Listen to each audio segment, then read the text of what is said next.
Yo. Good morning, everybody, and welcome to the broadcast here today.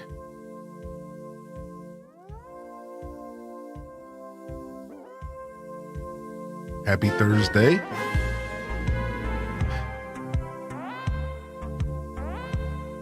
Six years. It's been a pleasure to be a part of this community and supporting Hylian and the HGG fam. Much love to the chat fam. Respect for the mods. Thanks for the work you put in every day. Yo, cheers, dude. H-Dez, cheers to that. Thank you for the first sub of the day. Tales from the Fan have been with me 72 months. 6 years, man. That's insane. Holy bananas, gorilla. Holy heck. Starbow's first in the chat. Kalika, Taco, Oz. Good morning. Mike 84, Cozy Chicky, Jen Not Jen, Scarlet. Quince 3's in the house. Sweet D, Sour, Super. Welcome in here, Great Bambi. Good morning. Huda, welcome back. Hope you had a good time fishing. Hitting up the fishing boat. Leia. Good morning, Durbear and Bliss. The only bliss for me. Calico, welcome to the show today. Leia, Prof Unknown. Decade Drifter. Good to see you back in the chat this morning. E-Talker, Teeny Giraffe. Lily Tazi's in the house. Good morning. Pokemon fan, good morning. G-Ski in the building. Dual Master D in the building. Zoe in the building. Welcome in your happy 2-6 and welcome to the broadcast Thursday squad. Let's go ahead and do a quick beard check. Here, and then let's go ahead and get this title screen skipped by. Dude, the loading times are insane. Dude, the game loaded instantly. That's crazy, dude. The loading times are literally instant, man. Now, I'm sure as my island develops, it'll take a little longer, but... Alright. Beard's doing okay, dude. It was so humid in my house this morning. I really didn't think so. Thank you, Mr. Will. Yeah, somehow it's looking good. It was so humid that even after blow drying my hair twice, the moisture in the air just kept my beard wet. It was like gross and like sticky. So I'm like putting my oil in and I'm like, oh, this is terrible. Because I had just gotten out of the shower. The house is humid. Somehow it all worked out. Beard's looking great. You gotta love a good beard day. Sorry to hear you're not feeling good, E-Talker. I hope you feel better soon. My wife might steal my Switch 2 just for these loading times. Dude, for real, Titus. Good morning, buddy. Welcome back to the broadcast. Elephant, good morning as well. That Ohio humidity's crazy sometimes, just a bit, yeah. It didn't help that I just got out of the shower, and my house is so old that there's no ventilation in the bathroom. It's the first time in 20 years that I've lived in a house without a ventilation in the bathroom. It's just a really old house, man. Some of these houses where I live are just ancient, dude. It's like I got a laundry chute. I feel like that says enough. So there's no like ventilation fan or anything. So all that humidity, like now I take a shower with the bathroom door open so I can let that out of the freaking bathroom. So it doesn't like pool up in there, but it's just anytime I shower in my house, it's so humid in my house, dude. Unfortunately, but it's okay. I just so happen to turn all the ACs and stuff off because we got a little bit of a break in the heat and my temperature dropped due to thunderstorms. I did get some thunderstorms last night and my temperature dropped so nice and low that I was able to open all the windows up overnight. And we're getting a nice like 73 degree is the high today, right? Like that's Oh, so I'm gonna take a break, a breather, if you will, from the ACs and the cool, and then we're jumping into those 85, 90 degree days next week. I don't know why I'm talking about it because I don't want to think about it. Good morning, brown coats. Good to see you, Fat Cat Plush and Elephant. Mandy Bear, good morning. What's up, Liz? Yeah, we were supposed to have a pretty hot day today, but the storm came in and just completely dropped the temperature by like almost 10 total, maybe even more. So I'm really happy about that. I'm super happy we're gonna have a nice chill day. Yeah, last night I was on my front porch relaxing, cool breeze, rain. Oh, love a good thunderstorm, man. A nighttime thunderstorm, there's really nothing, like people talk about magic, you know, card tricks, you know, pulling rabbits out of hats. I'll tell you some magic is a thunderstorm at 10 p.m. That's magic, baby. So I've been listening to a lot of Aesop Rock, and he has a song that talks about it. I don't know. It's too early for all that. What's up, Nug Isle? Good to see you today. Good morning. Kate, good to see you today as well. Good morning. Triple digits today? Oh my gosh. Yo, you can keep that. I watched the Donkey Kong Bonanza Direct, and all I gotta say is Breath of the Bonanza Odyssey. Breath of the Bonanza Odyssey. Okay. What up, Brut? Yeah, it's a little weird, Mr. Will. I can tell you that there is a way to kind of circumvent that system using the online license system. I went over it the other day. I wanted to make a video about it. I think even Dazza mentioned he made one or something. I'm not sure if it's like just unlisted, I think. Regardless, there is a way to circumvent that. You're not actually forced to use the virtual game cart system if you don't want to, even though it is pretty good. It has its perks. But just letting you know, like if you want to send me a message, because like, you know, it's early and I don't want to go through it all again right this second. But Mr. Will, if you want to send me a message, I can talk to you about it. Nintendo also put out a support page about it. If you try Googling it, if you're hip to Google Foo, the art of Google Foo. Regardless, I just want to let you know you do have options that don't involve the stupid game cards if you don't want it. You just might have to wrap your head around it a little bit. Yeah, you could probably find something on YouTube. Yeah, so like feel free to do some research. But like I said, if you're struggling, just send me a DM, man. And I'll gladly figure out, because I was already gonna thinking about doing a little video or something. So I wouldn't mind putting it into writing. That would be a first step, right? So good to see you, Liz, by the way. Good morning, Liz. Welcome to the show. Initial review of Bonanza was, I don't know. Then the Treehouse, I was like, okay. The Direct definitely sold me on the game. Yeah, my after sitting on it and letting it stew for a little bit, my initial reaction to Bonanza was finally the 3D Donkey Kong returns. Then the Treehouse, I was like, okay, but this doesn't have the same Donkey Kong energy that I'm nostalgic for. But okay. Then the Direct sold me. Now I will say this. The more I think about it, our buddy Rio Keen popped into the chat. I think they're a papa. The more I think about it, the more I realize, why is Donkey Kong Bonanza the perfect father-daughter video game that's maybe ever been made in existence?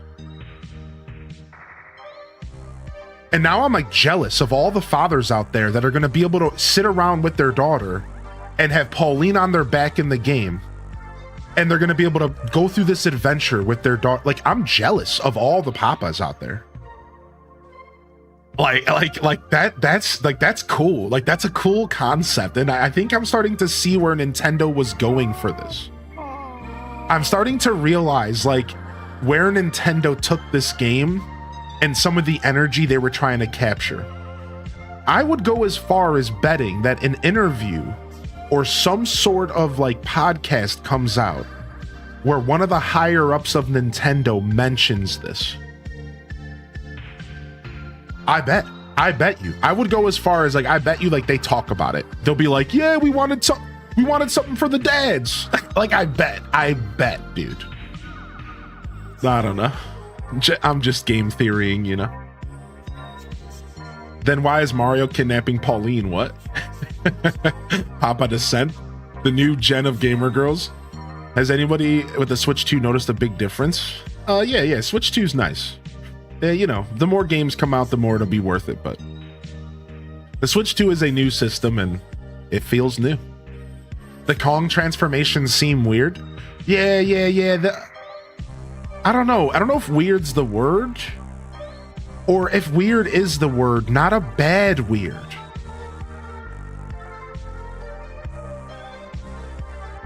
Right? Not a bad weird, but weird. I agree with that. Like, the transformations aren't bad. They're not they're goofy. They're like goofy weird. It's like, okay, all right, I guess. I wasn't expecting him to fly, you know what I mean? Or glide or whatever. Yeah. 10-year-old me would be losing my mind. Yeah, all in all, I only had one, what at the time I didn't even call it a criticism, but I guess in hindsight, it technically is. But I only had one beef, one single little, almost not even worth it mentioning note about the whole direct. And it was just, I really didn't expect them to go full Kingdom Hearts on the theme song. And that's not quite the energy I was expecting. But expectations are my fault.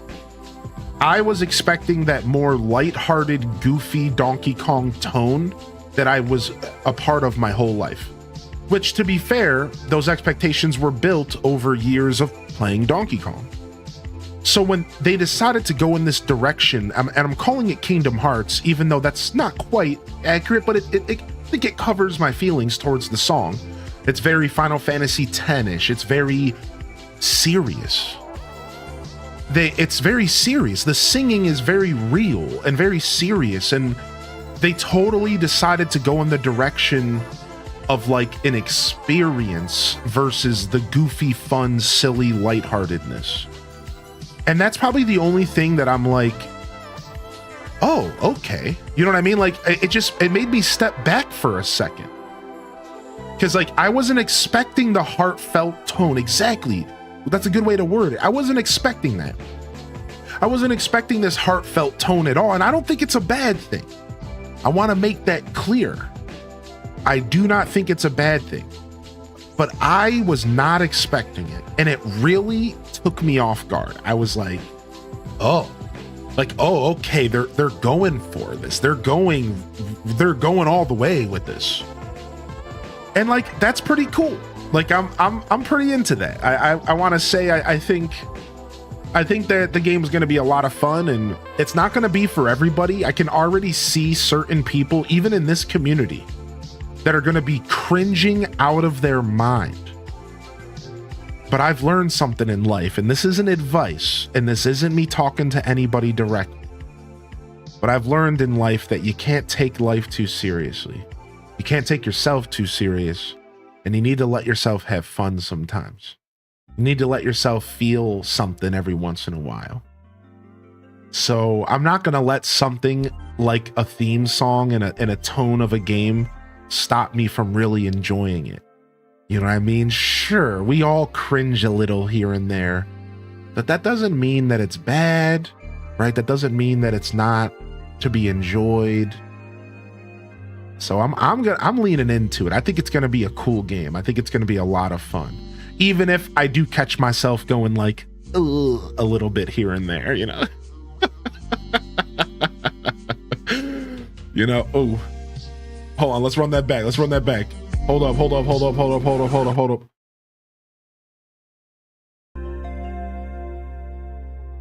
Good morning, everyone. Welcome to the broadcast. Welcome to the coziest Thursday you have ever encountered on your journey.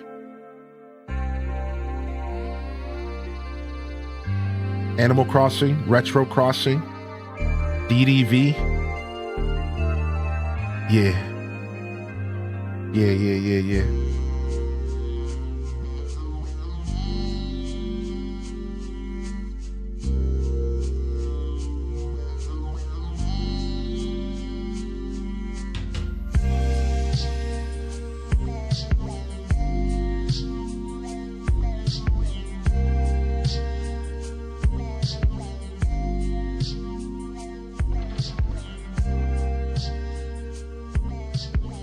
That helps a lot because I'm always worried about being cringe. Yeah, I think I'm telling you, and again, I'm really trying to stay away from feeling like, you know, coming off as if I'm elevated over other people or something. Please don't get this twisted. But the art of being free really is allowing yourself to be cringe. The art of being free is accepting the goofiness in the universe, accepting not taking yourself too serious. And like, that's the simplest way to word it without all the unnecessary, you know, profound wordage. Just don't take yourself too serious. Just let yourself go, man. And I've been that way my whole life. And I leaned so far into that as a creator. I think it bleeds into my content. I think people see it, they feel it, they embrace it. And sure, there might be some 15-year-old snot noses out there who come into my stream and they're like, cringe. But their whole existence is cringe because they're a 15-year-old idiot. So why would I care what they think? Why would I care what anybody thinks? You know what I mean? Like, who cares, right? And I think that's just my opinion, man. And again, I'm not trying to tell anybody anything. I don't got it all figured out. I just know how I flow, man.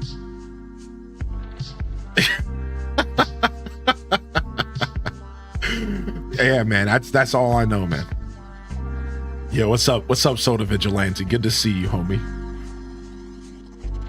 Yo, Courtney, good to see you as well. It's lunchtime in UK, 30 Celsius where I am. Holy heck. So if we do the C to F here, 30 Celsius for us in the States, that's 86 degrees Fahrenheit. Ay caramba. I'm going to tell my nephew his whole existence is cringe. You know, let him down lightly, give him a snack afterwards, but he might need to hear it. He might need to hear it, you know. Let him down lightly. Let him sit down first. You know, give him a little cupcake after. He'll be fine.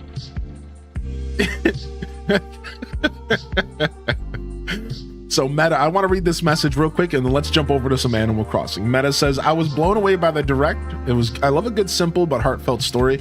The gameplay itself looked fun and a lot more than I expected. Same here. See, we haven't even talked about that. I shared that one little negative comment, but if you watched my direct reaction, and I'm going to try to get it on YouTube outside of the live stream soon, for those that missed it, the game looks like a feast. I got the comment from the chat, and it's the perfect way to describe the game. It looks like a full-blown feast. The game looks like it's probably a 15-20 hour story to keep it short and keep attentions high. And then you're gonna dig through 50 plus hours of content easy. Like the game looks like a feast, dude. Like I'm right there with you, man. I'm real excited. I think it's gonna be dope, man. Holy heck! Ouch!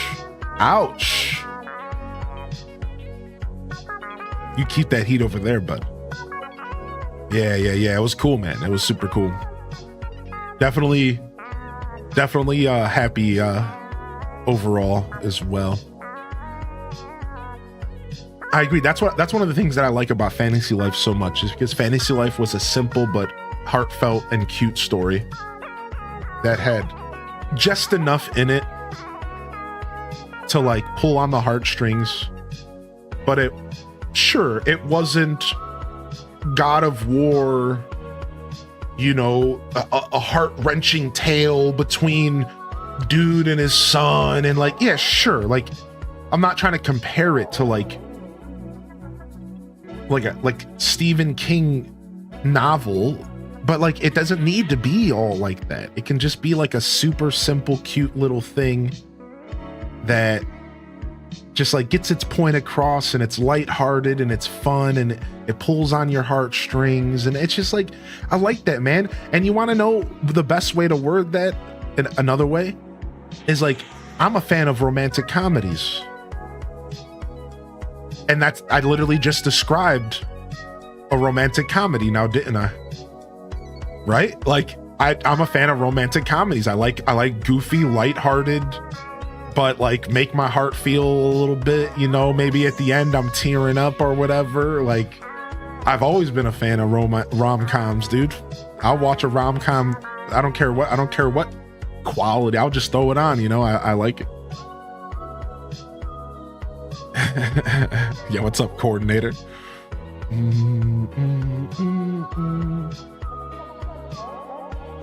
What up, Rainy Day Puddles and Pumpkin? Good to see you today as well. Let's jump in, dude. We can, yeah. Animal Crossing is one of those games that I'm down to cut the intro short. Because, like, we're just going to be yapping while we play this game anyways, you know? We're going to do some Retro Crossing after. We're going to wrap up the day with some DDV. It'll be a nice, cozy Thursday here.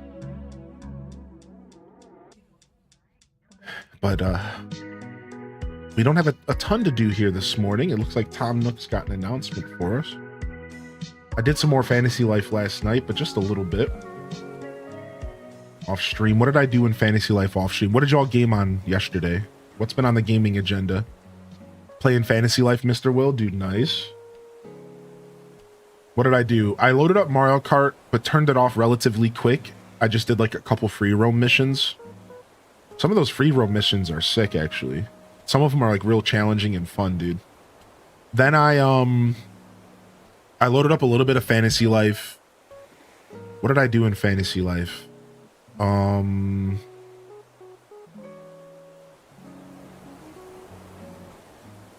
Oh, I went and fought this Nap Dragon for my mage for becoming a hero. So I ran through the whole Cave of Trials. And then I just like took care of my farm and stuff. It was pretty chill. What's up, Kyler? What's up, Lit Brit? Good morning, Detective Rach. Good morning, Tweediculous. Dude, yo, enjoy some golfing today, man. Nice, dude. It's good to hear that you're getting yourself a little day to do something, man. Good for you. Good for you. The Switch 2 Fantasy Life upgrade is wild. Yeah, I agree. More days gone for me. Palia, Elderwoods. Hello, Scammer Tanuki. So much Fantasy Life. You just started your first ever playthrough of Dinkum. Dinkum is sick, man. You've been playing Rune Factory, Pokemon Scarlet. What could you be doing in Pokemon Scarlet at this point? Just like enjoying the game again? Just running around the world? Maybe doing some shiny hunting? Playing Star Wars Galaxy's fan server? That's sick. What, dude? That's actually so metal, dude. I'm actually so interested. I've never got to play that game growing up. Man, that's actually so dope. Content. Oh, you did mention a couple videos. Carry on. Carry on. Good. Cool. That's super cool. I'm excited. If you can get past the clunkiness. Yeah, I love a good clunky old game, man. You know me, dude. I love a good clunky old game. Yeah, Minecraft got a graphical update. Apparently not for Java edition yet, but for like Switch and like Xbox and just console. It's called Bedrock edition. Technically not the Switch yet, but hopefully soon. Star Wars Galaxy is a real special game. Yeah, there was a video that I watched a whole... So the most I ever interacted with Star Wars Galaxies was a teeny bit when it was still live towards the end of its life. And it was just a buddy who played. But otherwise, I watched this really, really detailed, like hour-plus long documentary on it. And it's all of its development, everything that it went through from this guy's perspective. And it really made me jealous of that era, because that's the era of gaming that like I love when it comes to MMOs, like 2004 World of Warcraft, Galaxies. I played a game called RF Online, which was like this Filipino-based MMO with like 3 factions, and every 8 hours there's a big war. And like for resource, it was like so sick, dude. I'm not gonna go into details, but like the RP was fire, man. You like literally this game RF, I said I wouldn't go into details, but you would literally vote leaders in every week. Every week you would vote cabinet members and leaders into your faction, and they would lead the charge into the battles. Like, it was sick, dude. Like, that era of gaming is actually so gone, dude. And like you can find little morsels of it here and there. if you like really look for it. Oh, dude, it's so sick, man. Yeah, I miss those days for sure. I try it when I get nostalgic about that kind of stuff. I try not to pretend like it was better back then, even if it was. I try to focus less on if it was better or worse, and more just that it was a quality experience that I got to witness, I got to enjoy, and I hope that one day we can rotate back. Because you know they say everything is cyclic. What is it? Cyclical? Everything in cycles, right? Yeah, and I know in my heart that my journey through gaming is going to take me back in that direction again someday. Like, for example, 2019 World of Warcraft Classic. Did anybody participate in that? Dude, that brought me back. Cyclical, thank you. That brought me back, dude, right? Like, that brought me back, man. Even though it wasn't exactly 2004, it was the closest thing I felt in my heart to that era in a long time.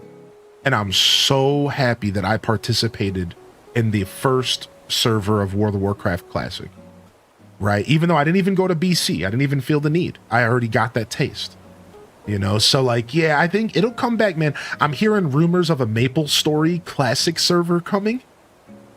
Chat room, I might be playing Maple Stories again. A classic server that's supposed to emulate the original Maple servers and like the original way the game was structured.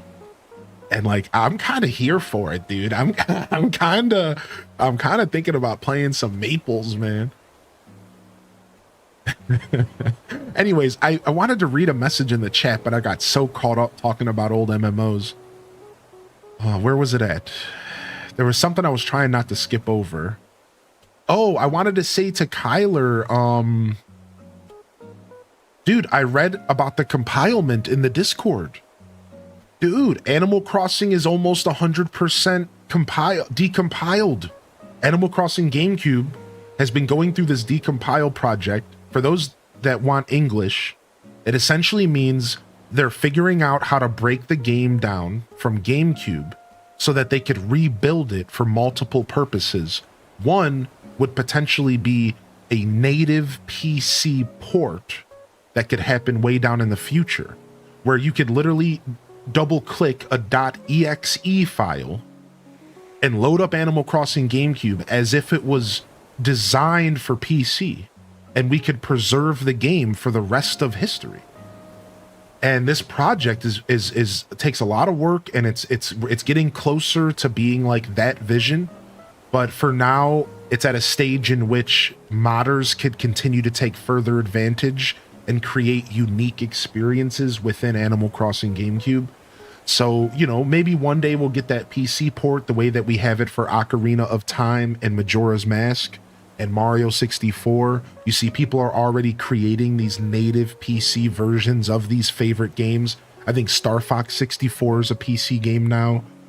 So this is happening slowly. And there's a future in which Animal Crossing GameCube doesn't even need an emulator. It literally just is a game itself that you just load up on your computer. I am like gonna cry. Like this is what I've wanted.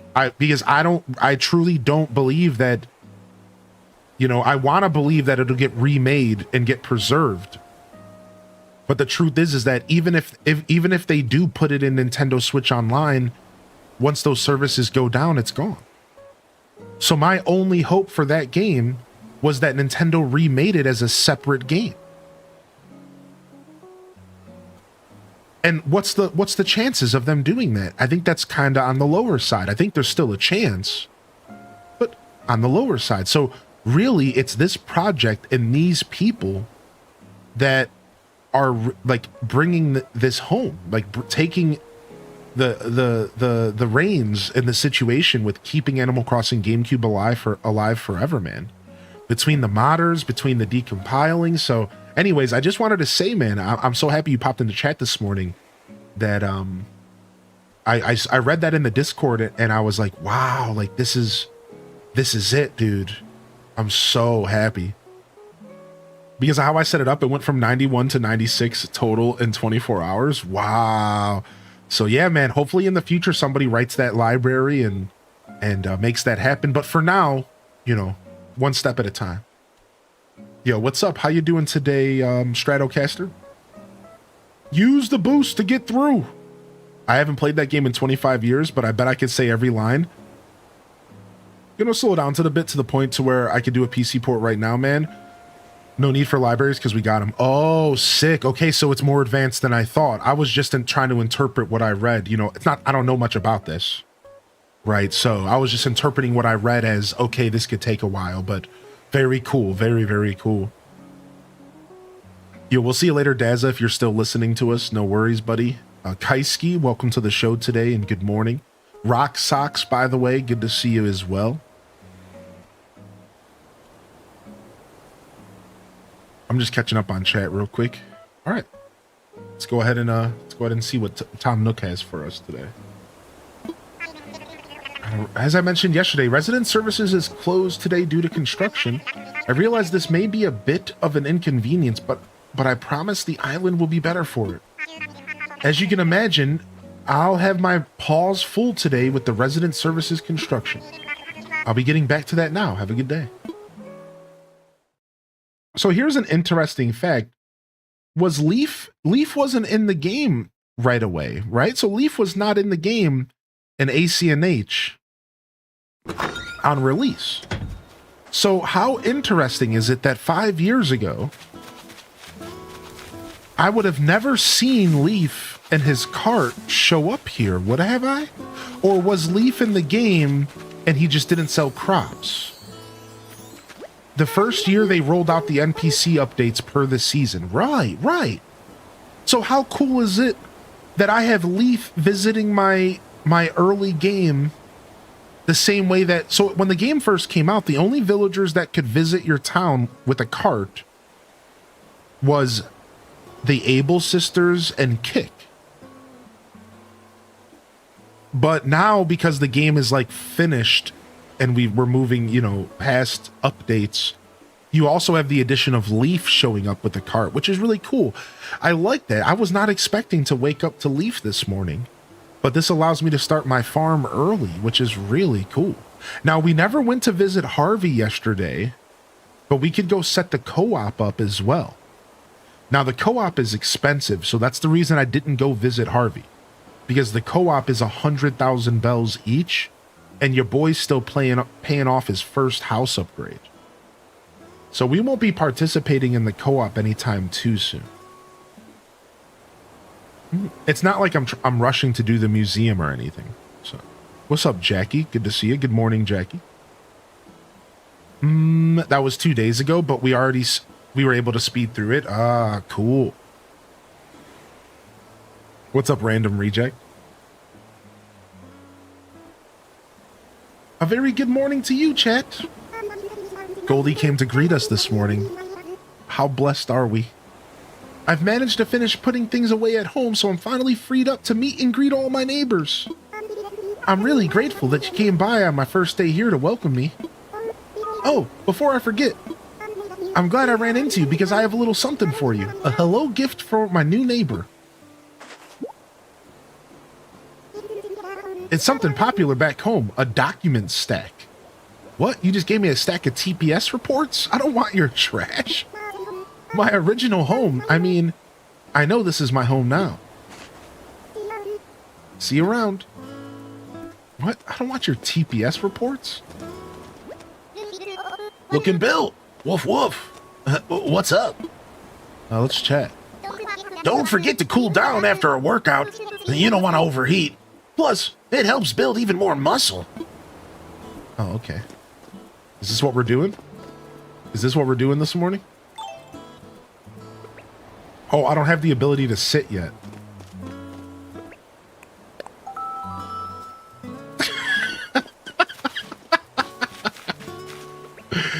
That was cute.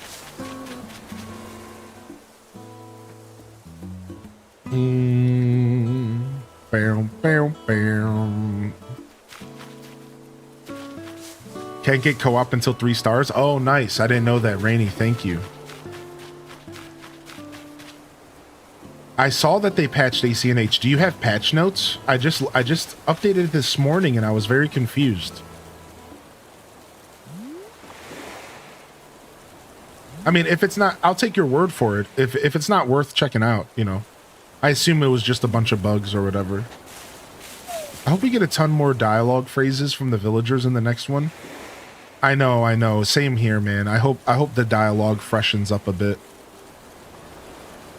Fixed an issue where the game could not progress when attempting to change the door decoration.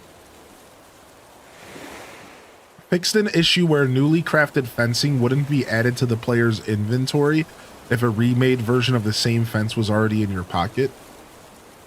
Other adjustments and corrections were made to improve the gameplay experience. Interesting. So they got Animal Crossing on their mind. They're out here updating it and fixing it. They obviously prioritized it and made sure that it was functioning accordingly. These are all good things, right? Like I'm not just copium over here. Like these are all good things. That right? Right? Like these are all like clearly Animal Crossing's on their mind, you know? I guess we won't be licking the popcorn bag tonight, James and the Giant Peach style. Maybe they'll give us an apple core to finish off. Yeah, wouldn't that be nice? Wow.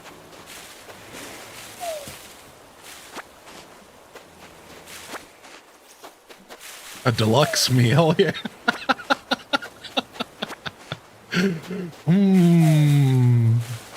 We're stealing a crumb from the floor tonight.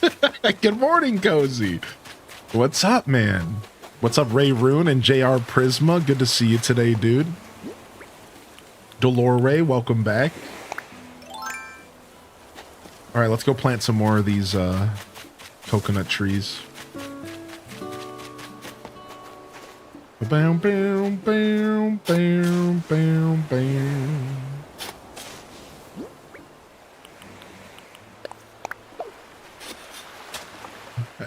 I hope the apple core is from a ripe apple. What's up, Soul Shepherd? Good to see you.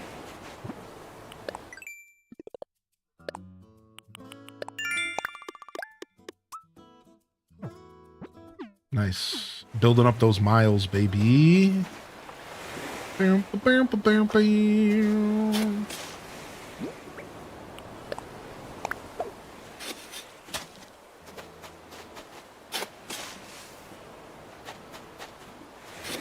Rainbow Reaper, good morning, Arquette and Perfect Lester.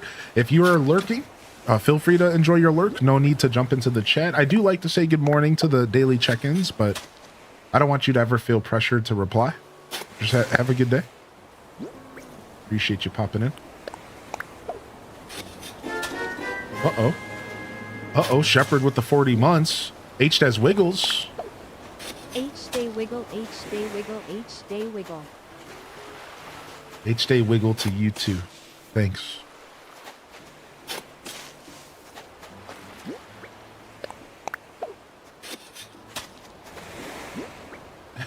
What's up, booty cheeks? I just saw your message. Maybe just a little bit of copious. Just got back from my cruise. Yeah, Mrs. Pirate, I saw you sneak in here this morning. How was your cruise? How was your cruise? I can't remember if you mentioned going on your cruise before you left. Somebody else also mentioned a cruise. That's why I'm confused. I think somebody else in our community just is going on one as well, or just went on one.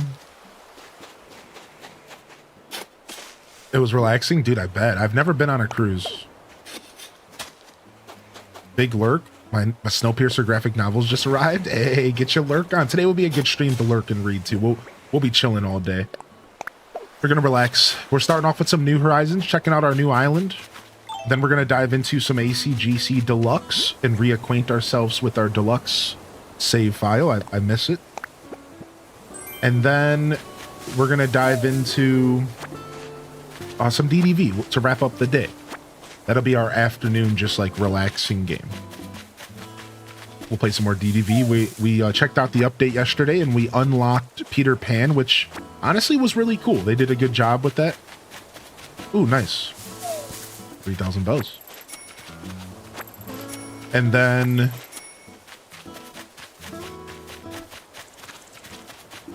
We'll dive back in and do some more Star Path and stuff. Should be fun. I was on a cruise for the first week of the month. Not relaxing with 2 kids, but still fun. Yeah, it's a different kind of relaxing. I imagine with kids, you start to segment your relaxation. You have relaxing with the kids, and then you have relaxing without the kids. And then you have relaxing with one of the kids. And there's like different stages of relaxation, I imagine. Yeah. There's relaxing while not thinking about the kids, and relaxing while stressing about what the kids are doing. Like, I'm sure there's like tears.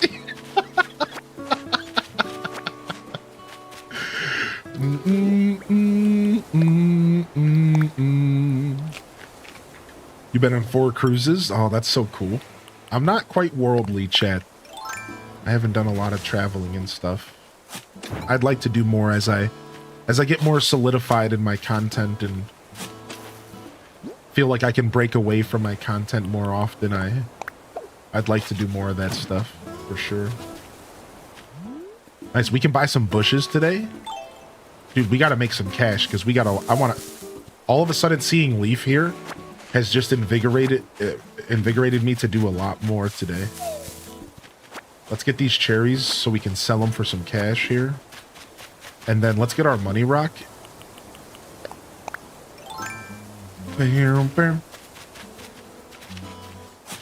Corporate's coming to test me. I hope it goes well. Gonna head into work an hour early and make sure the restaurant's spotless. Dude, Alto girl, you got this. Blesses in the chat, dude. We're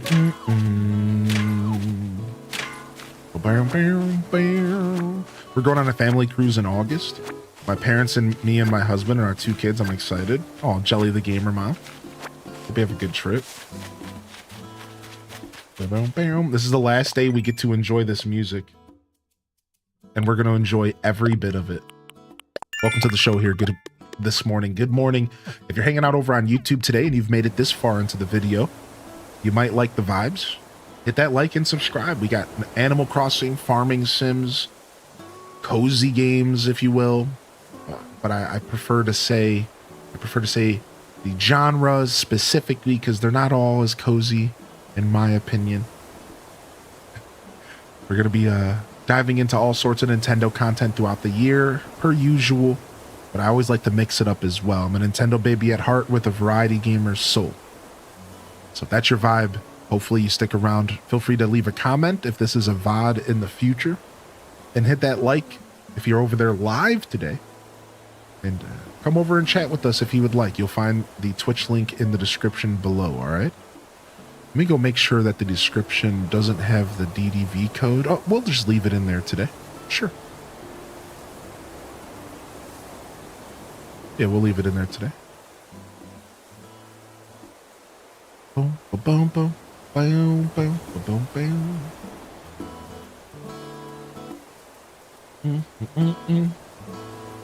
Alto girl getting pumped.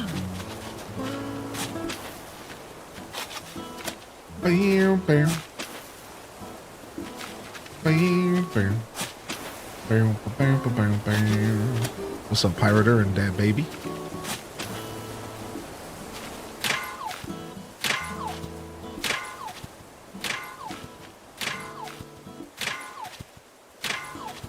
We do have captions available over on the YouTube. So if you're interested in captions, that is the best place to watch with captions. And I'll try to get them implemented to Twitch. I know I've been kind of hesitant for a while on doing that, but I think we'll be pursuing that. There's a couple pretty good options nowadays. It's not like it used to be. And I think Twitch even has some built in sometimes, depending on your browser. So... There was some kind of beta program that they invited me to, or I think I was put in by default, where it could translate. I could get captions that are translated for my videos for the overseas fan, which is pretty sick.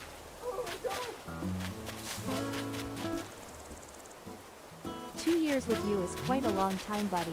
There's been bumps in the road, but always some fun along the way. Yo, thank you very much for 2 years, sister honey. Appreciate you sticking with me. Masquerade Waltz, good morning as well. Thank you very much for the 2 years. Thank you, Soul Shepherd, again for 40. Appreciate you. Hope you're doing well today. Bam, bam. Gonna find my money rock. Gonna hit those rocks and try to get some cash. I might sound crazy, but it's true. So why don't you grab a shovel and go bang a rock? Last day of this music. I know, dude. I don't want it to end, man. We're gonna jam out this morning. Oh, nice. We got pears. We got pears to sell today.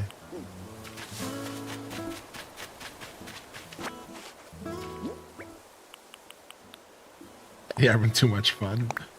Always.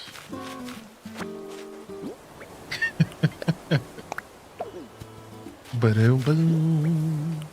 Boom, boom, ba-dum, boom.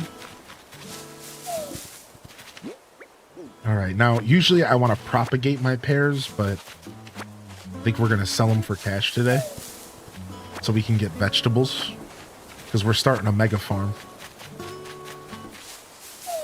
Ba-bam, ba-bam, bam.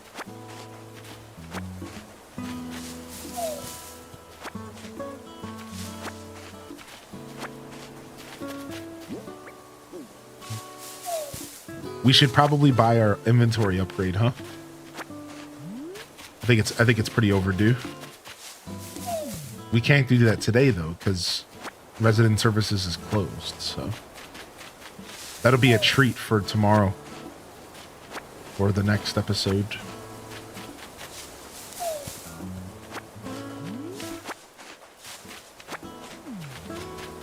I can barely believe that we got all these pears.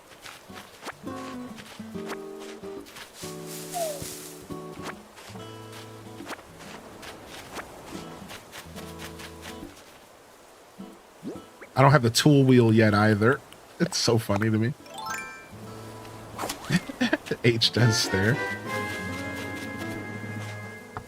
All right, let's go say hi to Annabelle. Floral coming in with 2 months. I had to sub on this one too, since I am almost always on it less than 3. Well, thank you for the 2 months. No worries. Support's never expected. I appreciate you regardless. Oh my gosh, welcome. Okay, I just had a double tall herbal tea and I'm ready to play in my bold moo-moo. Are you ready to sweat to the max? Let's go. Let's do badminton. Are you in or are you in? Dude, what's up, LPK? What's up with badminton being mentioned again? What the heck? Good morning, LPK, by the way. Ghibli Gal, good to see you. I was short on cash in Resident Evil services. I almost said Resident Evil. Resident Services is closed. So I went and shook a money tree. I had forgotten I buried over 40K. Wow. Well, that's a nice surprise when you shake a money tree and you get that much loot to come out of it. That's a very nice surprise. Dude, Sherb is crafting again. Homie is getting it. With this creepy music, dude. What is this, KK Hypno?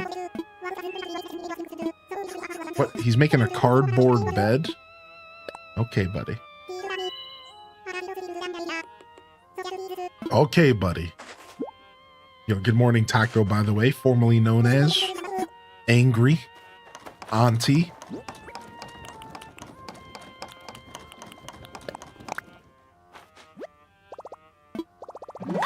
Sick. He needs a new bed. Leave him alone. Get out of here, dude. With your cardboard bed. Get it, Sherb? Yo, what's up, Ashley? It's Ashley. Dude, the dogs are still big chilling. All right, time to go into Pokemon Snap mode. Hopefully they let me do it. Nah, honestly, we can do better. Let's go for the full scene here.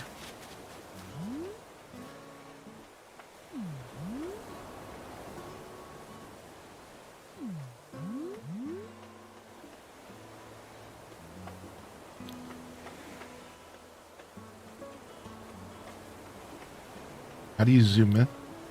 Back.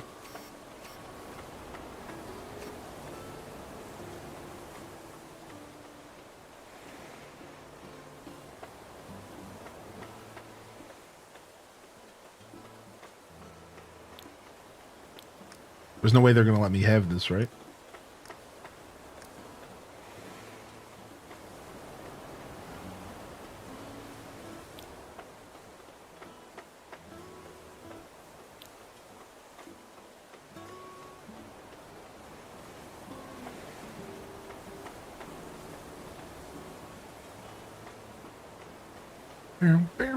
Is that Daisy? That's Goldie.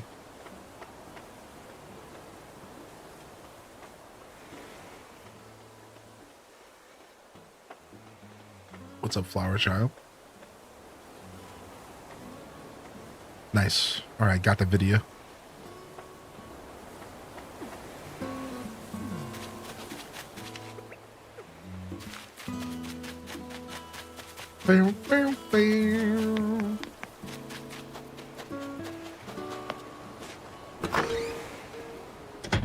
Yo, Nerdy Nurse, welcome back in here today. Hey, how are you? H does waves in the chat. Good morning.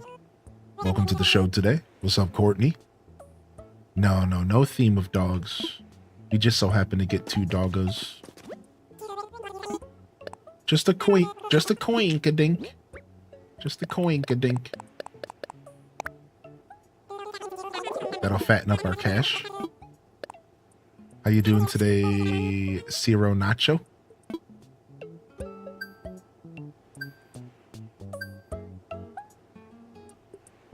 Boom, boom, boom, boom.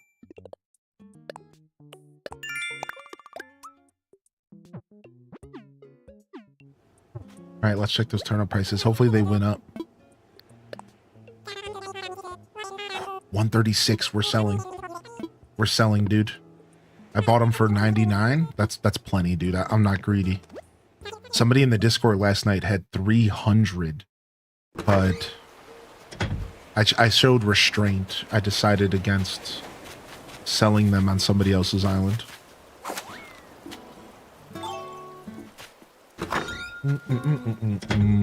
Yeah, 313 each. It would have been a nice early cash infusion, but I kind of like the early game grind, you know? Yeah, it was Bloodraven. Good morning. That's crazy, Druck. I'd have no restraint to 300. I need in real life stocks to be like the stock market. Don't we all?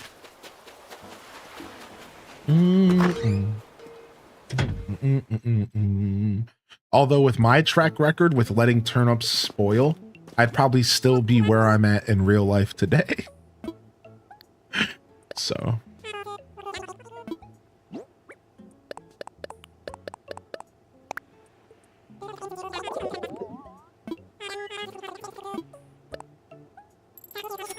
all right, nice cash infusion, dude. Beautiful. We're gonna make a point to buy a bunch of stuff right now. The ring toss.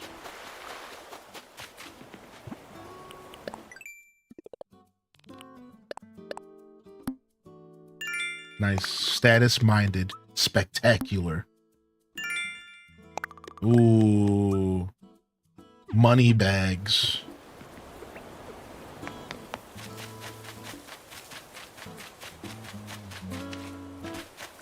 Oh, I didn't mean to scare that.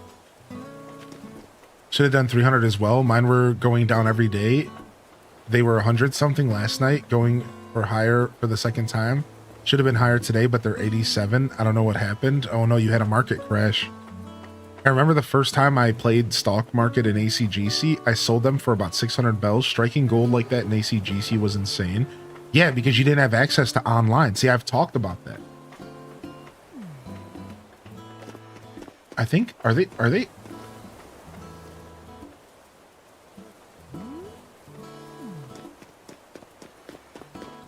Oh, you know what? The sound is the hammering inside of here. I thought the sound was like their tail wagging.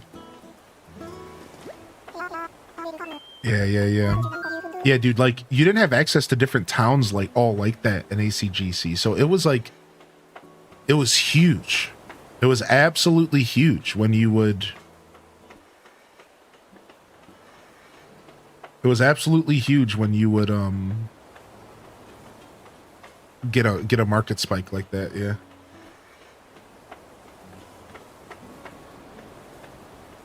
I need a brain rot day after working all these shifts in a row. Yeah, it sounds like you deserve it. Had a lovely conversation with my boss. I told him I'd be in today. So he was calling to make sure, and I had to tell him, well, my 7-year-old decided to flush her sister's toothbrush down the toilet, and I'm waiting on a plumber, so probably not. You should have heard him laughing on the other end. He thought I was making up. Like, how do you make that up? Yeah, you can't. You can't write that. What should I call you, friend? Chat. Did you say Chat? What a happy name. Oh yes, and I'm Leaf. I heard that my good pal Timmy moved out here, so I thought I'd pay him a visit. Timmy told me this was a deserted island before you moved here. What a happy adventure. I bet you were up to your ear holes in weeds when you first arrived. But the island itself is a blank canvas that you can paint however you like, with whatever plants you like. I hope some of the rare flower seeds and shrubs and produce starts I brought will be featured in your next masterpiece. Anyways, meeting you has been a true pleasure. I hope to see you again soon, chat. All right, let's go. What do we got? All right, we got sugar cane to start our mega farm, and we got bush, and a lot of it.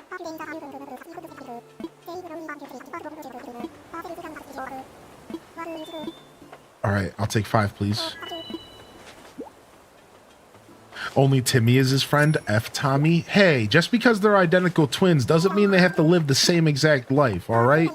Timmy's allowed to go make friends that Tommy doesn't know. Unbelievable. Yo, what's up, Triple P?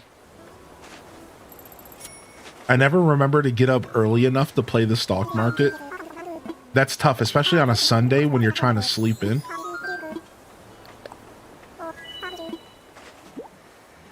All right. We're going to buy 25 to get us started. Balloon! Balloon!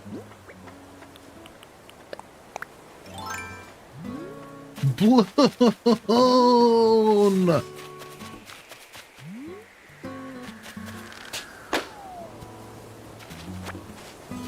Mine.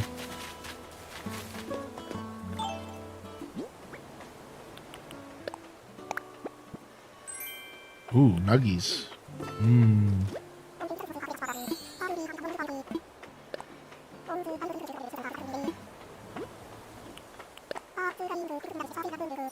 Except they finish each other's sentences with every sentence, and they're never apart. Says you.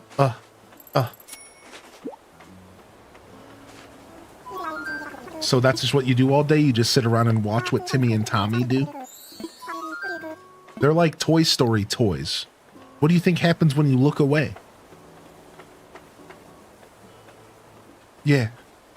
Bet you didn't think about that. They're smacking each other upside the head.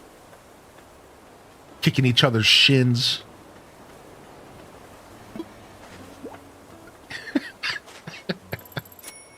What's up? How you doing today, Wonder Waffle?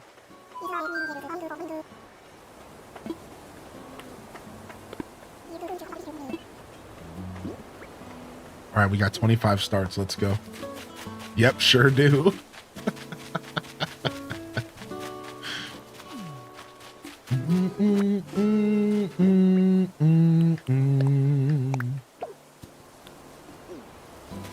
All right, let's decide where we're going to put the beginning of our mega farm.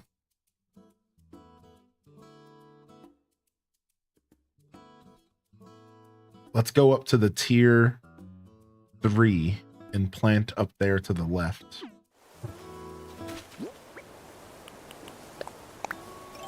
At the to play some AC. Nice.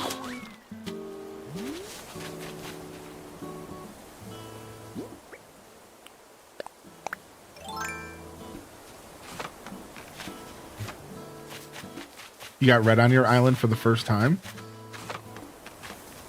Ooh, look at this. This land ripe for the plucking. Beautiful. Mm-mm. Ba-bam, ba-bam, bam.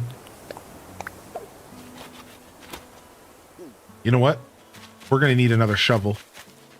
Let's just get it right now. Let's just go get... Let's just go get the other shovel now because I can already tell this is going to be a big project. You've had leaf 3 times? I said three. Oh, dyslexia.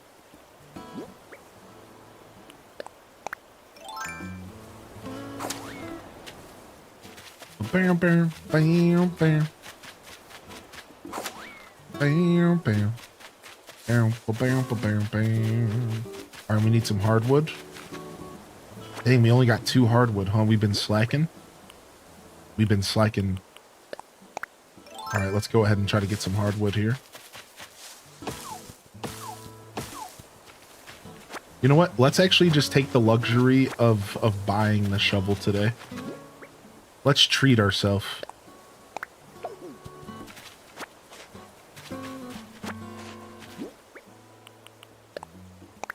But we really should do a material farm.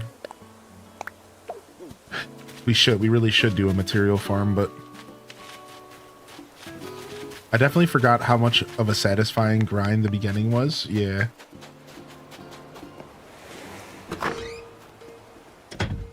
What up, WB Tech? Good to see you, buddy. I want to say in one of the games they took turns manning the shop as well. I think so, yeah. It might have been New Leaf you're speaking of. Yeah, New Leaf, they would take turns manning the shop.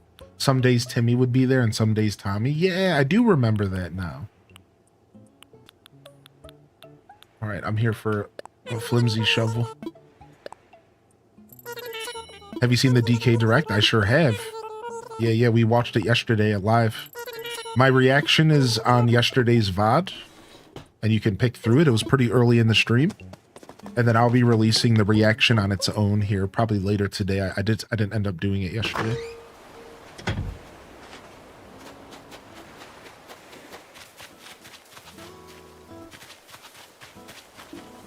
Bam, bam. That's funny, booty cheeks, yeah. Gotta love a good laugh session loud enough to wake somebody up.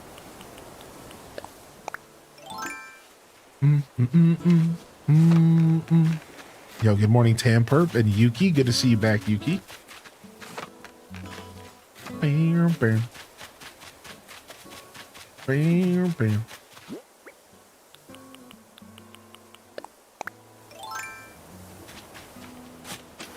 Yeah. Yeah.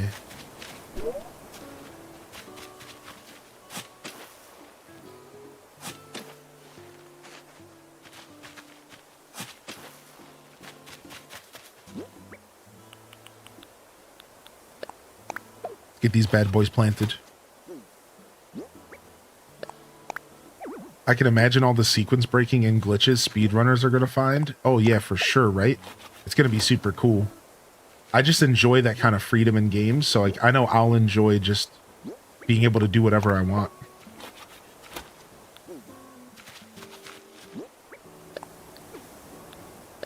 Yeah, have a good day, Alto Girl. Do you have a theme or a different way you're doing this island? I'm not really a big theme guy. I kind of never have really been a big theme guy. I kind of just go with the flow. And then I'll generally have like a concept in mind for what I want to accomplish. And just yesterday I had the realization that I'm going to do some sort of farming island. So I think I'm going to turn my island into a mega farm. And then I'll decorate around the concept of that.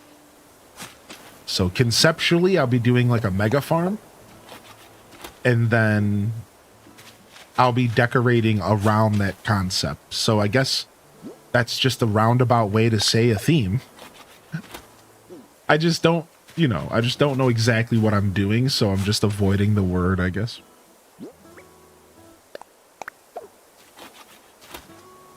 Yeah, doesn't that sound fun? Yeah. I'm gonna do like a big farming theme. It's gonna be sick. I realized yesterday that I've never done like a mega farm in this game, so I'm gonna focus on farming to make all of my cash, along with some other ideas I have. So early game, farming is gonna be practical. It's gonna be how we pay off our bills, and it's gonna be very sloppy and just as big as possible, right? Like, kind of like I would do with the fruit orchards. If you've seen me do an Animal Crossing playthrough, I'll make these gigantic, oversized fruit orchards. Same idea, but this time we're just going to do crops. But the plan is over time to like size it back down once I make all the money I want to make, and then decorate around it. So it should be pretty cool. It should be pretty cool. I'm actually really excited to see like how this turns out and like how much money I can make off of it, doing it like on a big scale. I'm really excited to see like how long it takes for me to pay my bills and stuff in game, because I think this is like a little bit uncharted territory. There's there's a lot of different ways to make money in this game, but it's mostly just stock market turnip trading. One of the best natural ways to make money is to do sea diving. About an hour of diving for sea critters, depending on the time of year, can yield you around 200 to 300,000 bells. Massive fruit orchards can yield you a good 100,000 for maybe a decent size orchard, nothing too crazy. You can get like 100,000 every 3 days. Maybe up to 150,000 depending on how big the orchard is. So like, I think conceptually I haven't seen a ton of this kind of stuff out there, and it hit me that one of my favorite parts of early game Animal Crossing is the money grind, and the idea that there's so many different ways to make money, but you have to get creative, right? Even in Animal Crossing GameCube, you could fish, you could bug, you could sell fruit, you could do jobs for villagers, sell the furniture and wallpaper. And however you went about it, it would kind of set the pace for your game. But in those older games, if you didn't sprinkle in some fruit orchards, or if you didn't really know the turnip market, you would struggle to make money because those games were older and more brutal. Whereas in this game, you don't really have to think too hard about it. I think naturally you make bells pretty easy. So it might be kind of cool to limit myself to pretty much only making bells off of vegetables, so we can really get a good look at like just how lucrative the farming in this game can be, right? And somebody mentioned something cool yesterday. They said if you cook, the vegetables actually are worth more if you cook. And I didn't think about that, but we might be doing that. We might be leaning into cooking and then selling the full meals, which could be really cool, right? So yeah, fossils. Yes, and old Animal Crossing fossils were a big part of making money for sure. No, what's up with the Fantasy Life tweets? Yo, drop the teats or drop the deets.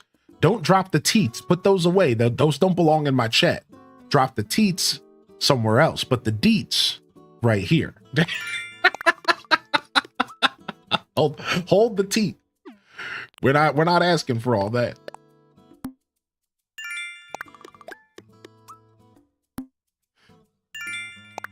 Nailed it. What's up, weirdo? Good to see you, buddy. I'm uncomfortable with the fact that Pauline's a kid. Oh yeah, I mean, I guess I get that. I try not to overthink that kind of stuff, you know. The past when is the past, you know, and it's the same way that they made Baby Peach, you know. It's like whatever. I get where you're coming from to some extent, though. You know, not trying to tell you how to feel. A new redeemable code. Ooh. a new character, a roguelike content. We already kind of have roguelike content with the groves. They're gonna lean further into it. What? Dude, I'm excited. Don't say that. New content? No way. I'm real excited, dude. Fantasy Life is so good. Yo, what up, Toad? Good morning. What up, Lynn Love? All right, we need to go make a watering can for the first time. What's the recipe? Oh, an evolved version of Ginormosia. Interesting. Interesting. All right, we need soft wood for the watering can. That's something we have plenty of.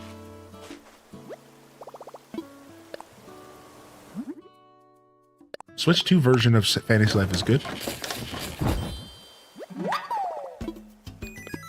Hey, appreciate the follows coming in. Good morning. What's up, Miss Spank? Good to see you, Big Fuzz. Jesky, Moxie Poxy. Good morning, everyone. Welcome to the show. Welcome to our new island here. The Fresh Island Experience. Oh, I already had a watering can. Oh. Well then. Now we have 2. 2's better than 1, I guess. Well, not always. I certainly wouldn't want 2 Charlie horses at the same time. That's happened to me before, and that sucked. Both of my legs Charlie horsed out. And the worst part is I was out of town in a hotel. Listen to this. So I'm in this hotel and I'm going to a manager's meeting, and all the other people going to this manager's class are all getting together for the night. And they're like, hey, we're going to go out. So they come and knock on my hotel room. And they're like, hey, we're going to go out if you want to come with us. And I'm like, all right, sure. I'm like, let me go ahead and grab this real quick and I'll meet y'all. So I close the door and I turn around, and instantly both of my legs get Charlie horses at the same time. I fall to the ground and I'm like in excruciating pain. I'm like, oh, and then the phone in my room starts ringing. And because I can't remember why I felt like I needed to answer the phone. I think I had somebody calling me.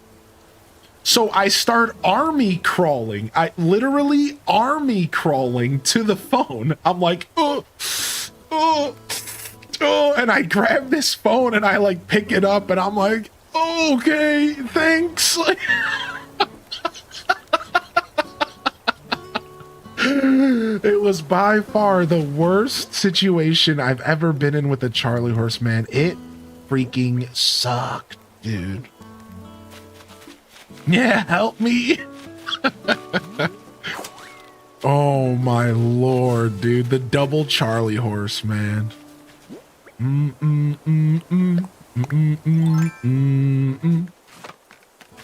That's happened to you before as well, Booty Cheeks? I thought I was dying. Yeah, man.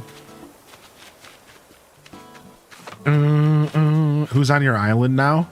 All right, here's my island. My island is Goldie, Hazel, Sherb, Mac, and Annabelle. A cute little group of villies to get us started here. I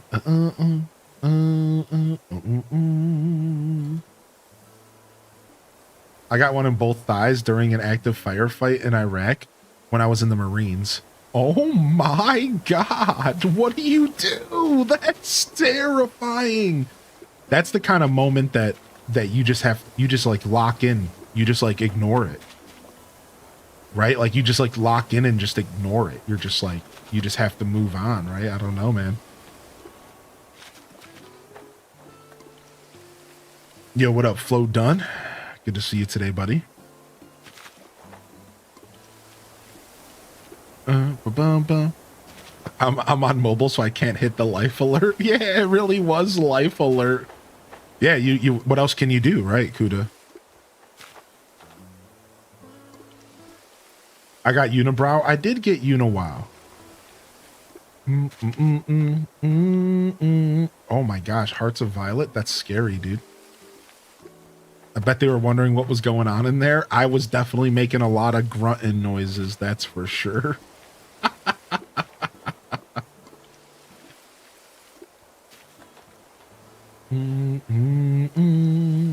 For your farm there, are you also thinking of having farm animal villagers? Yeah, why not? That would be cool. So what kind of farm animal villagers are there? So we could have sheep and cows. What else? We could have that one chicken. Isn't there a chicken villager? Isn't his name Goose? Doesn't he look like a chicken? Well, I mean, there's a bunch of chickens. But what's the one that looks the most chickeny? That's what I mean. That clearly there's a whole archetype of chickens. Egbert? Yeah, Egbert might be pretty chickeny. Yeah, Goose, right? Goose looks like a freaking H-Des Gritty. Ava as well.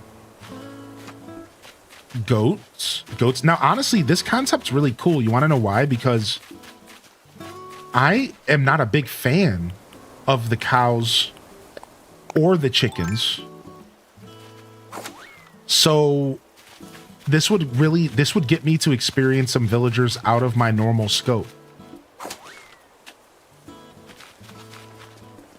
Which is really nice. I like that.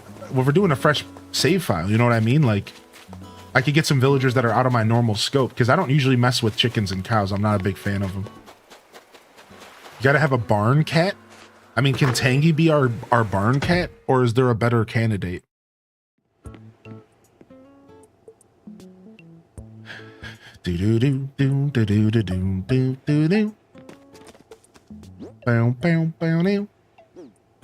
Wait, I don't need to be in here. So we need a goat, a sheep, a cow, a chicken, a barn cat. That's 5 villagers. A goat, a sheep, a chicken, a cow, and a barn cat. What else? A horse. Ooh, good call. All right, that's 6. And a dog, that's 7. A pig, that's 8. Nice. We're 2 away from full now. We got sheep already. And then we could double up. Like, we could have 2 dogs, 1 shep, and then 1 regular. We could get like 2 pigs, you know, because some we need more than 1. We need lots of bacon. Alpacas. Is there any alpacas in the game? I mean, besides for the NPCs, probably not. Ducks? We could do ducks. Yes. We could have a duck villager. 2 cats. You could do a wolf. Cooking the villagers. A mouse, like a field mouse. So, all right, so we have some options for the last 2. We could do a rabbit, a duck. Honestly, the last 2 are kind of up for grabs. I think we should base some of them. We should base some of our choices off of villagers that perfectly fit the mold better. So, like, for example, like, if there's a duck that, like, would perfectly fit, like, a barn look, or, like, if there's a mouse that looks like a field mouse, like, we could take some time to look at all of the cast and say, okay, these are the best options. Yeah, Drake was the first thought I had. Brainlink. Yeah. Right? Whereas, like, maybe I wouldn't use Victoria the horse because she's like a race horse, but maybe I would use Elmer, for example. Okay. Gala's perfect for a pig. Yo, what up, Ron? Yeah, we could have some fun. I didn't even think about that. I'm down to do themed villagers. That sounds fun, chat. This sounds like this is shaping up to a pretty cool playthrough, eh? Yeah, that's cool, man. All right, we're gonna do barnyard villagers, and we'll do a farming themed island. That means that we get to do some villager hunting. So maybe that's how we'll do our villager hunt. Maybe the way we'll villager hunt is, instead of hunting for a specific villager, we'll create a list of 10 villagers and we'll hunt for them. And then, like, after the first hunt, we'll go down to 9. And, you know, then 8. And then it'll get down to the point to where, like, once we get down to the last couple hunts, it'll be harder because we'll only have a couple to look for. That could be cool. I'm not sure how extensive of villager hunts I want to do yet, but I think we're going to have to do at least one banger hunt. You know what I mean? Like, we're going to have to do at least a couple. I'm still very much in the, like, not thinking too hard about this whole new island thing vibe, because I'm okay with just kind of going with the flow at the moment. But this discussion's pretty nice. So no commitment to anything yet, but this is nice. This is good. This is good so far. This will be cool. I do have 2 doggos at the moment. We have Mac and Goldie living here. They're very cute.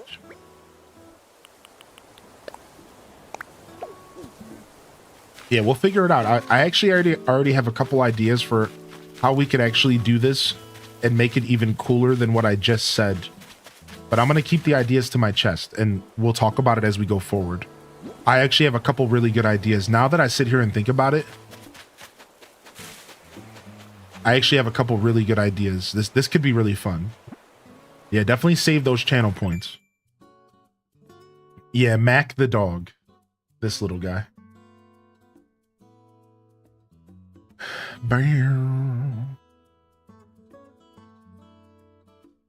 Oh, nice. Made up for Al autofilling. Yeah, Marshall is definitely night and day compared to Al. All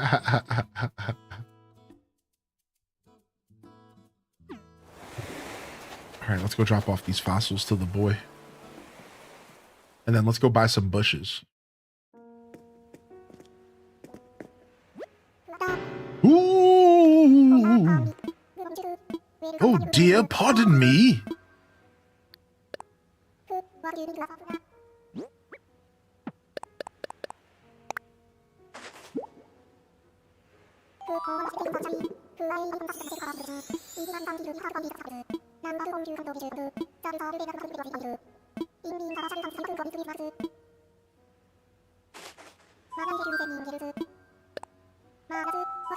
Yeah, we honestly don't do as much Gamba as we used to. So channel points might have stagnated a little bit for some people, for sure. Sometimes it's nice, though, to hear about what people's channel point counts are like, because it's interesting to see like how I should be pricing stuff. Ooh, I'll take these summer shells. I think these are technically kind of rare, right?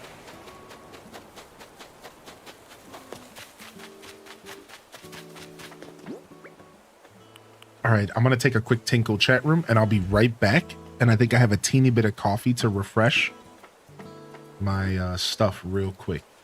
So I won't be long at all. It'll be just a moment here.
All right. Thank you for your patience, chat room. I really appreciate you. We're back, baby. Hey! Hey!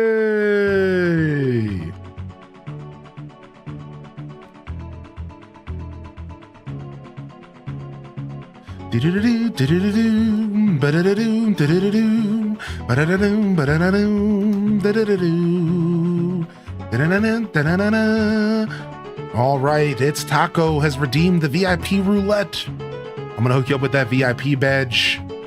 We'll make sure we get you a VIP jacket, and moderators, spin up one of those rotisserie chickens for the new VIP in the chat.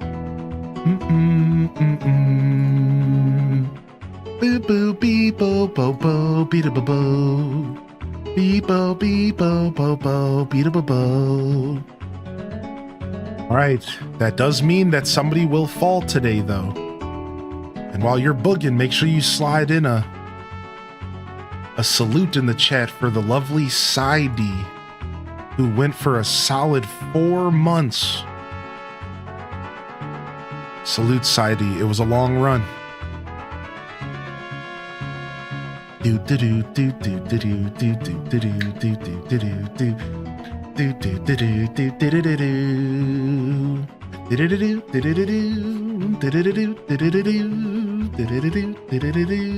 do do do do.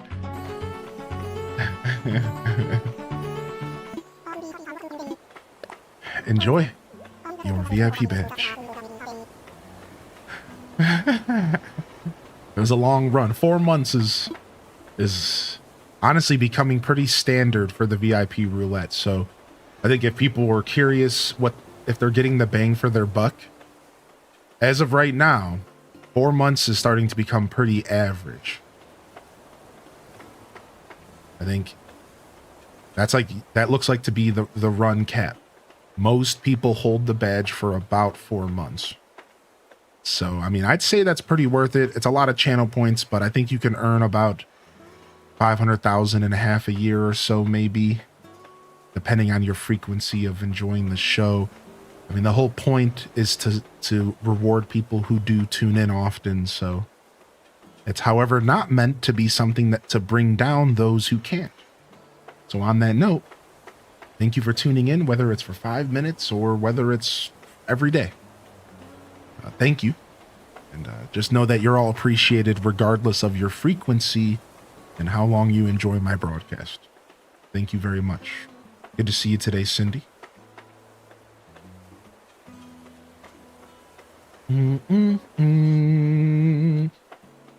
Oh, what's up, Sam? What's up, Sam? Good to see you, buddy. Up. Balloon! Balloon! Balloon, balloon, balloon, balloon, balloon.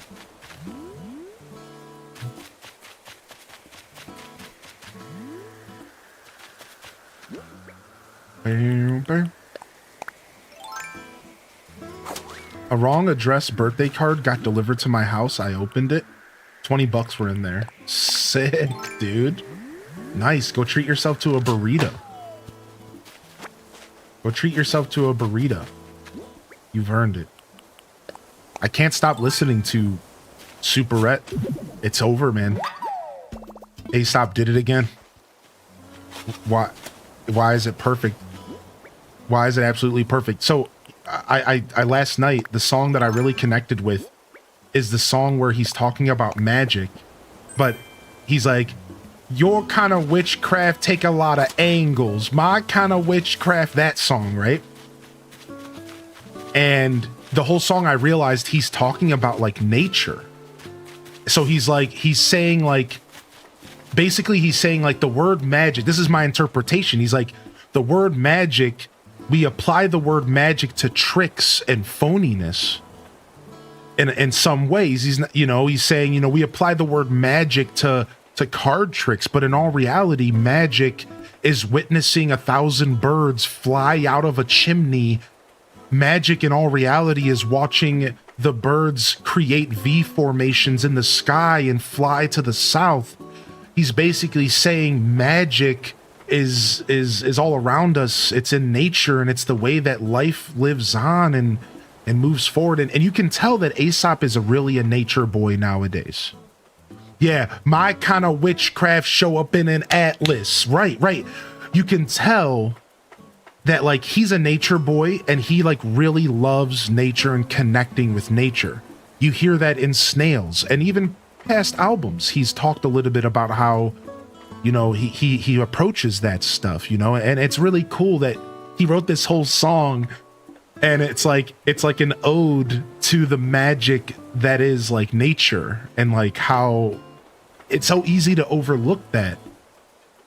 I think that's one of the missions he kind of went on when he wrote that song. He was sharing his thoughts about how we spend a lot of time focusing on finding magic in all these different places, but in all reality, like, take a deep breath and like just enjoy the way the trees exist and the way the dogs act, and it's just like such an interesting point of view. And you know, this is my interpretation of it, obviously, but Aesop's an artist that has a lot of room for interpretation.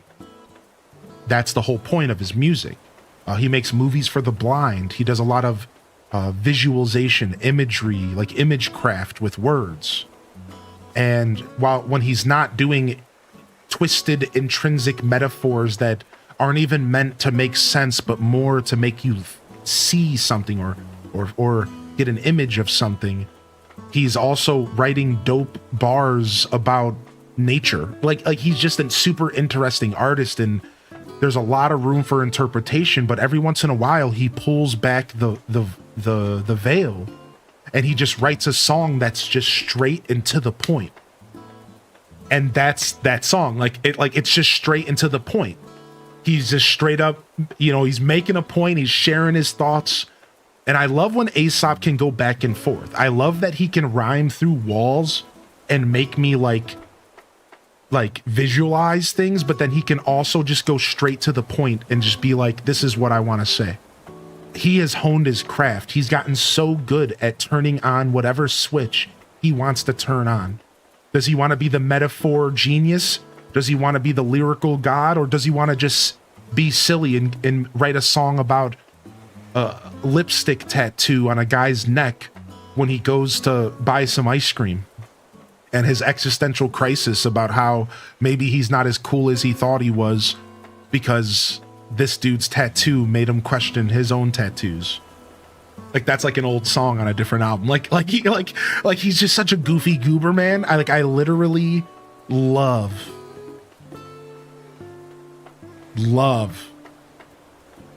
Aesop Rock so much. Yeah, he's a part of me too, man. It's like, that's the thing. Like, I just wanted to like share this with you because like you need to know that you're not alone, and that like I haven't met many people in my life that would say the words, it's a part of me now, I am one with the album. Like, that's how I feel about all of Aesop's work. Like, I feel overly connected with it, and like in kind of an unhealthy way, but I'm okay with that because it's beautiful. You know what I mean? Like, it's like a beautiful thing. So what's up, Nick? Good to see you today. What's up, Doug from Palette as well? Welcome to the broadcast. Yeah. I think about you when I listen. Yeah, same to you, man. I'm like, I wonder if Didis can relate to this line, because I know a teeny bit about your history and how you've navigated life. And I'll be like, I wonder if he can relate to that because of this or this, not knowing a ton about you. Same thing with like Buka, and same thing with like Minty Mont. When I listen to the music, I'll be like, they seem to really like Aesop. I wonder if they are connected to him because of this, or maybe it's because of this, right? Because there's a lot of reasons to like him. What's your favorite song by him? So it's hard to say nowadays, because I think that his music gets better over time. So I could tell you, like, my favorite song by him right now is this song called Snails, I think. I can't remember the name of it, but it's on the new album. And it's just this song about how a snail jumped, a snail came home with his plants and his aquarium, and then it multiplied. And because he has such, because of the way his heart is, he didn't want to get rid of the snails. And like the most iconic line is like, he paraphrased, he pretty much is like, I'm not getting rid of these snails because the snails were here when the fish were here. Snail zero. And he's like, they deserve to carry on just as much as the fish do, and we can coexist. So no, I'm not going to just get these snails out of the tank and throw them away. No, I'm not going to just haphazardly destroy them because I don't like them. I think we can coexist. And like, it's like such a cool but powerful and profound and interesting thing to write a song about. And then at the end, he goes further to say, I guess my only options are a proper rehoming. So he even says, like, towards the end of the song, he even kind of is like, he's like, yeah, I guess I could like rehome them and get rid of them, but I'm certainly not going to just throw them in the garbage.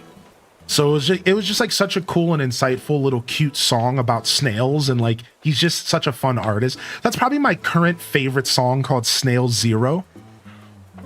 But if I really had to tell you my favorite all-time Aesop track, it's probably this song called Prosperity. You have to look it up. It's on Float, and it's called Prosperity. And it's mostly at this point because the song got me through a lot of really hard times. And it was a song I connected with a lot as a kid. When I was going through a lot of my most depressed years, I believe the main line in the song that like I really connected with was like, he's like, take me where the air is clear. I don't really know where, but I know it's not here. And every little step she takes makes me spin, 'cause I know I'll never ever have to sleep alone again. And I was like this big romantic, overly romantic, helpless, hopeless romantic growing up. And it had a little bit of angst, you know, take me where the air is clear, get me out of here, I don't want to be here. I didn't want to be in my own skin as a kid. But then it also had this romantic twist, and that's rare for Aesop, to comment on like love or romance. And that line repeated in my head for like my whole teenage years, because it helped me realize that I wasn't alone in the way that I felt. Uncomfortable in my own skin. I didn't want to be here. I didn't want to be anywhere. You know, as a teenager, you don't know what you want, but you know you don't want what you want. You know, it's like a confusing life at that age. And for him to add a little bit of romance to it as well, it like really connected with me as an individual at that age. So Prosperity is probably my favorite song by him. It's on the album Float. But again, that's like a pretty old version of me. And I don't know if that's necessarily my favorite song by him anymore. I will say, I think I've grown as a listener, and I really, really have a lot more favorite songs by him. But that's always probably going to be the first one that comes to mind. So. Yeah, good question. Thanks for asking. Take me where the air is clear. I don't really know where, but I know it's not here. And the multifaceted human experience. This new island business really got me thinking about system transfers. I genuinely don't know what I would want to transfer over. Yeah, I went with the clean slate approach, man, and it feels good to have a new console, a clean slate, you know, new pictures, right? Like, dude, I have like I think I have like 5,000 pictures on my first Switch. You know how nice it is to have only 20? I might actually take the time to clean these up nowadays. Delete the ones that are on accident and like maybe create a cleaner profile now that I know what it's like to have 5,000 and a sea of pictures that are hard to navigate. You know what I mean? Like, I think personally, the clean slate approach was the right approach for me, for sure. Yeah, happy Thursday. Good to see you back in here, Atomic. Atomic, you've been with me for a long time, man. This dude Atomic has been popping in here for what, 5 years now, man? Thank you, dude. Thank you so much, dude. I really appreciate you. I hope you've been well. I appreciate you sticking with me through the good, the bad, the ugly, the awesome, the exciting, the passionate, whatever it may be. Not doing it. I love those fish. I love those snails. Coexist. Put them in a nice clean lake, Aesop. Yeah, here comes crazy. I love that line. I love his he also barks at the moon and drinks tap from a grail. Yeah, like I can relate to that so much because like I be living that goofy life, dude. Thank you, Saidi, for saying that, by the way. Your message didn't get lost. I really appreciated that, actually. Very passionate about my music. And it's not just Aesop. He just so happens to be the one that I connect with the most. But I'm pretty passionate about all the music I listen to for different reasons. You'll catch me going on tangents about all sorts of interesting music. But Aesop definitely stole my soul. And I have no intentions of giving it back. Like, that dude could spit on his hand. That dude could spit on a saltine cracker and sell it, and I would probably buy it. Like, it's pretty bad. Like, it really is bad. Like, when I went and saw him live, I remember he sweat on me, and I was like, Aesop just sweat on me. Like, I said those words out loud, as if it was a good thing for another human's perspiration to land on you. Like, I said that out loud during the concert. I was like, Aesop, just sweat on me. And this guy looked at me like, oh my God. And I was like, dude, I know. It was like, yeah, it's like that, dude. Like, I don't talk about it a ton, just how much of a little fanboy I am about Aesop, dude. Like the dude's like, it's pretty bad. It's pretty bad. Like, I know I'm a sucker, but. No, we're talking about a guy named Aesop Rock. So as in like Aesop's Fables, if you've ever heard of that book. ASAP Rocky's cool though, but not him. No.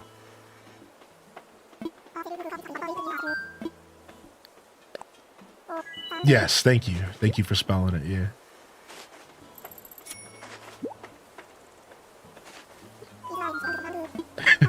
Sam. I have 11,000 Switch screenshots and I'm really trying to go through them and get the gems right now. Yeah, it's tough, right? I'm going to be doing the same thing on my Switch one and transferring it over to my my computer and stuff. And yeah, no problem, Brengar. Yeah, check him out if you're into like hip hop or like alternative hip hop. Aesop kind of can't be put in a box, but he's obviously a hip hop artist, but he doesn't really sound like anything else out there. Check him out though. You might like him. Yeah, he's cool. I like him a lot. I don't think he's for everybody though. So if that goes to anybody here. If you ever go and listen to Aesop and you say to yourself, I don't get it, that's okay because most people don't.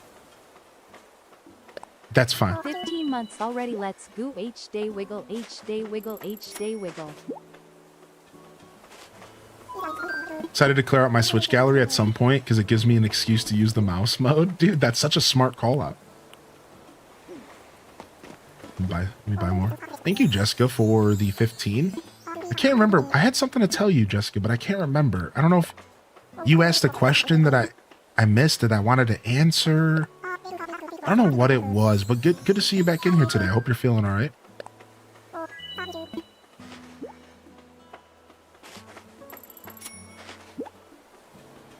Yeah, I know, Doug from Pallet. It's pretty bad. Aesop Rock was the kitten was adopted. Aw. Hopefully they keep his name. That'd be so nice. I don't remember what it was. Yeah, I don't remember either. Either way, it's good to see you. I was just randomly thinking about you, though. I don't know if it was like a Discord post. Something triggered it yesterday.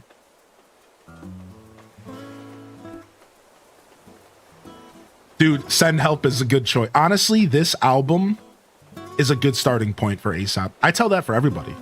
Aesop is just continually evolving his sound so particularly, like, that if I were to ever give anybody a starting point, it's always like just the newest album. Because if you like the new stuff, then you dig back into his catalog that's very extensive, and you'll slowly find stuff that you either like more or less because he's very eclectic. But I think his new stuff is just fire, man. Whereas, like, I don't always say that for every song, right? You guys might have artists where you might say, actually, you should start with the first album. Like, that just happened to me with, frick, what's the name of that band? I can't believe I'm messing up their name again. I'm sleeping on the name of this band that has sleeping in the name. Sleeping something. They're new to me, but they got really popular recently.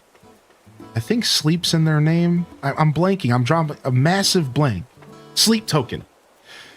I went to go listen to Sleep Token for really the first time. Like, I've heard their songs. I realized I like their sound, and I was like, okay, I'm going to give them a real shot. What's an album to start with? And as I went to go listen to their new album, I got pulled aside, and this person was like, actually, as much as their new album's dope, you need to listen to their first album. That's the album you want to start with. Right? And so sometimes you don't always recommend the newest piece of work in the library. And you don't always recommend the oldest. It depends on the artist, and it depends on how they've evolved their sound, you know? So it's interesting, but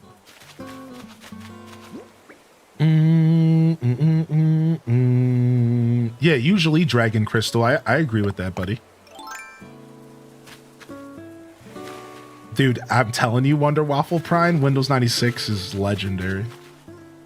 I agree with that, Leia. I personally am a big fan of learning the history of like an artist. So I like to go back into the beginning of the catalog as well. Like, if I get introduced to a new artist, I am most likely going to go back and listen to like their early stuff. I'm a really big fan of like the history of an artist and how it comes together. And watching this, I see that everyone in AC is always bobbing their head to tunes. Yeah, how you doing today, Parappa baby? What's up, Miss Murder Mittens? Yeah, Sleep Token's good, man. Sleep Token's got such a fresh sound, dude. Now, I'm not going to sit here and say that I'm the most worldly music listener. In fact, I have a pretty closed up, like I don't know, I've how do I say, like, I have a very rounded taste, and I'm a very much of a music appreciator, but I wouldn't say I've been exposed to a lot. Not as much as I would think. I don't know. I'm kind of stumbling on my words because I feel like I'm selling myself short here. Like, this is really not true. I actually have listened to a lot of music and I know a lot of bands, but the point that I was trying to make was just, I could be wrong here, but I don't think I've ever heard an artist like Sleep Token in my life. They have such a unique sound. It's very refreshing. It's very refreshing. Yeah, it's Sleep Token's music is super, super refreshing. It's very different. I love I don't know, it's very passionate.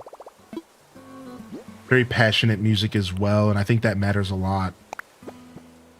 Yeah, good stuff.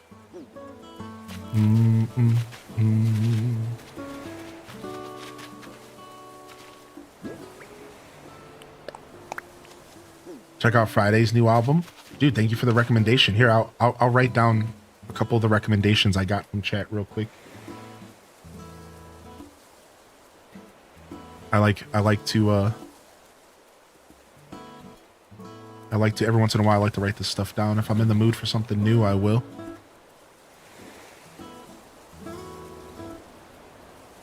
What's your guilty pleasure jam? So one of my guilty pleasure jams would be like Bulletproof from LaRue. If you know, I'm bulletproof. It's like a pretty old nowadays. What was the other recommendation from Leia? Bright Eyes. Cool. That's just one example though. I have a good amount of guilty pleasure though. They're like LEROUX, I think is how you spell it. LaRue. And that's like an instant example for me of a guilty pleasure. But you want to know the truth? It's LA, thank you. Most of my guilty pleasure is probably in the hip hop variety because some hip hop is so absolutely ridiculous. So like for example, like 3-6 Mafia. Like 3-6 Mafia is a guilty pleasure. Like I'm like if people take that music serious, like that's fine. But that old 3-6 Mafia is literally like a joke. Like they're so goofy. Like their songs are so just absolutely over the top, just like so goofy. Like I can't with it. Like it's so fun to just throw on and walk around the house like, who run it? Who run it? Like it's so fun to just walk around the house just going in, dude.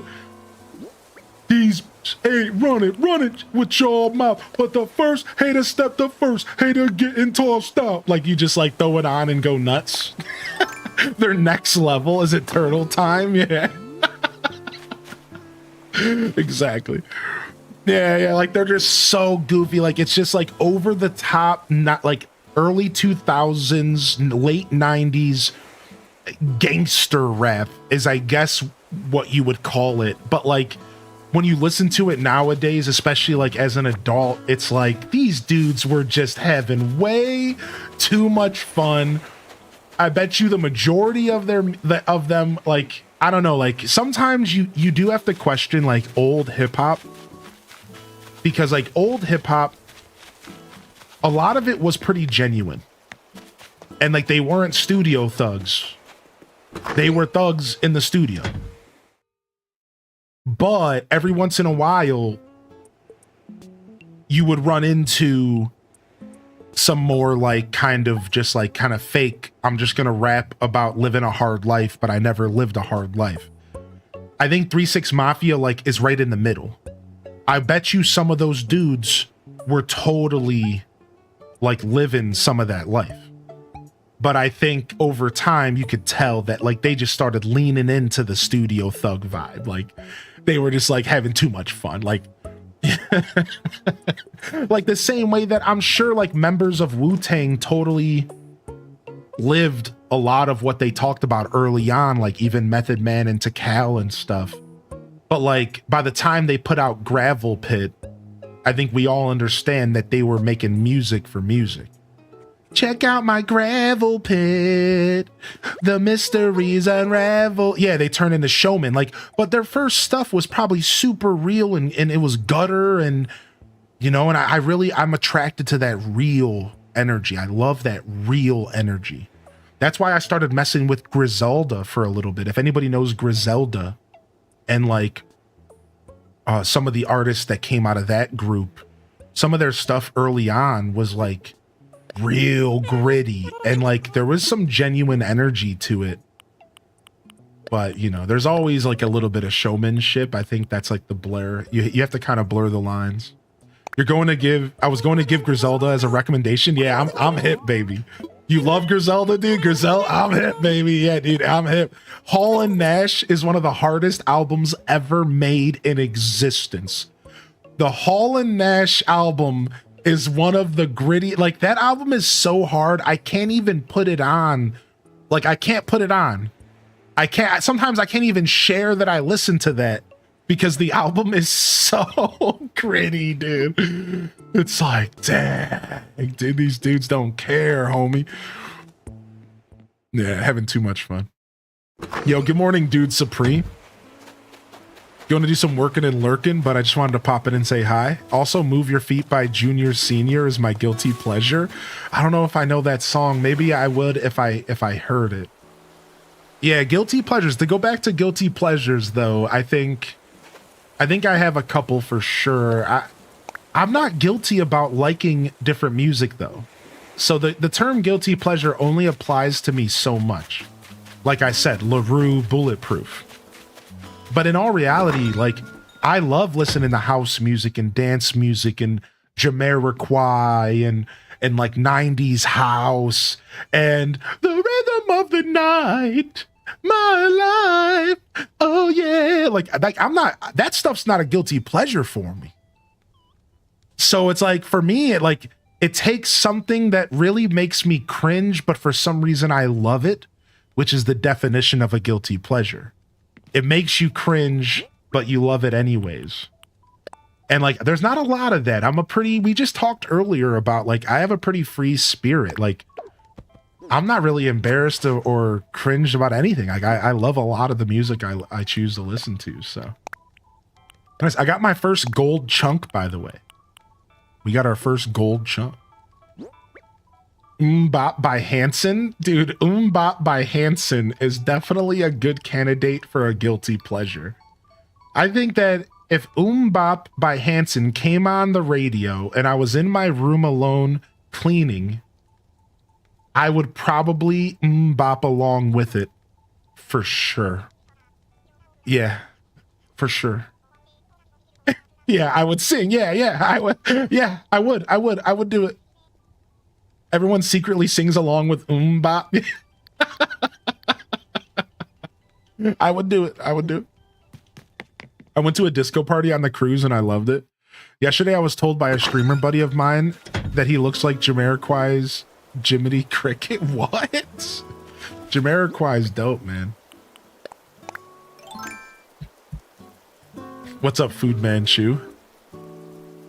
I have never been to a rave. No, I have been to a festival where I saw all sorts of super dope music and like Grateful Dead and like that kind of energy. I've gone to like a couple of those styles of festivals, you know, real out there, man, type stuff. But I've never gone to a rave. No, I've kind of always wanted to check a rave out. I think I'm past my rave era though. I don't think I'd be going to one anytime soon. You know what I mean? I think that was, I don't think it's not, has anything to do with age or anything. I just think I'm over that scene. But like, maybe not, you know, again, I love like house music and stuff. I would be there for the music above everything else. I can tell you that much. Yeah, what's up, Kara the Gamer? Good to see you. Yeah, same here, Perfect Lester. Well said, buddy. I only know of 3-6 Mafia because they did Mark Henry's WWE theme song. Yes, dude. Mark Henry, dude. Yo, what's up, Piku? Good to see you back in here, Piku. Yo, just a reminder, y'all. Friday night is Mario Kart World Night. Just a quick little PSA as you all tune in and as we ease into our Thursday morning here. Friday night, tomorrow night at 5 p.m. ET, we are doing our first official community game night of the Switch 2 generation. If you don't have a Switch 2, that's okay, because we're going to have fun regardless. We'll be listening to Mario Kart World tracks on YouTube. We'll be doing some Steam game giveaways, classic Hylian Descent experience. Just hanging out, chatting, and having a good time. All right, so if you ain't got nothing to do, if you're just relaxing tomorrow, come on by and hang out. Like I said, even if you don't got cart, who cares? Come and jam with us. It should be a lot of fun. We'll be around for a couple hours.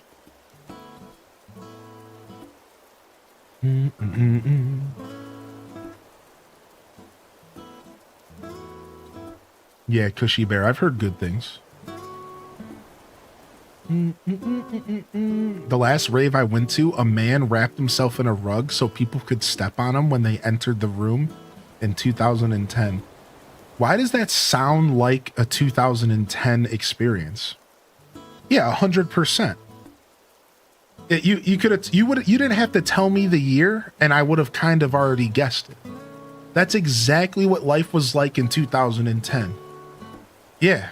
That's the exact kind of energy that I would expect from 2010 for sure. Like, what else was going on in 2010? like media wise. Like, hold on. When did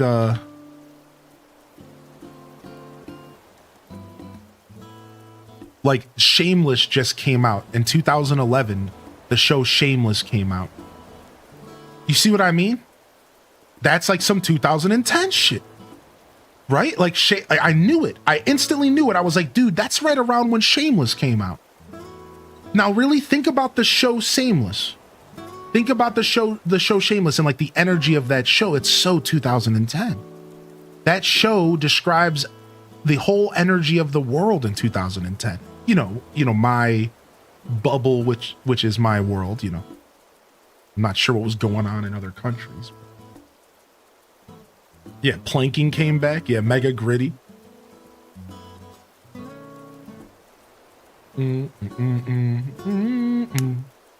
I planked, no regrets. So in 2010, I would have been 21. In 21, what was I doing? I was either a degenerate without a job playing MMOs, looking for a job, struggling to get one, and playing Fallout 3 for the first time. Or it was right after that, and I had got a good job, and I had dated my first ever girl, my first ever date, my first ever girlfriend, anything in my life. It just happened around that era as well. So like that was like my journey at that time was very different. I was in a transitional period. I started hanging out with a group of people that were way smarter than me, which was probably one of the most important things I ever did in my life, was surround myself by a bunch of people that were all way smarter than me and way more well-read and just way higher up on like the social, like economic food chain. And it opened up my eyes to a lot of things, and it really helped me grow as a person because I was able to identify where I needed to grow myself because of that. I can't recommend that enough, man. That was one of the most important parts of my journey was surrounding myself by a bunch of people that made me realize I needed to grow.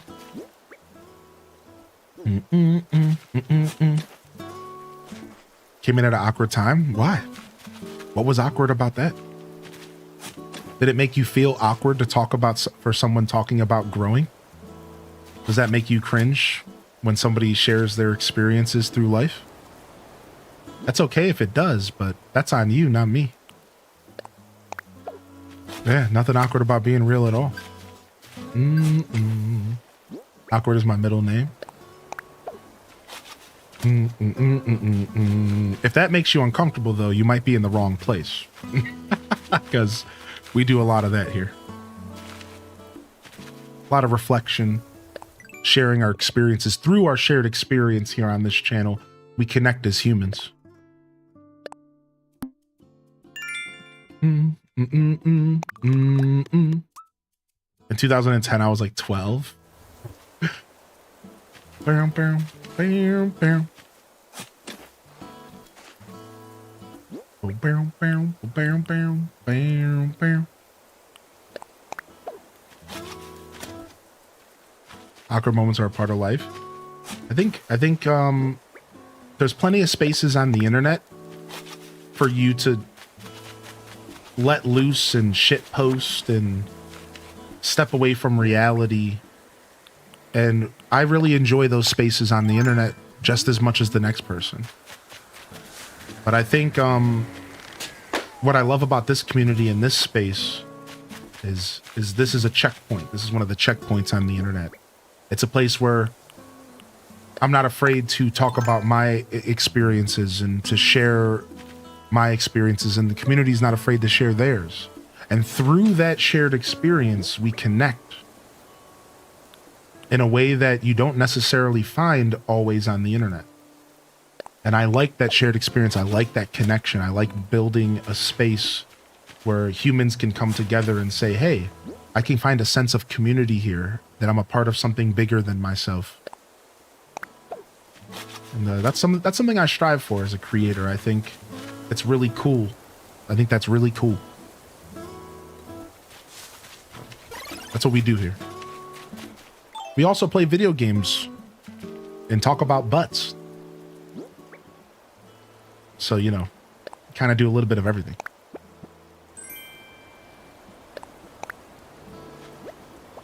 Rip butt spot.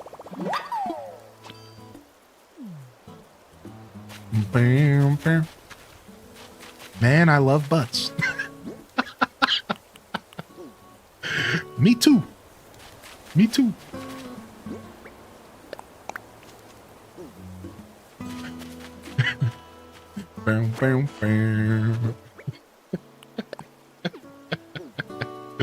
Butts are awesome, man. Butts are awesome.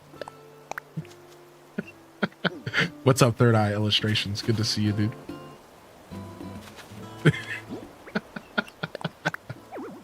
Welcome in here, though. Welcome in here, though. Good to see you today, Eliama. Welcome back. Welcome back, Eliama.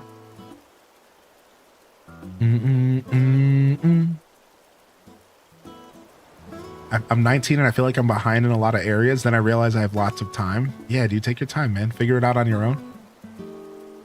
I didn't really figure out who I was until I was 30. And then I shared that fact with somebody. And then I realized that that's everybody's experience. But at first you're like, oh man, I don't know what I'm doing, dude. Man, I can't believe I didn't really start finding myself until I was 30 years old. You're like, oh man. And then you like actually take the time to like share that with somebody. And then they're like, wait a second, me too. And then you pause and you're like, oh wow, that's literally life. Yeah, nobody has it figured out. There are probably 50-year-old, 60-year-old people out there that are still figuring it out. I think that's super cool, man. And that's like, you don't realize that, right? Until you like share it with somebody. And then you're like, oh, wait a second. Wow, we all are actually doing the exact same thing. Yeah. Yeah, take your time, man.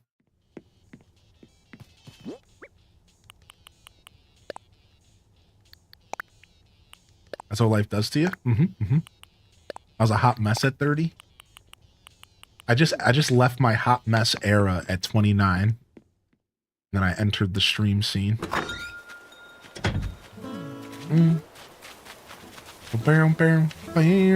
Oh, thanks, Leia. I'm glad we're just your old people friends here in the stream. Then you can go back to your youthful little spirit tribe that you go hang out with. Yeah, thanks. Great. Glad that we can be that for you.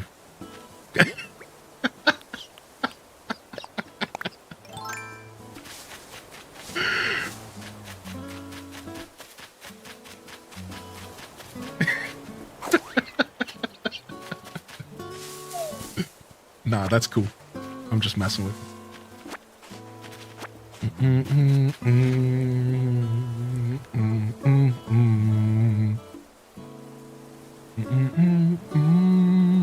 What's up, Aaron Kelly? Yo, Cotton Candy Unicorn, good to see you. Well, we do like to have fun here. For me, it's not necessarily about everything being serious, but I'm a profound individual and I'm very pensive. And I just like to think about stuff. You know, sometimes I wonder if I was born in the wrong era and how much I would have thrived if I was able to like think about how the universe works. And I still can, for the record. That's like a whole side note. But like, you know, sometimes I think about what it was like to like look at the stars and have no clue what's going on. And to be able to like try to navigate that. And to try to be like, wow, like what's going on up there, and try to wrap your head around the way the universe functions. Whereas like we're still doing that, it's just like on a different level, right? Yeah, like Greek philosophy era. Yeah, like, because I just like to think about stuff, man. I've always been that way. So it's like, it's not even about it being serious. It's not even about, you know, creating like a serious tone. Not everything has to be so serious and thought provocative. sometimes you just gotta smile and laugh and be goofy. And so I like that here in this community we can kind of have both. We can have our cake and eat it too. That's sick. No clue what's going on. I don't even need stars. Man, they just found one of the oldest universes we've ever seen. Galaxies, and now it's making us question our whole model. It's actually insane. Without going too far into details, we recently, very, very recently, are coming to the terms with the fact that we are finding galaxies that are older than we thought could even exist. So now scientists are at a crossroads where they're realizing we either have had the wrong data and we weren't going about how we were aging the universe, and we need to reassess the ground zero data because maybe we've built on top of the wrong information, or that something crazy's going on, like actually our whole universe is in a black hole that's in another whole universe.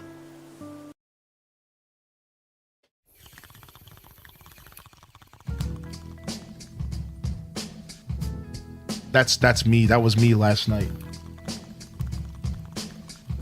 Watching this YouTube video in my living room. Right? So like, we're not sure, but that's not the point. Don't think about it. Don't let it hurt your brain, right? Because I think it hurts a lot of people's brain. This is what you want to take away from the conversation.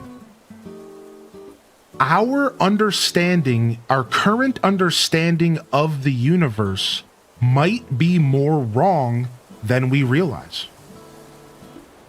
And that's the beauty of science. That's the beauty of this whole idea, is that we are finding discoveries that are making us realize, wait a second, do we even know what we think we know? Do we even know what's going on? And it's like, maybe we need to take a step back and reassess, because we just found galaxies that are dated so old that our current understanding of how the universe started and how old our universe is could be wrong. And that's like so interesting. It's like, wow, like even in 2025, you know, and to be fair, I was about to say, even in 2025, we're still learning more. But to be fair, this is the era in which we should be learning more, because think about technology and how fast it's advanced the past like 5 or 10 years. So in all reality, this makes sense. I would be worried if we weren't finding discoveries that broke our current understanding of science. You know what I mean? Because like, that would worry me, because it's like, dude, technology is getting insane over the past 10 years. It would honestly be concerning if things weren't hitting a point of, what's going on here? Right? So I'm really excited, and I'm a big science buff, a big space nerd. And it's just like really cool to see where things are going. Like, I'm excited to see like maybe what we discover in the next 10 years about our current understanding of the universe and stars. And I think it's really cool. I think they know more than they tell us. I mean, I love a good tinfoil hat every once in a while, but I think when it comes to like the understanding of the universe, there isn't really much to hide. But that's my personal take. Believe me, I love a good tinfoil hat here and there. I could get down on some tinfoil hat theories. I got you, baby. But my personal opinion is, when it comes to like this specific subject, I don't think we even know enough to hide. I really don't. I really do think you can take a lot of this information for face value, and that we really have no clue. Like we have no clue. Yo, what's up, Soulspire? Good to see you. Dude, isn't the new watering and planting in Fantasy Life so good? Yeah, isn't it so nice? It's actually made me not want to ignore my farms, because I always like ignore my farms because I'm too lazy to replant them. And now it's like, it's super sick. I think so too, McNug. Yeah, that's the energy I get though. Right now, again, I do understand that, believe me, I do understand the idea or the concept that we don't know everything that maybe certain people in our society do, but you know, I think there's always room for that conversation because we do still unfortunately live in an era in which information is just so valuable in our everyday dealings in life that, like, of course somebody's holding back something, because how else are you going to profit on it? You know, how else are you going to, you know, there's like a lot to it. I'm avoiding certain things because we don't need to go that far into this conversation, but I also think understanding the universe is beyond us. That's fair. I think that's fair to an extent. Maybe humans were never meant to understand it fully. You know? Yo, thank you, Kai Bells, for the check-in. Good morning, Island Melt Vibes. Thank you very much, Aaron Kelly and McKay Mack. How you doing today? Good morning. What's up, Jessica Rue? Jessica Rue, ACNH. Lizard people? Okay, chat. We're going off the rails. We went from scientific discoveries to lizard people. We're going off the rails over here. That was me after my cruise. You've been around in the perfect era to influence me, and I have no complaints. I wouldn't be the person I am today without having this community to come to for years. Aw, that's so kind of you to say that. Cheers, man. And enjoy that gifted sub. Ilima, enjoy the gifted sub, homie, all right? Just one on the house for being a good sport. You know, because I didn't want to give you a hard time earlier. I was just kind of teasing. What's up, XO Kel? Good to see you here. Good morning. Very Monday morning show vibes here for the past 20-30 minutes. Would y'all agree? Yeah, very Monday morning show vibes. All of a sudden, we just drifted into our Monday energy. You want to know why? Because this game does that to me. Animal Crossing instantly puts me into this mindset that because I streamed Animal Crossing for so many years and I have a certain style that I stream Animal Crossing. Like, I have a style of broadcast that I wrap around this game. And I default into muscle memory when I play this game. It's crazy, dude. It's like I instantly go back into my muscle memory as a streamer when I play ACNH. And that muscle memory is just sitting back, yapping, chatting about anything. It's that Monday morning show vibe, right? Yeah, it's chill. Yeah, you're good. You were totally fine, Eliama. You were totally fine. You know, at the end of the day, you never know when somebody tunes into a stream. And sometimes you are going to have the unfortunate situation in which you unmute this stream right when something comes out of my mouth that out of context is absolutely absurd. I know for a fact that you could like walk out of the room and come back in and something could be coming out of my mouth and you're just like, wait, what the did I just come back into? Like, what is he talking about? Like, believe me, I know how that works.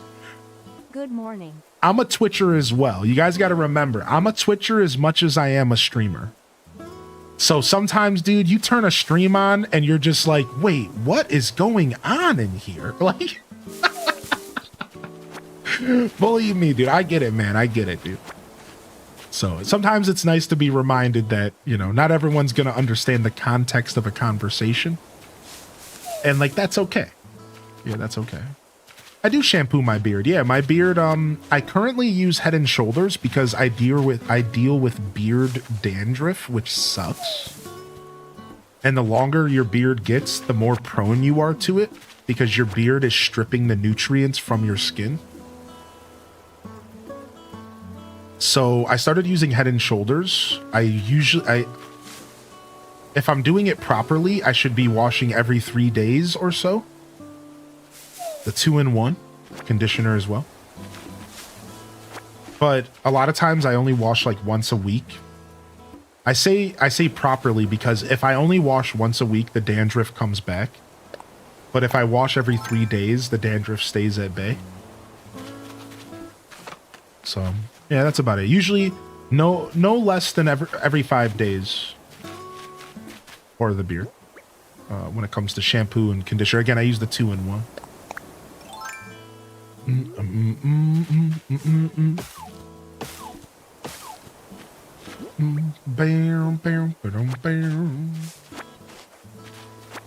And then, of course, I apply beard oil and balms and butters and stuff as needed. Yo, have a good day, Florida girl. Good luck with your work trip, dude. Thanks for coming and hanging out today.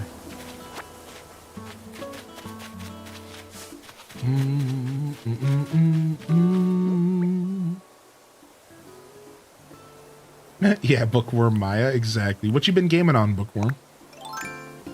I do play Pokemon sometimes. Yeah, Brengar. Yeah, I would say that you get pretty regular Pokemon content around here, but mostly based around the releases of Pokemon games.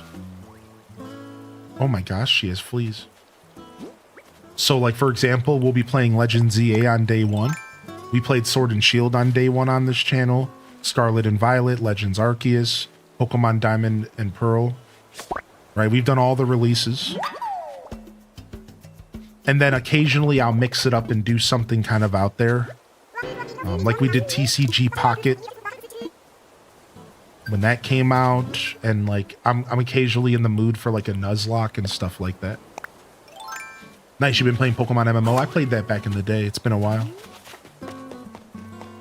I only ask because I respect your opinion. My niece wants to stream her sorority life, but I'm worried. She's 19. I want to support. I just bought her a Yeti mic. Any advice I should give her for safety?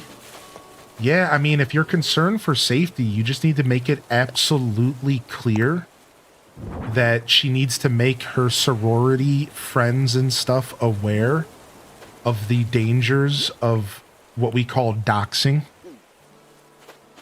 So, like, yeah, your concern for them is totally valid, especially as a female. It's even more imperative that they understand how easy it is for someone to track them down. So my biggest advice for you is to beat that into their head. Explain to them, even if you don't understand why yourself, how easy it is for someone to track you down with the little amount of information. They shouldn't be sharing names, locations, cities, nothing. Internet, ISPs, don't share a single word. And if they're going to be doing these types of streams around other people, then you need to get them to like confront those people ahead of time and say, hey, you can't say this stuff or you're going to cause me problems. Otherwise, let them have fun and it should be exciting. Right? Yeah, just let them. Yeah, it sounds fun. Sounds cool. I would encourage them to do it. It's a fun journey. But yeah, if the thing you're concerned about is safety, that's a fair concern. And all you can do is explain to them the way that the scene really is, right? There's a lot of weird stuff that happens that isn't fully understood by the audience, and a lot of people who look at streaming and say, I want to do that, they don't realize like there are some risks, especially if you're doing in real life streams. And then again, especially for females. And that's just the truth. You know, I don't bring gender up often, but if you are a female, whether through, you know, identifying or whatever, just like if you are presenting yourself as a female, you are more likely to run into creepers. It's unfortunate, right? So you just have to be careful. It's like creepy GeoGuessr. Yeah. Sad but true, right? So like, as long as you make it clear to them, but I think supporting them is super cool, and you know, encouraging them to pursue something that interests them in a creative environment like content creation is really cool. Yeah, it's super, super cool. And I honestly, I would tell that to anybody. I think all people need to be more educated on the dangers of those types of interactions on the internet. So like, you don't even have to word it necessarily just as a streamer. But yeah, like in their scenario, I would make it clear to them, like, yeah, just be safe, man. Don't go showing off too much of the outside of your building. Don't go showing off street names, right? Just try to be as like hidden as possible. What did one of my tools break? Aha, yes. Here we go. Flimsy egg. Yeah, lie about your age, like whatever it takes, right?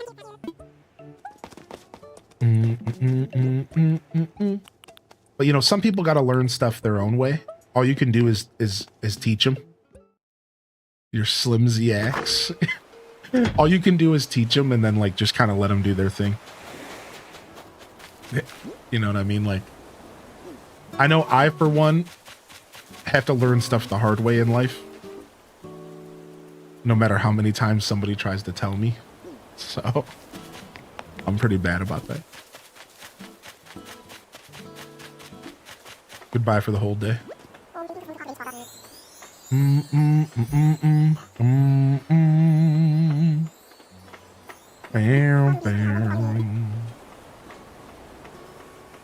That's one of the reasons I don't have my name on my chef's coat. Too many weird things happen. Yeah, it should just have a nickname on your chef's coat, right? That'd be sick.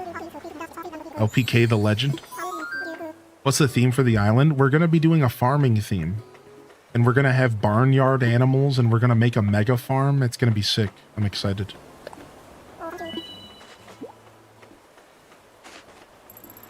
Appreciate you, lemons and limes. Good morning, homie.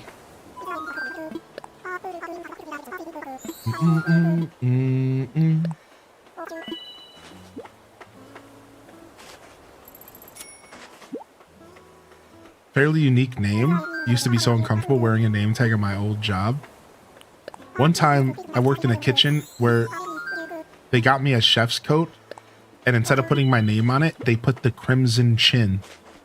Because when I don't have a beard, I have a very pronounced chin. So they, as a troll, instead of putting my name on my chef's jackets, because like they order them after you're there for a certain amount of time, they put crimson chin on my chef jacket. It's so messed up, man. It was so messed up, dude. I was mad, dude, because I had to wear these jackets. You know what I mean? They're not gonna reprint them. Like I had to wear it. It was like a patch, like ironed on.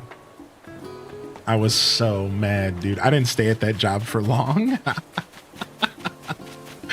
I was not happy, man. I would have quit that day. The crimson shin. I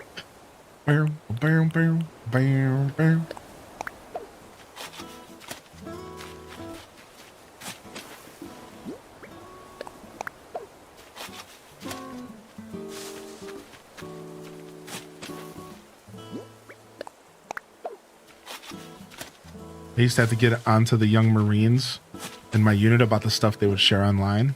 Yeah, some people just don't fully get it. And I get that, though. Not everyone's chronically online, you know?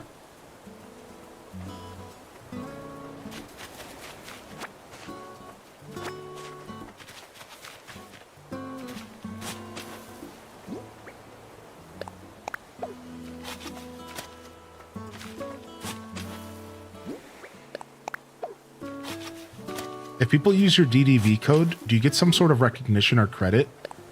Yeah, it was told to me that it would be a tool to track analytics, to see community engagement, which would lead to, you know, future sponsorships and more negotiation tools at the end of the day, right? Like, I could ask for those analytics, I could see the numbers, and I could say, okay, well, obviously my value is at this point.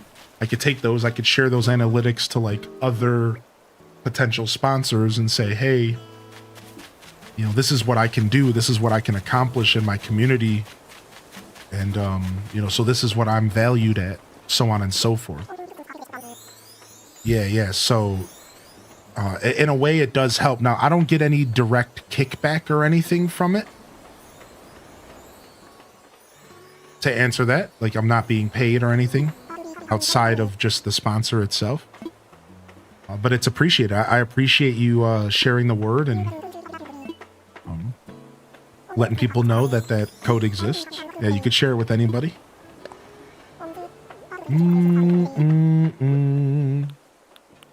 So yeah, there is very much intrinsic value in that sense to the code and it being used.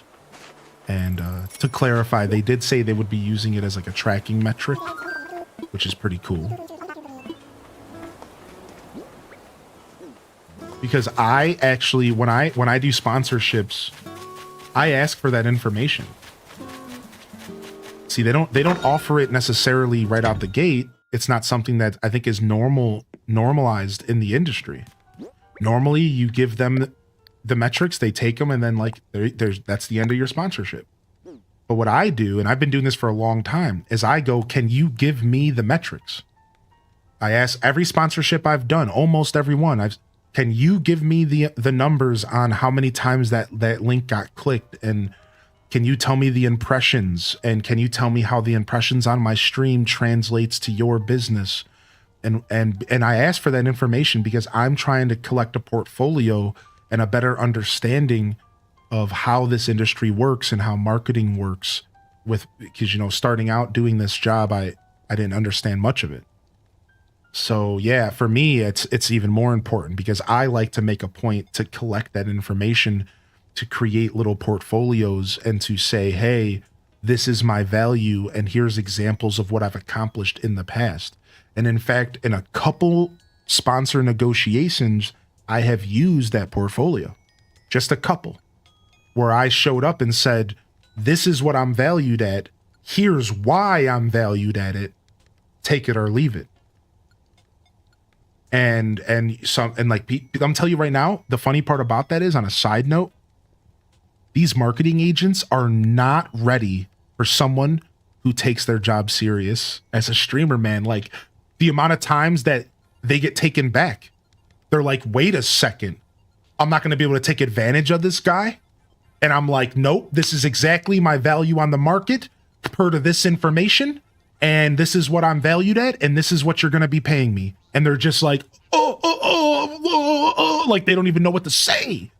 It's actually insane. I've realized over these years how little seriousness gets put into that stuff and how it's usually just a super casual, fluttery thing. Like, oh, sure, I'll take money. It's like, yeah, but why and how much money and what is my value on the market and how many impressions do my stream get, right? Like, for example, my panel section. If my stream gets 3,500 unique viewers, that means that that panel was potentially looked at by 3,500 people. So then you do an equation that's based off of the average rate that somebody would scroll down and see your panels. So then you would say, okay, so out of 3,500, this is the percentage of people who probably even saw the ad. Then you could do another equation and say, based off of this random marketing data, what's the percentage of people who clicked on the panel, which is always drastically lower than anything else. And then you can take that data, culminate it and say, okay, this is the impressions, this is the click-through rate, and this is like the value I'm bringing to you as a marketing space.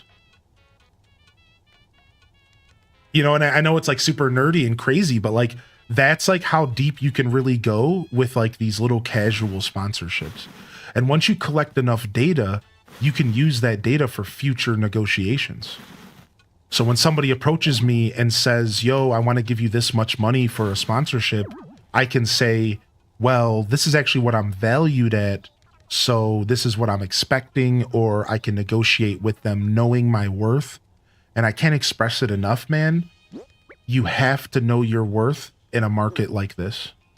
You have to understand the value that your space is as a streamer when it comes to like marketing stuff. Because until you understand your value, how can you ever expect to get your value from a sponsorship? If you don't know your own value, right? Like you have to have your starting point should be understanding your personal value. Once you start there, you can start to say, okay, now this is what I should ask for. This is what I should offer, right? And it's funny because like I've pushed away some potential sponsors because to them I overvalued myself. But I've also thrown some numbers at a sponsor and was surprised when they were like, yeah, good, sounds right. Yep, you're definitely worth that. We'll pay you that. And I was just like, wait, really? You know what I mean? Like it's like one of those moments where I was just like, oh, frick. Oh, wow, cool. Like I just kind of threw a number at the wall because like I know what I'm worth, but like you're not normally going to get that. And then they were like, yeah, actually sounds good. And I was just like, oh, okay. So like knowing your value really does matter, man. Like, because like an honest company is going to totally see that and go, yeah, this dude's worth it. So it's pretty cool. Yeah, it doesn't hurt to try. Yeah, right. And like I said, the only situations I've been in where it did hurt to try were like a couple times where I never got, a reply, or they decided to go with someone else because I was like too high valued, which is like fine, Dang, I should have asked for more then. Yeah, right. It was like, it's like sometimes so I try to be careful because like if it's something I really want to do, I'll sometimes even undervalue myself just because like it's a really good fit for the community. So it's like, all right, I'll do this.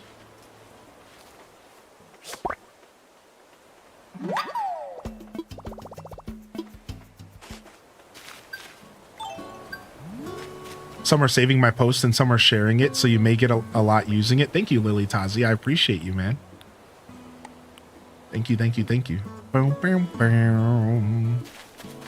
All right, nice. Let's go ahead and drop this here. So we managed to pick up some bushes today, and we managed to buy 25 crops. And we could buy more, but I don't want to just have sugarcane. I don't even know what sugarcane's really valued at. But here, let me show those who got here late what this looks like here.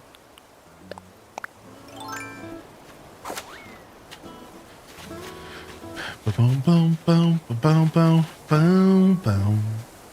Yeah, yo, what's up, Goth GF? That is pretty scary, dude. I've heard that kind of stuff before, so I'm not too surprised, but... Yeah, we missed Tangy's birthday. I know, I'm the worst Tangy fan.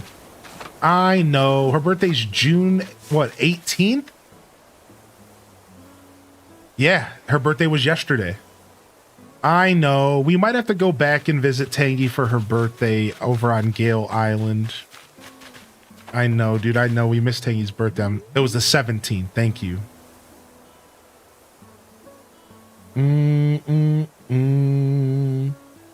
Okay, cool, Aubrey. Thank you. I think I might have downloaded that stuff, but I'll double check. Yeah, here's the 25 crops we planted. And this is the start of our new mega farm journey. Should be sick. Gonna move your house? Yeah, we'll probably move our house and stuff eventually. I sold it to someone at Blizzard for $2,000. Crazy. Baby Nug is a month old today. Oh, baby Nug. They grow so fast. The babies are like freaking weeds. Before you know it, you're covered in them.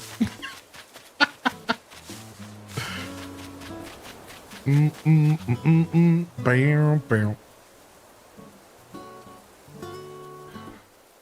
Yo, good to see you, Artifice. Good to see you, Quelth. Yeah, we're H does yapping for sure. Yeah, we didn't celebrate Tangy's birthday on stream yet this year. We might have to time travel backwards. We might have to. Yo, Dark Lord of the Pickles. And Lost Seth, thank you for 3 months. I don't even know.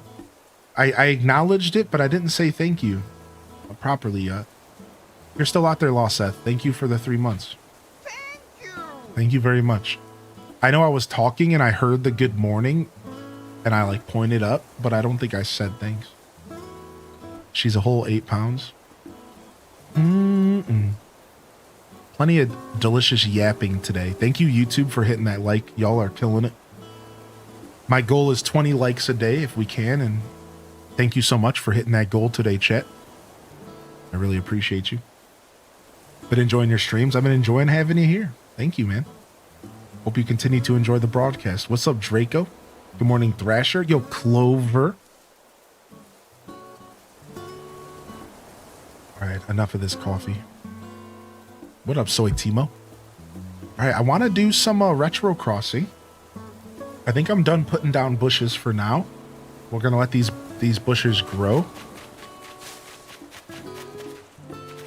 Feeling pretty good about our bush placement. We got a bush here as well. We could do some material grinding. We definitely need materials. We're running low on stone and wood. But that's the only thing I would say that we really should do. But I think we'll just go ahead and do some retro crossing.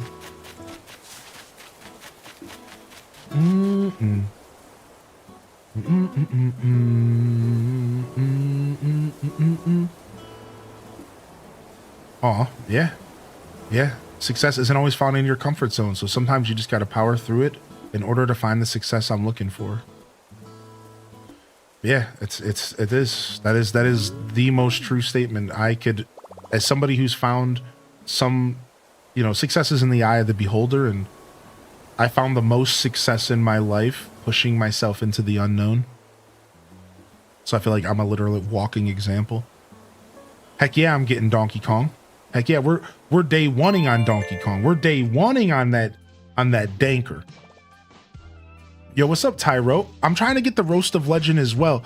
So is the Roast of Legend a recipe that everybody has, or do I have to find the recipe? Because I could make it for you probably if I have the recipe. I also need the Roast of Legend. I also need it. I don't know. I don't know if I have the recipe though. I might have to like buy it or something. You got it at mastering? Okay, so I do have the recipe. We just need to make sure that we have the ingredients then. All right, so I'll make a point to go farm the ingredients up, and I'll try to make some Roast of Legends for the community. And I'm sure other people can help as well, but I got to go look at the recipe again. Yo, I just want to quickly say we're going to switch over to some retro Animal Crossing, but if you were here specifically for New Horizons, before you step away, please consider hitting that like button. I'm an Animal Crossing creator, and I've been doing Animal Crossing for 6 years on this channel, and it's my most played game. Welcome home. I am an Animal Crossing creator first, and I will always be an Animal Crossing creator first. At least that's what I tell myself. So welcome in here. If you're on YouTube, hit that subscribe, and thank you for those that did. I did see a new subscription come in here today. Thank you, YouTube gang. We're going to check out some retro crossing. So if you don't know what retro crossing is, let's jump over here. Let's get this set up. It's a term I use for playing the older Animal Crossing games. And the one that I'm going to be showcasing today is called Animal Crossing GameCube. It's also known as Animal Crossing Population Growing. And I'm playing a fan-made version of it that we call the Deluxe Edition. And I'm real excited to jam on this. So hopefully y'all are just as excited as I am. Let me make sure volume stuff is okay here. I'm going to mute the music for you guys. Give me just a second.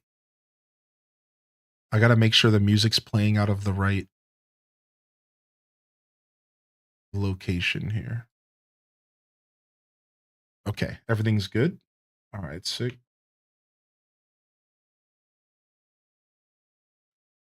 All right, and then while you guys are jamming out to that, let me go ahead and set up the scene real quick, which will only take me a moment. And there we are. We're all set.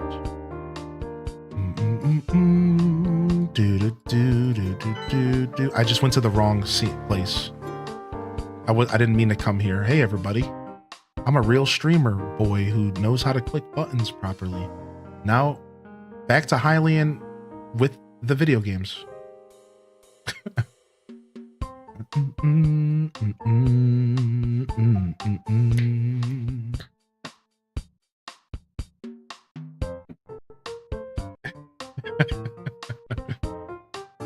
All right, now before we lock in, I have to just change my title really quick. All right, and then we're all set. So let's go ahead and do that. This will take me just a second. So while I'm doing this, I would like to do something really quick. All right, so if you've played this game, you might know this song, but if you don't, this is the Igloo music from Animal Crossing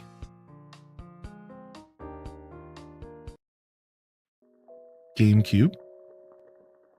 In the winter in Animal Crossing GameCube, a random igloo could appear from villagers, and they have this chowder in the middle of the room.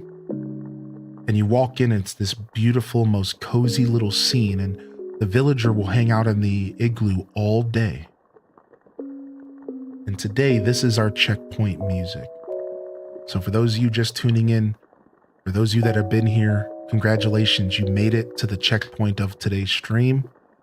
Welcome, save your game, pop a tent, get those elixirs going, get all healed up, get some snacks. And we're going to dive into our next game here today, all right? So welcome to the checkpoint here today. Thank you. Thank you for being here. Let me go ahead and get this title switched up real quick. If I haven't heard from you already, I'd love to hear from you. So jump in the chat. Let me know you're out there. All right, let's go ahead and see what's going on. Boom, boom. Do, do, do, do.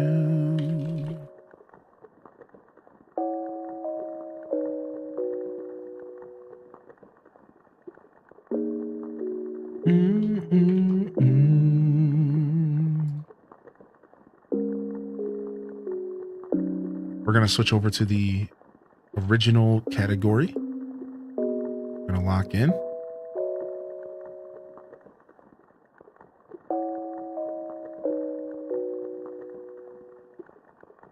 right, exclamation point night in the chat. If you haven't already heard, again, we do have a night stream tomorrow. I'm very, very excited to dive into that night stream tomorrow. So hopefully y'all can make it. It's going to be a lot of fun, dude.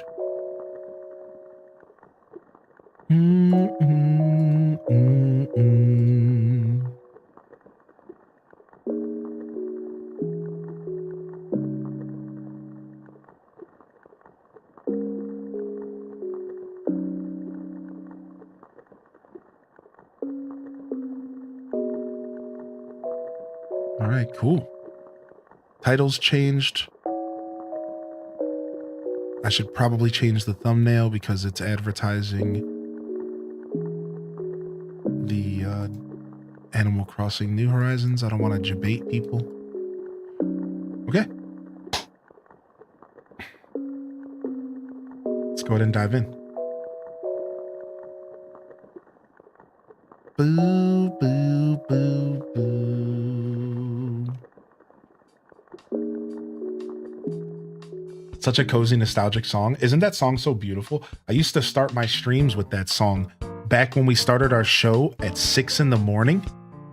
When my show, my Animal Crossing segment was called Positive Morning Vibes. Way back in 2019, I would start my shows with that song, and I would have a little GIF playing of the inside of the igloo. Someone pointed out on Twitter that this Donkey Kong game is the Knuckles solo game that we never got. Why is that actually so true?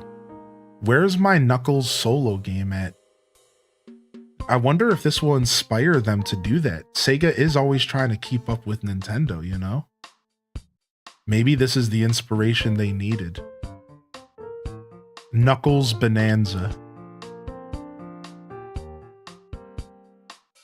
He thinks the bamboo's cool. What's up, Necro? The bamboo is pretty cool. Yeah. Sorry I missed that, Necro. I would have shown off the bamboo a little bit more if I would have seen that. 6 a.m. you beast. Yeah, we used to go hard. Then I slowly drifted to 7 a.m. and then 8 a.m. is where I've been for about 4 years. 3 years. Hey, what took you so long, Lion Cub? Are you ready to have some fun or what? All right, I had a feeling my date was going to be off, so we have to adjust that really quick, and then we're good to go. Because we did time travel to go to the raffle at the end of the month, and then I just never time traveled back because I was just going to like let it happen naturally, basically.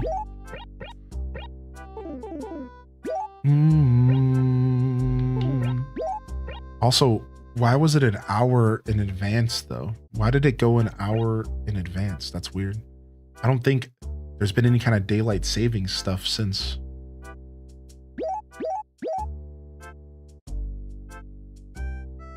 Yeah, good to see you though, Necro. I hope you're feeling good today. My partner and I just got back into playing the GameCube Animal Crossing. It's something we first bonded over when we started talking. That's so cool. That remembers me. That makes me very happy, and that reminds me of some of the connecting I did over Animal Crossing with my current partner. Boom,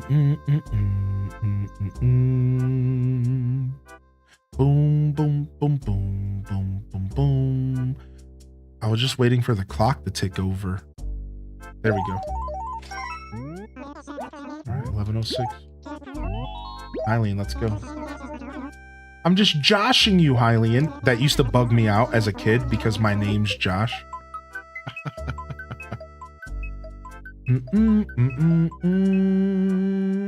The new storage system? Yeah, I did. Hold on, let me go to Deluxe changelog. Yeah, okay, I do have the most recent update where you put the GBA programs to a disk. Yeah, okay, I do have the most recent update. I'm fairly certain.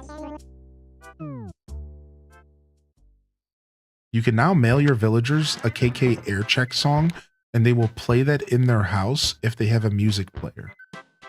I think I have all of these updates. I could look at my files on my computer really quick. If I wanna see.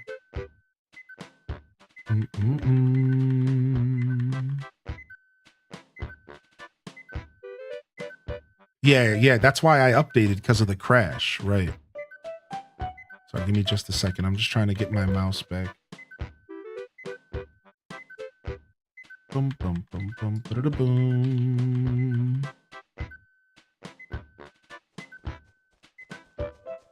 Ever since I started running my keyboard through this USB hub, I've been having like weird issues with my keyboard. I might have to stop using this hub. I didn't realize it was the hub until the other day. That's causing the problem. All right. What makes this deluxe? Exclamation point deluxe will give you a little bit of information, and then I could talk a little bit about it here in just a second as well. All right, Animal Crossing Deluxe. I'm currently using... Oh no, I might actually be further behind than I realize.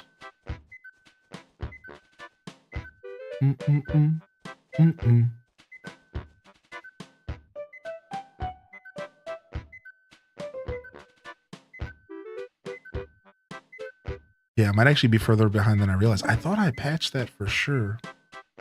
Here, let me go back to the website and bring it up, and we might patch here in a little bit.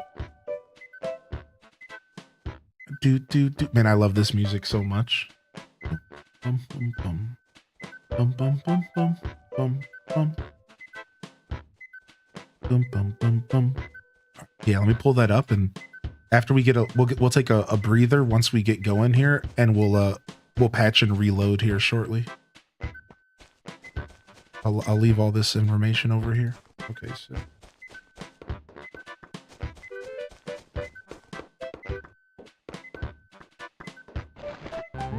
Yeah, because I saw that update. I thought I patched it, but what I do to keep myself in the know is I have the most recent patch files sitting in the folder so I can reference what patch I'm on. That's how I know I'm behind. Robin borrowed my handkerchief and won't give it back. I ought to give that fool the old Bama. All right, we're going to visit Robin here. If you swap the map to the new map mode or not, I'm adding a version to the title screen in the next update. So wait, how do you swap the map? Would that be something you have to do in the settings when you load the game up? Dude, 1.6 made Stardew so easy. I'm almost to perfection on a lazy playthrough year 3. Press L on the map screen. Okay. All right, let me go through my mail here, and then we'll do that. All right, we got our T-Rex cash. This is all of our fossil money here.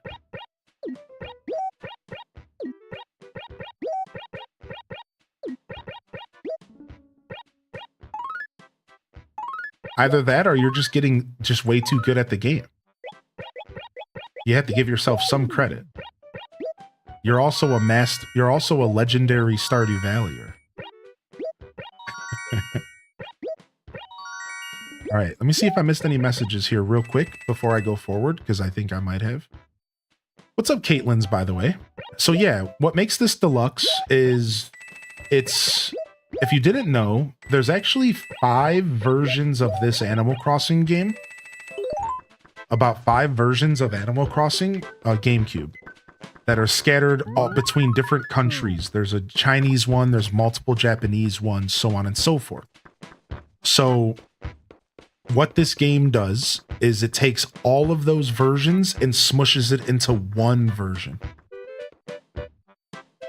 That's the biggest thing that Deluxe does. All those different regional differences. From there, there's also a bunch of improved quality of life and adjustments made to make it a more modern experience. Yeah. Hylian and the Dazza Boys, now I'm unstoppable. It's quite a powerful beard. I've been watching for about 10 minutes, but I've been busy. Yo, what's up, Corey Zek? Welcome in here, dude. You're always welcome to lurk about. Oh, Hylian, what in the heck have you been doing that caused you to neglect your duty to say hello to me? Oh, my bad, homie. Do you clean your room regularly? If you leave it dirty for too long, these annoying little creepy crawlies start setting up shop in your room. The only way to get rid of them is to crush them under your heel. Ugh, it's so disgusting. Okay, buddy. All right, let's see what's up with our villagers. Peanut. Peanut was our 15th villager. 1, 2, 3, 4, 5, 6, 7, 8, 9, 10, 11, 12, 13, 14, 15. So Peanut the squirrel's our final villager. Oh, here it goes, dude. So we have Tangy the cat, Velma the goat, Camel Frog the frog, Peanut the squirrel, Butch the dog, Tasha the squirrel, or the skunk, or whatever she's supposed to be, Midge the bird, Tad the frog, Tabby the cat, Hazel the squirrel, Derwin the duck, Leopold the lion, Margie the elephant, Rex the lion, and Robin the bird. A very, very even group of villagers. We don't have we have 2 frogs, 2 dogs. Like, it's not like we have an over amount of more than one type. You know, usually I'll get villagers, villages with 4 or 5 cats or 3 or 4 dogs. It's all pretty even. We're building Noah's Ark apparently. It's 2 by 2 by 2 by 2.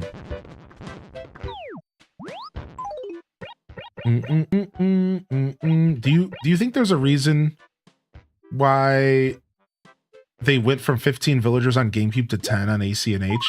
It has to just be limitations of the Switch, right?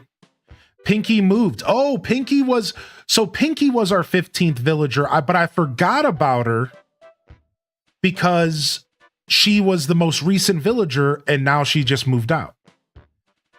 I'm leaving town.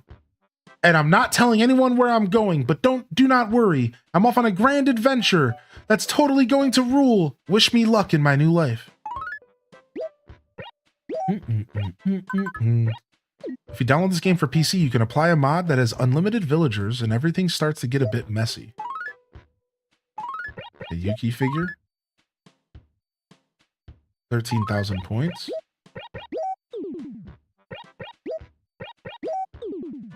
I think it would be hard to fit 15 in New Horizons. I agree with that.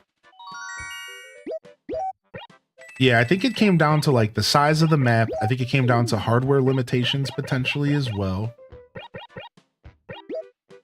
All right, this stuff I think it needs to go to the museum.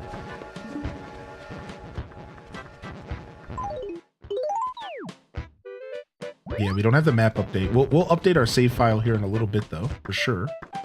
It only takes a second. You were right about the horse. I deeply apologize for my ignorance.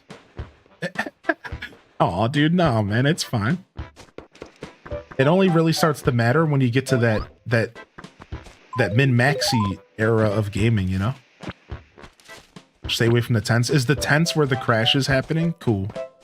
Summertime tents? They only happen on the weekends, so we're okay for now. All right, nice. We got all this stuff to sell because Tom Nook was...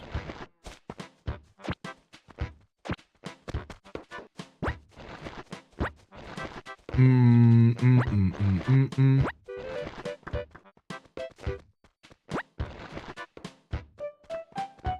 a.m. wine? That's fine, right? Dude, yeah, heck yeah, man. It's 12 p.m. somewhere. Get your wine on, boyo. Get your wine on.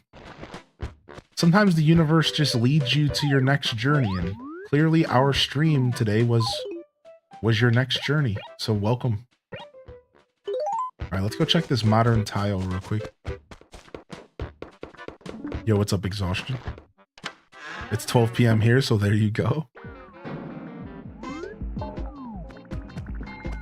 I forgot we got KK Ska. Yes, dude.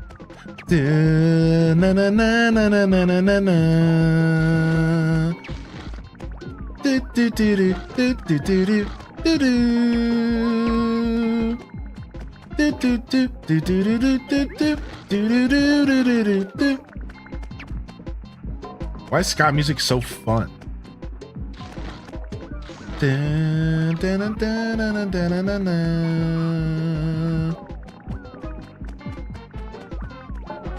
Stop dodging me. My son was able to get FLI earlier this week, and he's been loving it. Oh, nice. Want to join Saturday with some Groves? Yeah, I saw that you were doing Grove Saturday. I might join. Yeah, I saw that post. Thank you. Thanks for hosting that, and I might join. I might join you. I guess it's time for us to get out of the desert in here, huh? I'd say that's a really nice look. We already got a lot of modern stuff going. I'm excited to see what you did to the storage system because holy heck is the storage system kind of dated in this game.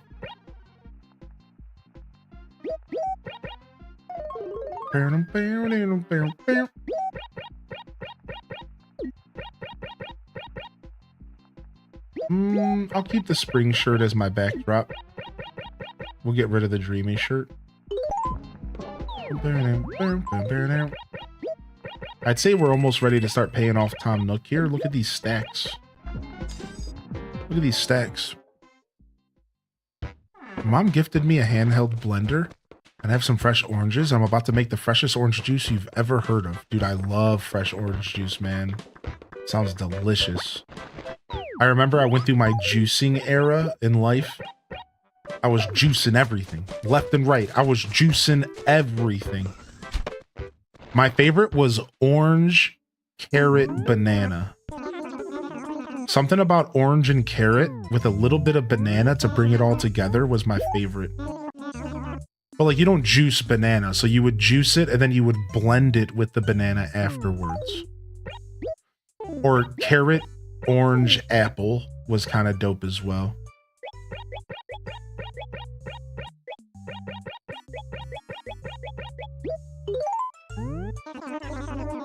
Yeah. I might be able to join in on Saturday, Genshin Zero. Genshi Zero. I might be able to join in on Saturday. I'll do my best to pop in. I mean, I'll probably be live on Twitch. So if I can't make it to your groves, I hope either way, thank you for hosting. And yeah, I'm excited. I'm definitely interested in those year 900 aging altars for sure. I actually have a couple myself as well, but it seems like you got it covered. But I was going to say in the Discord, if you needed any help, I do have a couple myself too. Those year 900 aging altars. Melon milk. Juicing brought back the memory of the juicer from Cory in the house. Cory in the house. This is where we're at today, huh? Cory in the freaking house, dude.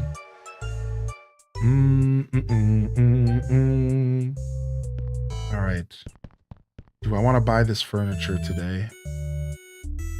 Yes. What's the date? It's June. Sure. Let's buy this furniture. Cory in the House is my favorite anime. All right, let's go ahead and get all this stuff in our catalog. What up, Shamtoon? Good to see you, buddy.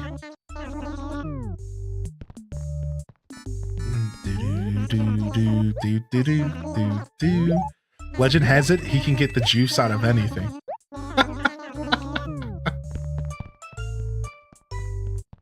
My best friend is moving away tomorrow, and he didn't tell me because he thought I'd be mad at him, and now I feel like I didn't get to say goodbye properly. Aw, Oz. Sorry to hear that, dude. Loving the chat, man. That's gotta be tough.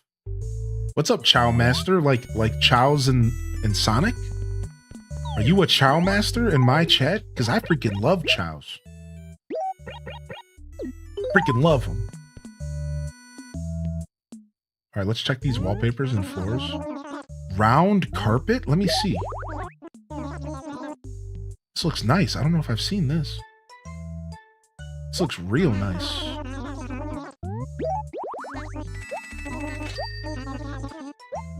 I better tell you my best story ever. It's kind of a nice introduction. It's good that we get to know each other. Okay. It's new? I knew it. I could tell.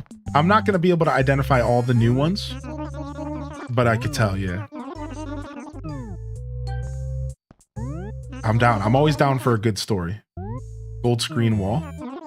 Yeah, cool story Bobs and Robs in the chat. Ooh, nice. We'll take the modern wall to go with our modern floor. Look at us. The HRA is going to be very pleased. Very, very pleased. We're about to buy this umbrella.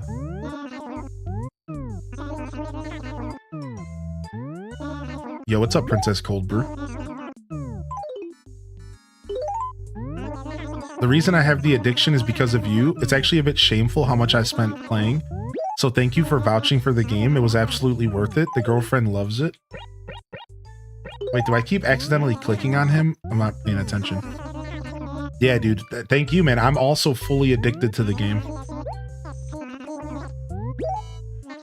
One time I spent $10 on a scratcher and I ended up winning $10,000. After taxes, it was about $7,100. I spent about $400 to myself and gave my mom and my stepdad, my grandma, and many others thank you cards with money in it. This is crazy. I donated to a charity also. I hope my ex-manager helped my ex-manager pay for rent. She still owes me and is probably never going to pay me back, but that's okay. That is insane. I've never met anybody in my life that has made more than maybe 50 bucks, maybe $100 on a scratch off. Ever. Like, that's actually super cool. I'm gonna sell this for now because I don't need it.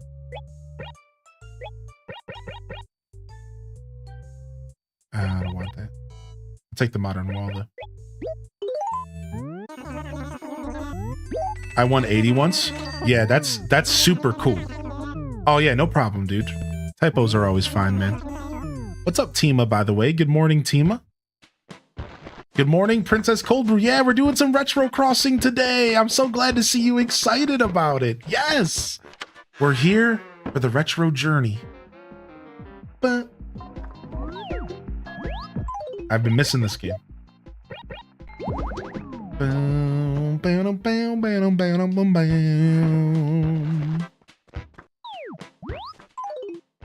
right.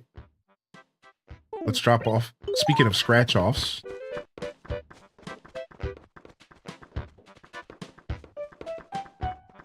These freaking April tickets. I honestly should just get rid of all these old April tickets, huh? Take them to the trash dump. Probably. Sometimes I'll save them for like the next year because I think they're usable the next year. But I usually have a separate town to do that. Now, maybe with the storage system, I can keep them all. Yes. Yeah, they're good forever. Okay, never mind. With the new storage system, we'll keep them. Normally, the way I store old tickets is I store them in a secondary town. And I have the secondary character come and pick them up every so often. And then I go grab them the next year. But we might be able to move on past my old tactics. You know what I mean? My old strategies are no longer as needed. Speaking of the trash dump, let's go check the dump today. What's up, Feisty? I got some really bad news on Monday, like bad enough that I don't want to bum people out. So thanks for being here and giving me some nice vibes as usual. Oh, sorry to hear that. Thanks for respecting our space and maybe holding off on something that could be, you know, in that dumping territory. It's really hard to see those lines, and sometimes you just need to vent. And I think I get it regardless, but I do want to say thanks for that, and sorry to hear about the struggles, man. Appreciate the gifted sub over to Corey, by the way. Corey, bringing him in, badging him up. Badging him up and bringing him in. I knew the name Corey was familiar. I've seen you over in Feisty's chat. Yes, I knew your name was familiar, but I couldn't wrap my head around why. That's what it is. I've seen you over in Feisty's chat. Yoink. Snatch that up.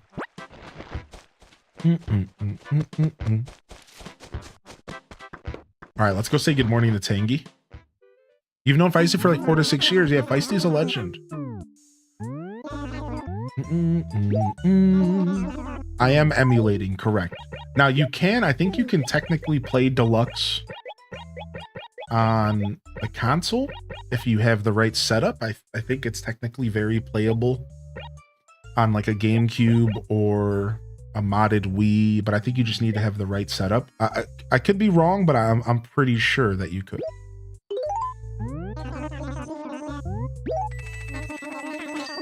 Are you gonna make a new Tangy Chapel?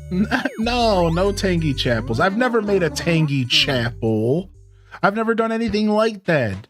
Sure, I made a room that was dedicated to Tangy, but a chapel, that's going a little too far. I don't know if I really appreciate that wordage. What up, El Rob? Good morning.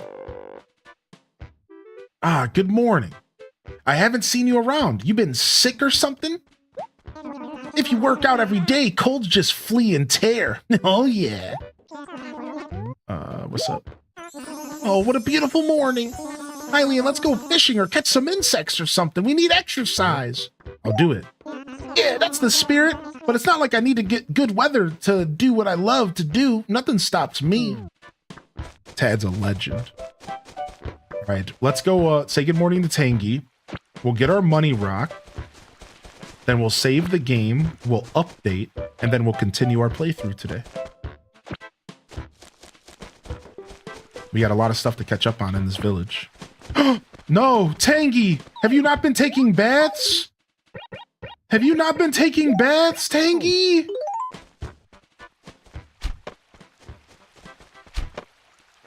Oops. I just smacked her in the head. Got her.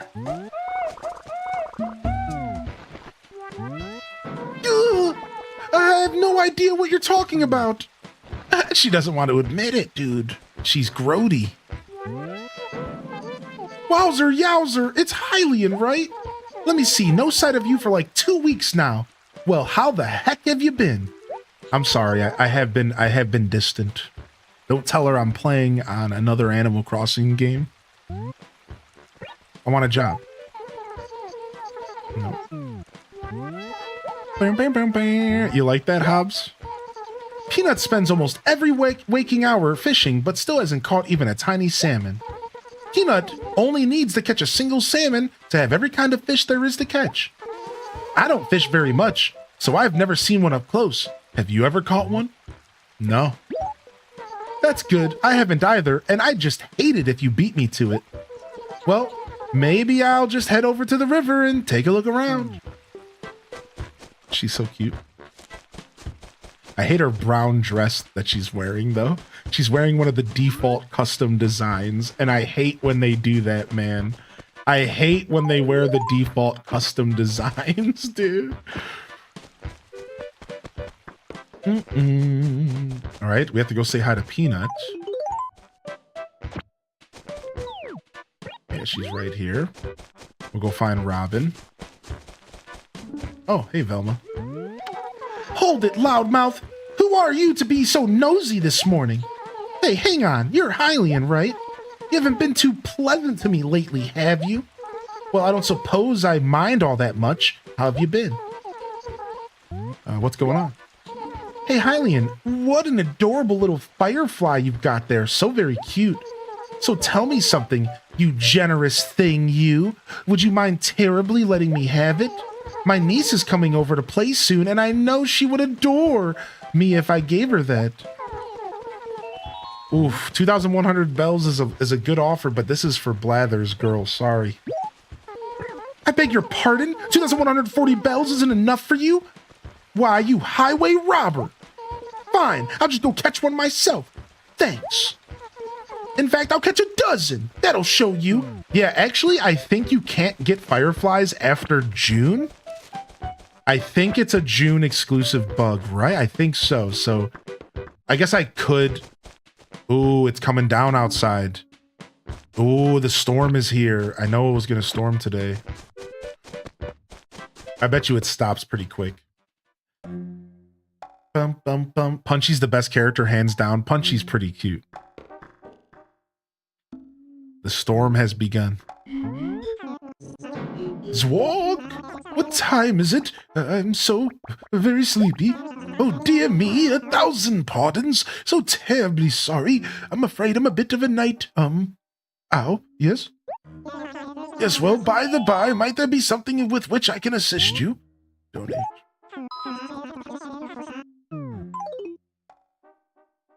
Okay, oh, I could have gave her the lightning bug. Oh, now I feel bad. Oh, well.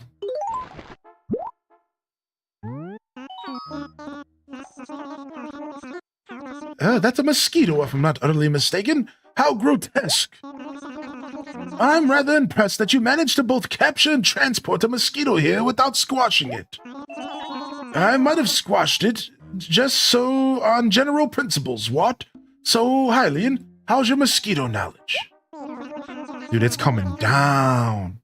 Were you, for example, aware that the male mosquito can't suck blood? Nope, they survive by drinking plant nectar. Evidently, the female's the vampiric one, and she only ingests blood for the protein she needs to lay eggs. I couldn't care a fig myself. All I know is that the itching that occurs after one is bitten is quite disturbing. Not only that, but mosquitoes are notorious for carriers of all sorts of diseases. You know, dirty, filthy little buggers. But I digress.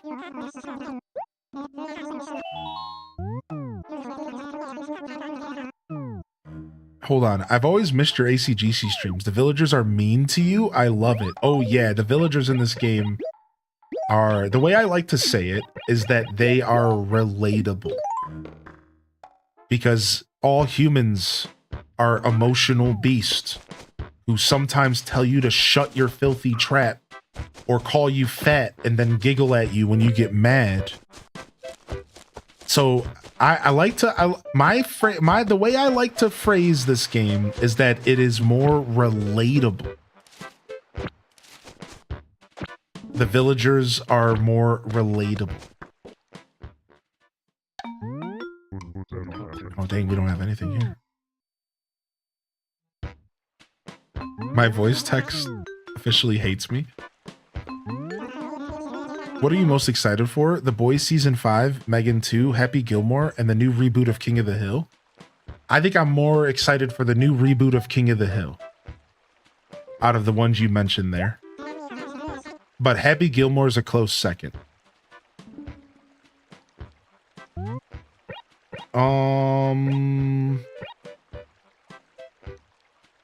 Any going-ons? Yes! Yes! Renna is coming back for our second public work project. We are not going to miss this Saturday morning. June 21st, Saturday morning. We are not missing that. We will be participating in that this Saturday. Let's go. I was hoping that she would return. I missed Katrina, which is fine, and I missed another Gracie visit, I think, as well. I was really hoping Renna would come back. Yeah, Bobby's like 23 years old. Ooh, the new bridge. Oh, this is not a good bridge location. Sorry, old man. Kids in their youth. How I envy you little sprouts. My shell's so heavy, just lugging it around is a chore. Oh, but enough about all that. I've got duties. Oh, yepper. As mayor, there's a problem I'm supposed to resolve. What was it again? Yes. Oh, it had gotten under my shell a little bit ago. All right, of course. Several villagers have been raising quite the ruckus lately, saying the town needs a new bridge. So I'm considering building the new bridge somewhere around here, but I just can't decide. What do you think? I'll sleep on it. In that case, I suppose I'd best give it some more thought myself. Measure twice, cut once, they say. But my, aren't we a thoughtful whippersnapper? You're quite the shrewd little human, yepper. If a young sprout like yourself could make a snap decisions like that, we'd hardly ever need a mayor. My aching back. Shut up! I'm over here trying to talk, and y'all are yapping in my ear. We got squirrel on squirrel crime here. Good morning to you. I'm Peanut. Yes, indeed. So, like, who are you? 'Cause I don't think I know. Hylian, great name. Super nice to meet you, Slacker. I forgot she says Slacker. She's so cute. I think Peanut's actually one of the cutest villagers, dude. I've always liked Peanut. I love Tortimer. Hey. Back in my day.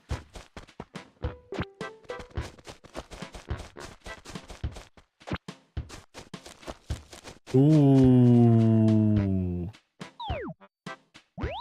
Worth? I think this is worth attempting here.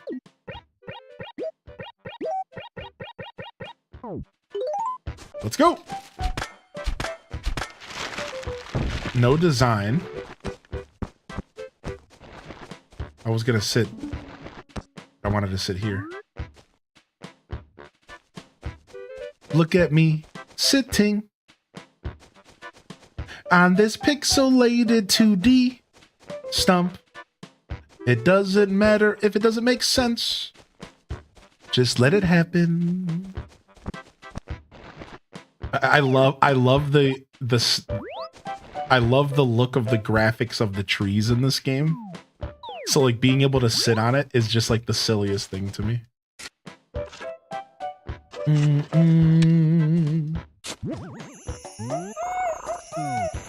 It's very cute, yeah. All right, we're going for it. Boom shakalaka. All right, Robin, give me that handkerchief. Oh, why, Hylian, it's been an age. I thought you had forgotten all about me. Nope, I'm just hoping you'll move. Was that rude? Okay, Camel Frog has it. Of course he does. What's up, Mills? This is the best game in the world. Just don't get stung by a bee. What's your biggest regret in life?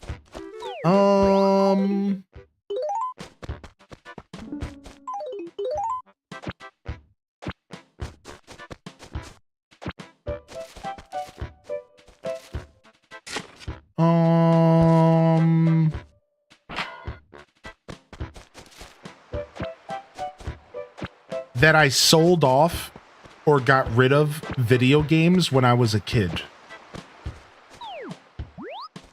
And that I don't have all of the video games from my childhood.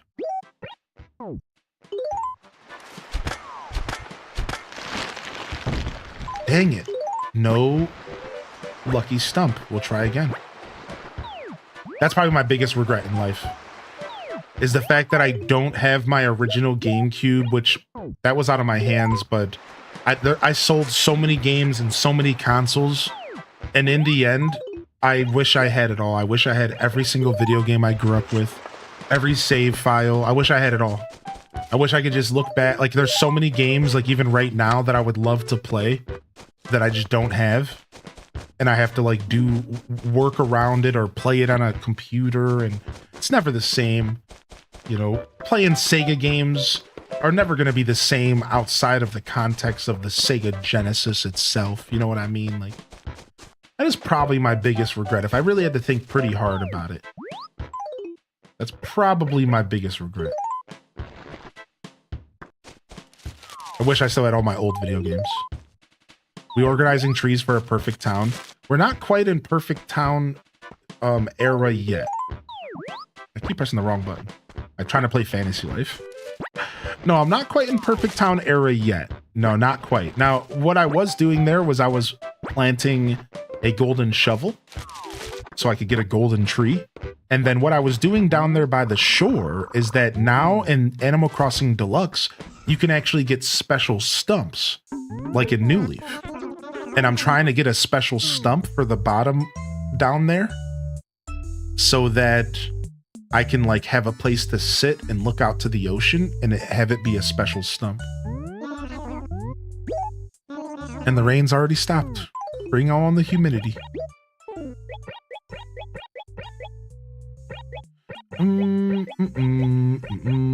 Oh, Corey Zach. I guess I kind of agree with that statement. I'm gonna keep the Firefly. Like, if you have to think pretty hard about your biggest regret, or on the other side of that, you have so many regrets, it's hard to choose just one. No, my other answer was going to be that I didn't start pursuing my creative journey until I was 29. If I would have started my creative journey when I actually wanted to, which would have been around the age of 25 or so, I would have gotten into Twitch and I would have been one of the only creators like on the platform. Like, yeah, like that I do have a kind of a regret for not getting into content creation as soon as I thought I should have. I was so worried and so caught up in thinking of what society told me was like the right decision to make. You know what I mean? You get so caught up in like, oh, I should be doing this because this is what society tells me I should be doing. When if I would have just if I would have figured it out a little bit sooner, I think I would be in an overall even better position as a creator. That isn't to say that like I'm already in a great position. Like, I'm fine. Which is why I didn't mention this as my overall biggest regret, because it's not. Not at all. But it's definitely one of them. It's like, yeah, if I would have really been true to my heart a little bit sooner, if I would have figured out a little bit sooner to be true to my soul, I would have started content creation closer to like 23, 24, which is like right when Twitch started. And that would have been a huge leg up, because most of the successful creators on Twitch that are like big names, they all have one thing in common. Most of them. They've been around since the beginning of Twitch. The Barbarous Kings, the Dragon Fiends, the Fire Dragons, you know, these are just people that I watch. You know, the Auras, the, you know, Cow Carnages, all of them all have one thing in common outside of a few, right? There's some young duns like Kai Sinet who's newer and whatnot. But all of those like OG gaming communities on Twitch, Dan's Gaming, stuff like that, all of those names, they've all been on Twitch for like over a decade. And it just goes to show you, like, they hit the ground running. They started before anybody else got into it. And like, if I would have just been a little wiser, I would have seen my future, and I could have said, you know what? I need to get on this now. But at the time, I was so caught up in not doing the thing that I should have been doing, you know? I was broke back then. Yeah, same. Exactly. I was broke back then. Exactly. And like, I didn't have a computer, and I didn't have priorities where my money was going. So instead of saving money and buying a computer and hitting it early, I was too caught up, you know, smoking doobies and like wasting my cash and all that's fine. You know, that's not a commentary on that. Like, I don't regret those years of my life. I love them. They built me and made me who I am. But I look back and I'm like, dang, like if I would have just had a little bit more insight, and I started even 5 years earlier than I did, like Twitch would have been around for about 2 years at that point, 3 years. I would have been one of those like very early Twitch creators for sure. But I had to figure out how to believe in myself before I could start streaming. Because, you know, how can I expect other people to believe in me if I wasn't believing in myself? So it took a while to get there, but here we are. All right, we're going to quickly save. And we're going to quickly patch a new copy of this game really quick. I said quickly 3 times, so you know I'm serious. you know I'm speaking business here. All right, we'll put this in the old patches folder. And then downloads, we're going to cut this, bring this over to the gaming folder. Paste it here. All right, then we're going to go over to this website.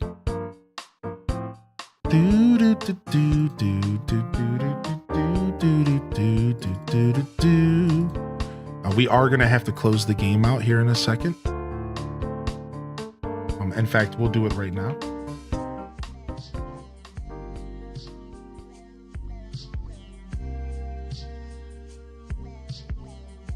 All right, boom. And then I'm looking for the source file. That's going to be here. Patch file. That's going to be here. Apply patch. Dunzo Benunzo. Now we'll take this old.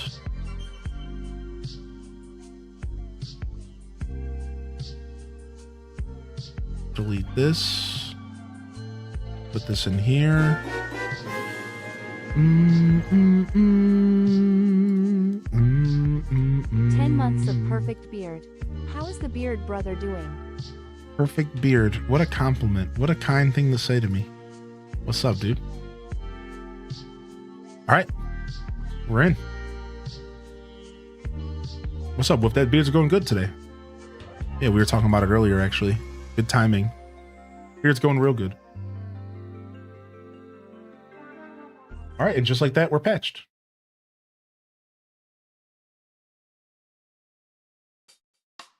Just like that, we're patched.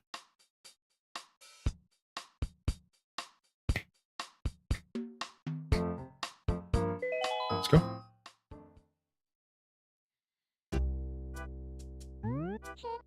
Hey, so you're all ready to go out on town? All right. What's up, SYM? Happy Pride, Happy Men's Mental Awareness Month, or Happy Awareness, is it month or day, or I don't know, but either way, shout outs to Happy Pride Month and Mental Awareness Month as well, whatever. I don't know anymore. I can't keep up with all the different months and stuff. I wouldn't know. Where's my, can I create a beard awareness month in September? Is September taken? Because that's my beard's birthday. Dude, now it's raining again. It's Pride and Men's Mental Health Awareness Month. Cool. I didn't know that. Beard Etiquette Awareness Month. Yeah. I want that. My beard's birthday is in September. Happy Juneteenth. There's No Shave November. Maybe beard would be celebrated then too. Oh, No Shave November. Oh, you see, I thought November was. Oh no, never mind. Never mind. All right. Anyways. Oh, look at that. Different maps. Oh, you updated the icons. This is super interesting. So this shows all the dead spots. Is that what this is, right? This shows all the dead spots where stuff can't grow. Is that what this is, right? If I remember what I read about this update, because I try to keep up in the Discord.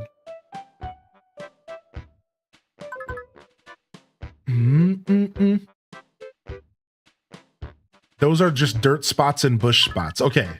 Those are just dirt spots and bush spots.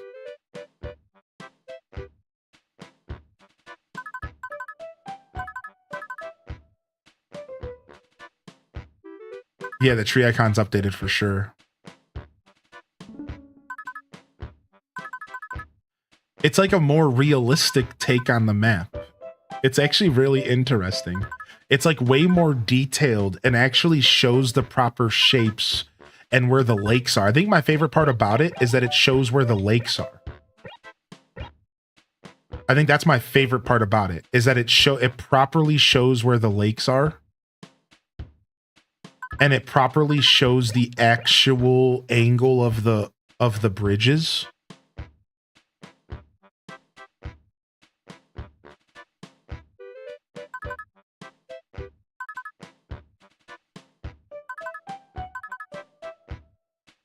That's so cool.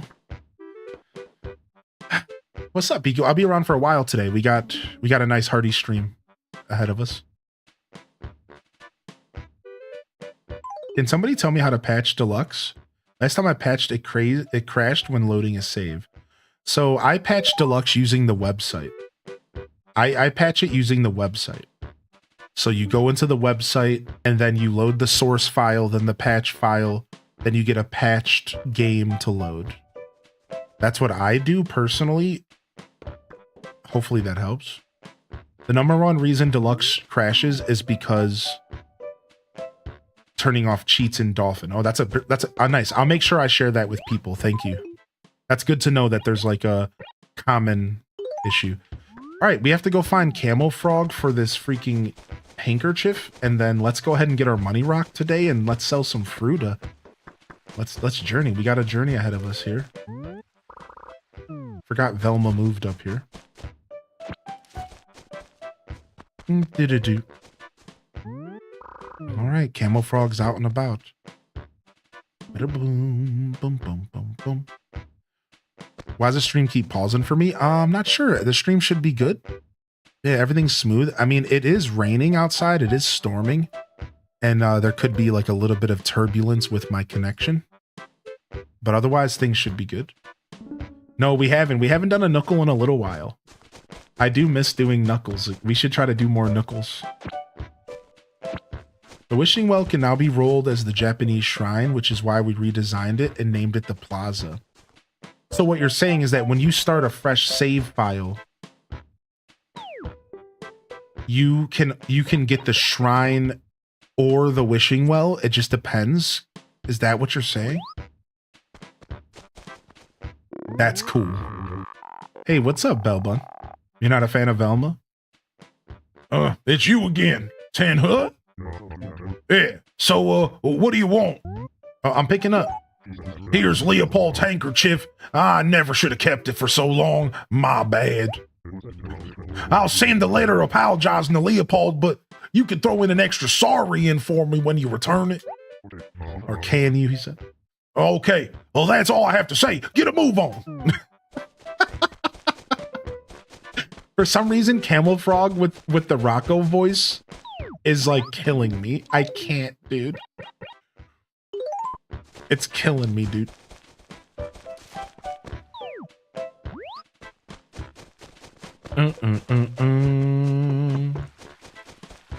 Rocco's voice. No, Rocco the villager from Animal Crossing is one of the first voices I did on stream way back in 2020, and he's a big rhinoceros, or sorry, a hippo, a big hippo villager. But Rocco's voice in Modern Life, Rocco's Modern Life is a dope call out, by the way. I do love that show. Hylian, I did it. I got the Roast Legend Plus. I made a rank 5 Marco shop and can buy trip appliques. Wait, what does the trip appliques do again? Or appliques? I don't remember what it does. I know it's important, but I don't remember exactly.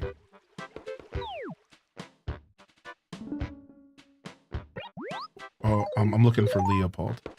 It's the item drop rate. That's so nice. Yo, Lion Cub! So, what can I do for you? I don't have a voice for Leopold yet. Delivery! Yo, congratulations, Tyro. I'm so stoked you brought this back for me. Thanks, Lion Cub. I've got to do something to repay you, so I'm giving you this furniture. Looks like the hard work does you good. Sure does, especially when you're hooking me up with furniture. A sawhorse? More like a sold to Tom Nook horse. I don't want that trash. If I were to paste the 30,000 bell code, I guess that message would get ignored and maybe even deleted. I certainly wouldn't delete it. But I don't plan on using it. No, not myself. But I don't mind when people use it at all. Yeah, you guys play video games the way you want, you know? That 30,000 bell code is very useful for those who are looking for a little boost.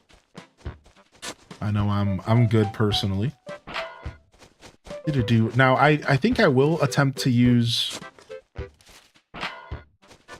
I think in the past I have used codes for like Mario items and stuff.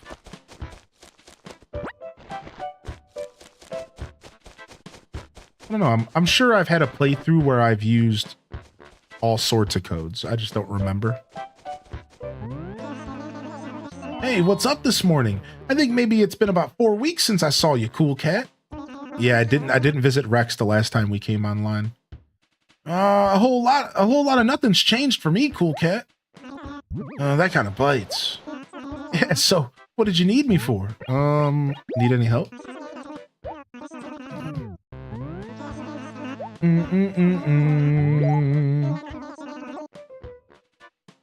If you don't you think it's been raining a lot lately?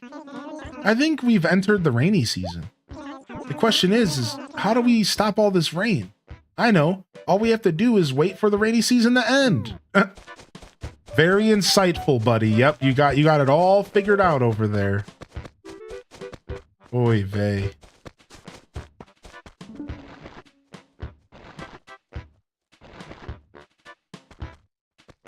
No, I do not use the HD texture pack personally, but not that I have anything against it. I think it's compatible with the deluxe edition. I think so.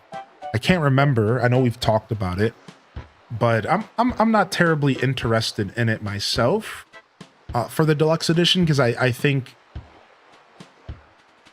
I don't know. I know when I read something stopped me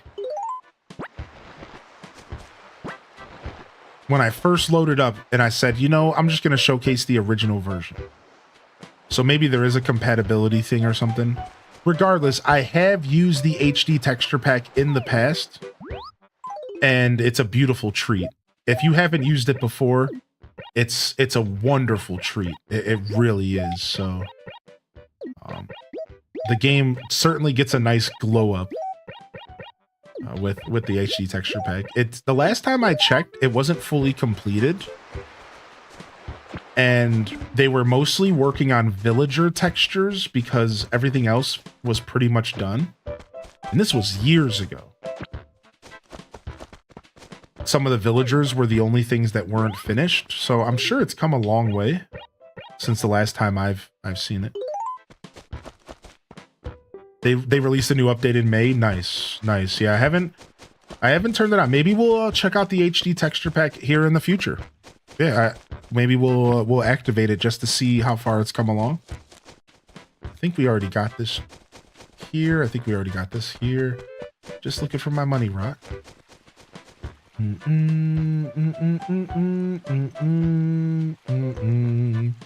But men aren't at all that sophisticated when it comes to floral stuff. So would anybody be able to give me some advice? Well, I will say, I don't think your comment was at all intended to be harmful or anything. So, you know, but I will say that I actually know 2 men florists in my life. One of them moved on and one still is a florist. And a pretty knowledgeable bloke. I'm a big fan of flowers myself too, but I don't know much about the growing or the, you know, I don't know anything about it outside of my favorites and looking at them and going, ooh. So, but fun fact, you know, I actually do know 2 male florists. I have known them in my life. But regardless, as far as helping you out with that issue, I'm not sure. I dehydrated a marijuana leaf between the pages of my Twilight Princess guidebook, and it worked pretty well for preservation. And that's about it.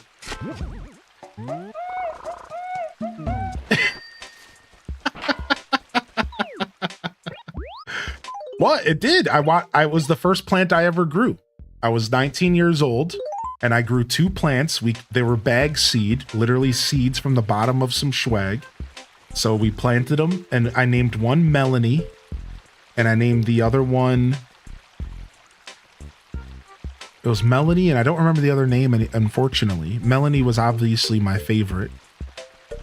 And I would sing to them. I would read books to them. I would hang out with them. Eventually they grew and produced actual marijuana, which I was so shocked at that age that it worked.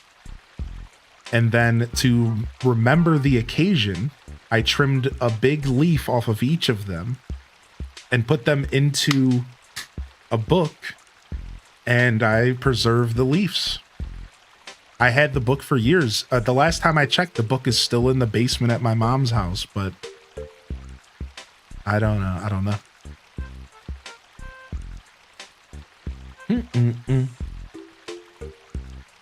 Did the waxes in the leaf damage the book? The last time I checked, no, it didn't. There might have been some damage I didn't notice, though. You know what I mean? But again, it has been like a long time, so maybe by now, yeah. The stoner equivalent of saving your first dollar. Tay doing Disney? That's funny. Yeah. Yeah, the guidebook for Twilight Princess, the gold leaf paged guidebook, the hardcover guidebook for Twilight Princess was gorgeous. If anybody has it, you know what I'm saying. It was a gorgeous book. And that was the book I chose to save those leaves. There is a Discord, yeah. Exclamation point Discord will lead you to the Deku Scrub Den.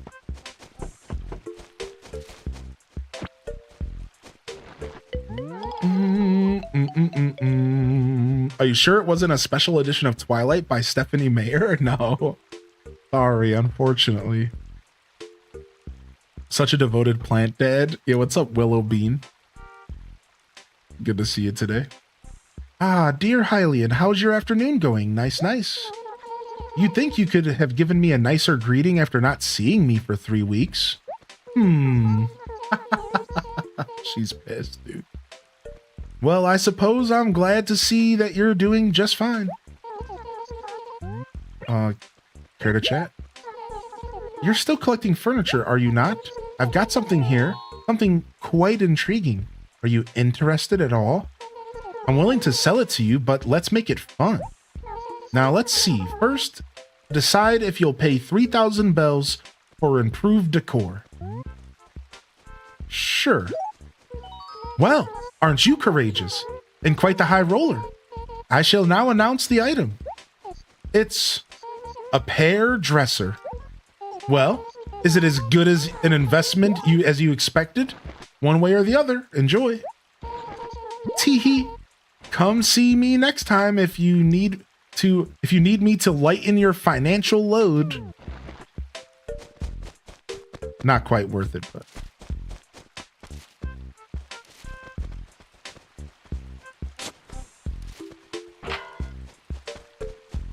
Can we follow up with mom on this?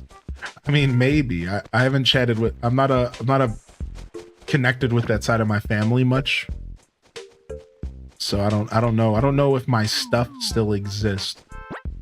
I like to think it does, but I also grew up in like a very spiteful home, and I would 100% not be surprised if everything I left at that house got thrown away. I wouldn't be surprised at all. So like, I'm not sure, maybe.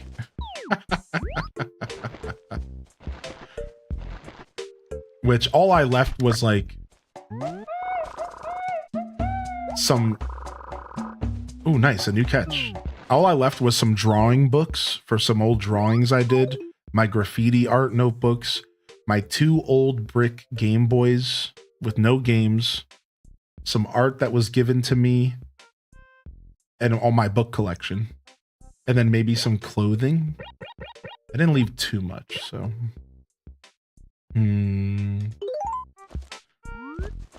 What website do you use to patch AC Deluxe? Yeah, it's linked in the how to install message in the Deluxe change log. Thank you. You'll find it all the way up to the top of the page or maybe in the pins.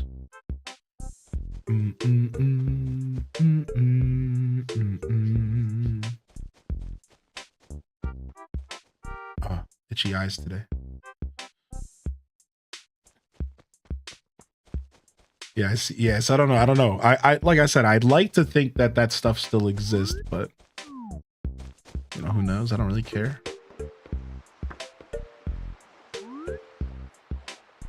I didn't do breakfast today, unfortunately.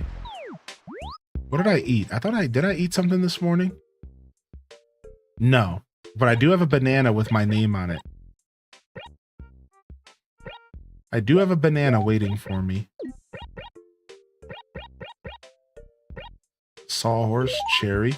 Oh, speaking of storage, we haven't checked it out. We just patched. Let's go back to our house real quick. And let's go vibe. Let's go see. What's up, Midnight Scout?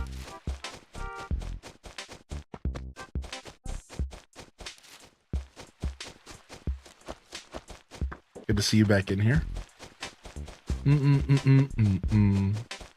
Tangy.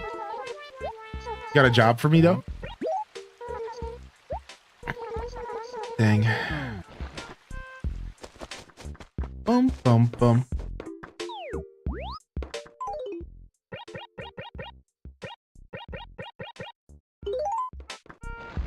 My partner has the day off, so he woke me up early and surprised me with donuts. Yo! I haven't had a good donut in a long time.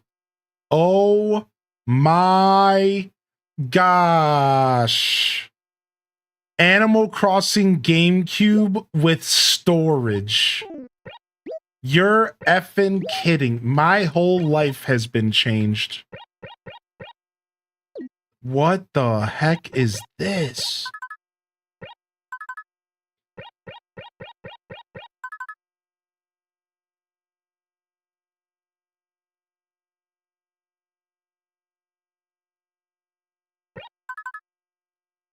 So I'm assuming it's like Wild World in that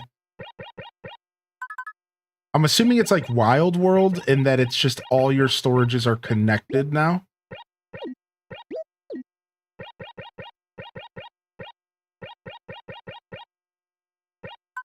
Swap with L when you have an item. Thank you.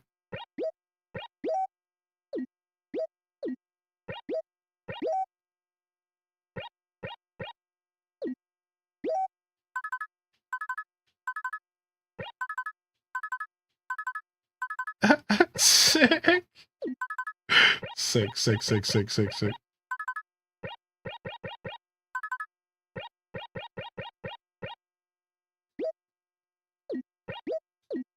Oh, this is Craigasmic. I can't express enough how absolutely this insane this is. Like, I try not to be too, you know, gatekeepy in that sense. Oh, wow. It puts your music in here from KK Slider's CD player is in here.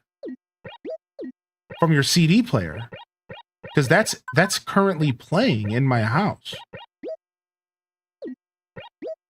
It's because you updated. Ah, I see. Okay. So that was just a part of the update. How do you say casualty?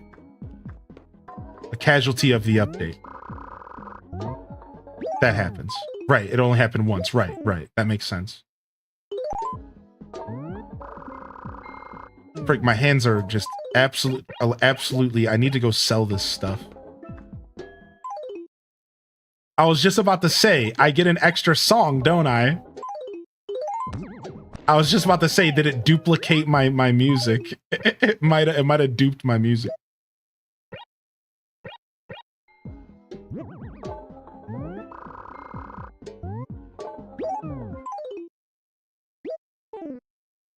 Frick, my phonograph is bugged out. Well, there you go. There's a new project for you.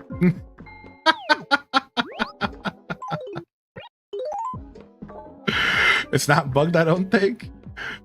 KK Ska's already in it. Can I just press play? View my library.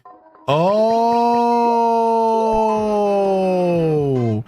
So the song in my storage is just extra, and now I can mail it to a villager and we can get them to change the music in their house, which is also a new deluxe edition feature. Cool. We'll do that. We'll try that out. Yeah, that's dope. How is it deluxe? Exclamation point deluxe. Yeah, check it out. It's a fan-made version of this game. Dedicated to taking all of the different versions of this game across the world and combining it into one experience. So there was 5 versions of Animal Crossing GameCube. Chinese, 2 Japanese, an American, and I think there's like 1 more. Either way, there's like 4 or 5 versions of this game. Europe, I guess. And it takes all of those versions of the game and it kind of brings them into a point. Then on top of that is a bunch of quality of life. A ton of quality of life. Stuff like being able to go visit the island without the Game Boy Advanced. Think about that. No longer do you need the Game Boy Advanced to go to the island. Right? So it's a lot of quality of life. Really kind of bringing together the definitive way to play Animal Crossing GameCube. I said it from the very beginning, and the more this project gets worked on, the more I realize it's actually true. This is the definitive edition of Animal Crossing GameCube. This will become the ultimate way to play Animal Crossing GameCube. Outside of like maybe Nintendo themselves releasing an updated version, because it's always nice to play official stuff. This is slowly becoming the definitive way to enjoy this game, and like this would be my recommendation for any players to enjoy the game, would be check out the deluxe edition, right? Of course, there's always room for nostalgia and the originals. I'm not saying this is going to replace the feeling of loading up Animal Crossing GameCube on my original GameCube with the disc. That's never going to be replaced. That's a very special and separate thing. But when it comes to experiencing everything that this game offers,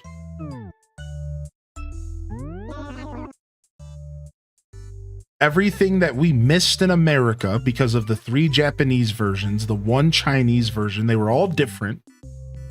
If you wanted to truly experience everything that we should have been able to experience in this game, you're going to want to play the deluxe edition.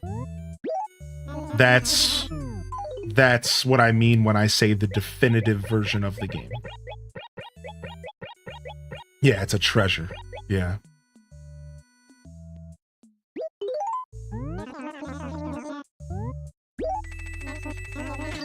That would be so dope, right, Cozy? Oh my lord. All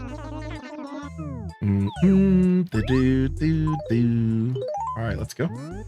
Let's go try to find the rest of our fossils so we can go hang out with Blathers. Chestnuts are the only fruit at the moment. Okay, we haven't seen chestnuts yet, but they've been talked about. They're in the game. You can put furniture, bugs, and fish in storage now as well. Oh, hell no. All right. Now you've all up gun and done it. You did not just say that. I can put furniture inside of furniture. Wait, so that means I no longer need ground storage.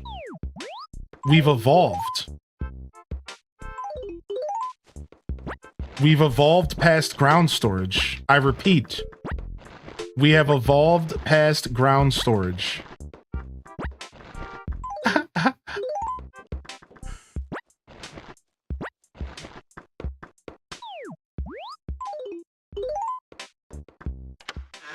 Boom, boom, boom, boom, boom, boom, boom, boom, boom, boom, boom, boom, boom, boom, boom, boom.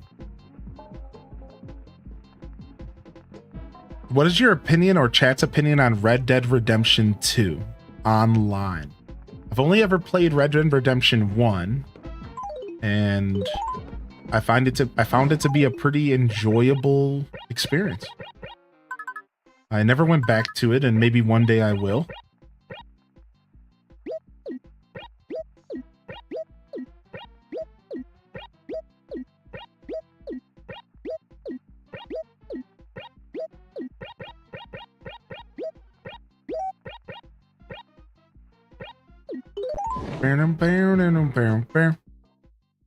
There's literally almost 10 times the storage space for furniture for future expansions.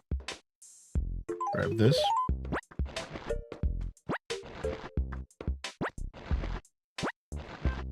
And the island house is completely separate shared storage. So the island house can be used as a completely separate storage. So maybe that's where I would actually store the tickets, because I don't need those immediately. And then on the mainland is where I would have my immediate storage. That's kind of how I'm wrapping my head around this now. So this stuff we might want to send this stuff out to the island, which we can go travel to now with ease, even though I still have my emulator set up to activate the Game Boy when I load it up. Like it's loaded up right now.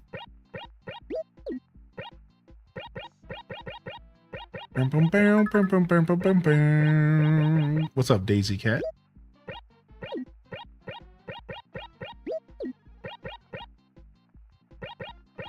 All right, so this will be plants in nature. We'll throw some furniture in here. Oh, this is a beautiful thing. Hope you're doing well today, Daisy. What's up?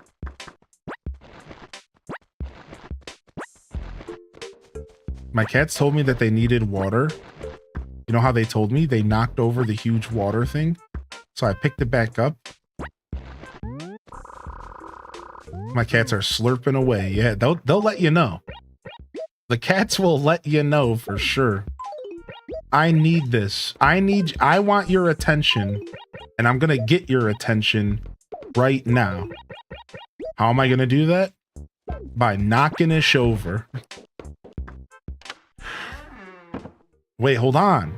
Now that means I can, dude, this changes my literally 20 years of playing Animal Crossing, and Deluxe Edition just changes everything, man.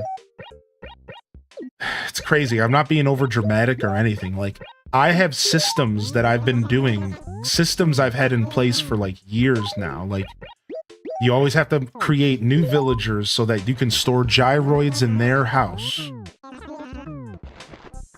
Right? Like, that's like a big one. And then, like, you create new towns so that you have access to more storage in different towns. And, like, I have all these, like, systems that I've had in place to make this game more efficient because I've played the heck out of these games for so long.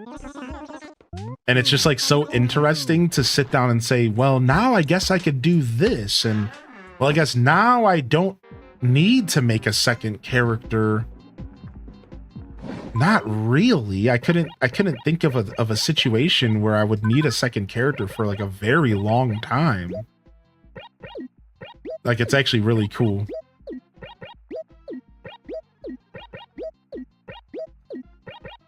Bum, bum, bum, bum, bum. All right, this will be our gyroid storage.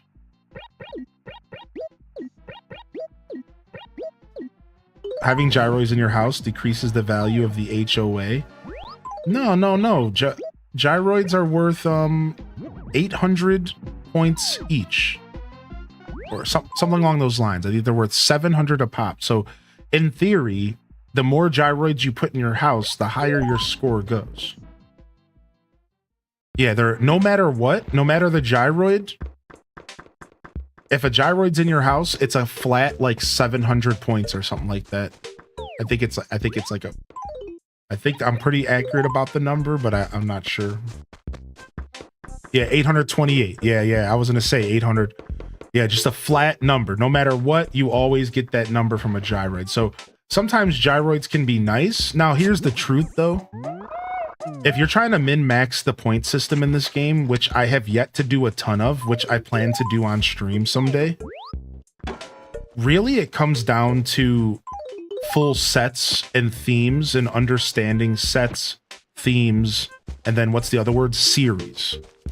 And you just have to find the perfect combination of sets, series, and themes to balance to get your points as high as possible. So in theory, over time, gyroids might not fit in a really high rated house. I've experienced that. Whereas like after a while, those 828 points don't really like work out well when you could replace that spot with a tree, a plant, that when you have 3 of those plants, you're getting bonus points. So yeah, gyroids definitely aren't like going to carry you into victory. I think there's only so much space in your house, and you're gonna eventually have to choose between gyroids and sets, series, and themes. So yeah, I don't think gyroids are necessarily a good tool for getting really high points. I think you'll end up replacing them, but you'll just keep like a little bit of them here and there.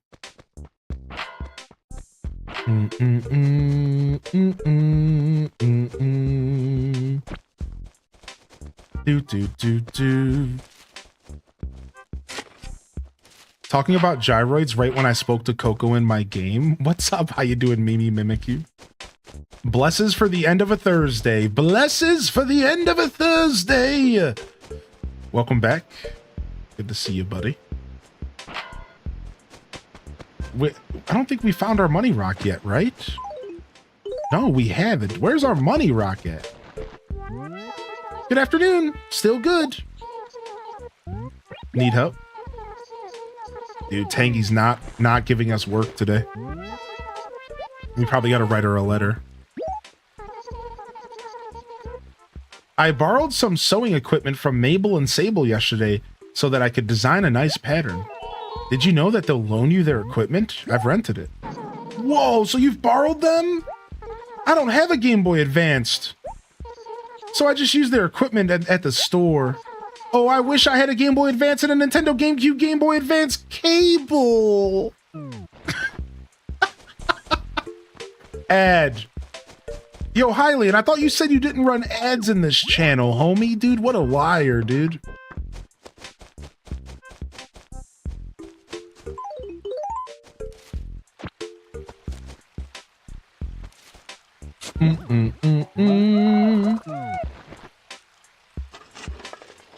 Good luck going back to the old way if this pops up on NSO. I'll be fine. Muscle memory dies hard, you know?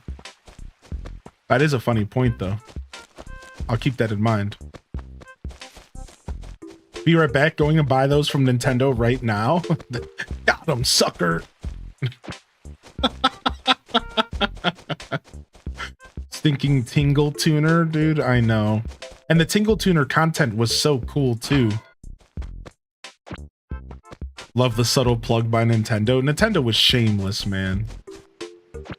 And like they know what they're doing. You know what I mean? Like they know what they're doing. They know they're marketing to kids. Like they know some kid's gonna be playing this game and they're gonna be like, Mom, I need a Game Boy Advance cable to Nintendo GameCube, Game Boy Advance. And it's like they know these kids are gonna. There's our money run.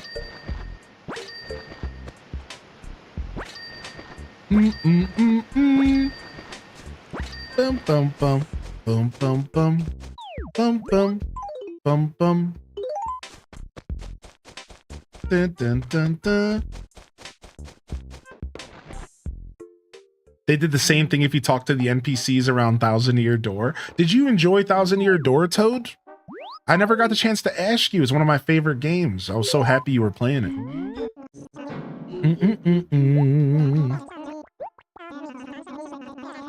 Wine cheers.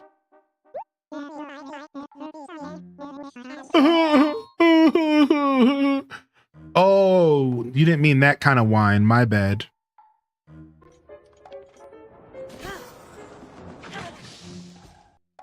Sorry.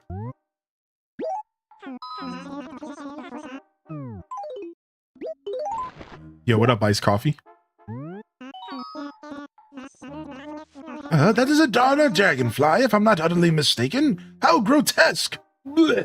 Hylian, have you ever peered closely into a dragonfly's eyes? Blech. Ghastly, really? Ghastly? What about Haunter and Gengar? I did see that, Dazabound. I did read about that. Yeah. And you want to know the worst part? So listen to this. This is, again, it's the misinformation era, man. So, funny fact, somebody came into my stream and they were like, did you see about how somebody's Switch got completely blocked with no reason at all and bricked? Well, guess what?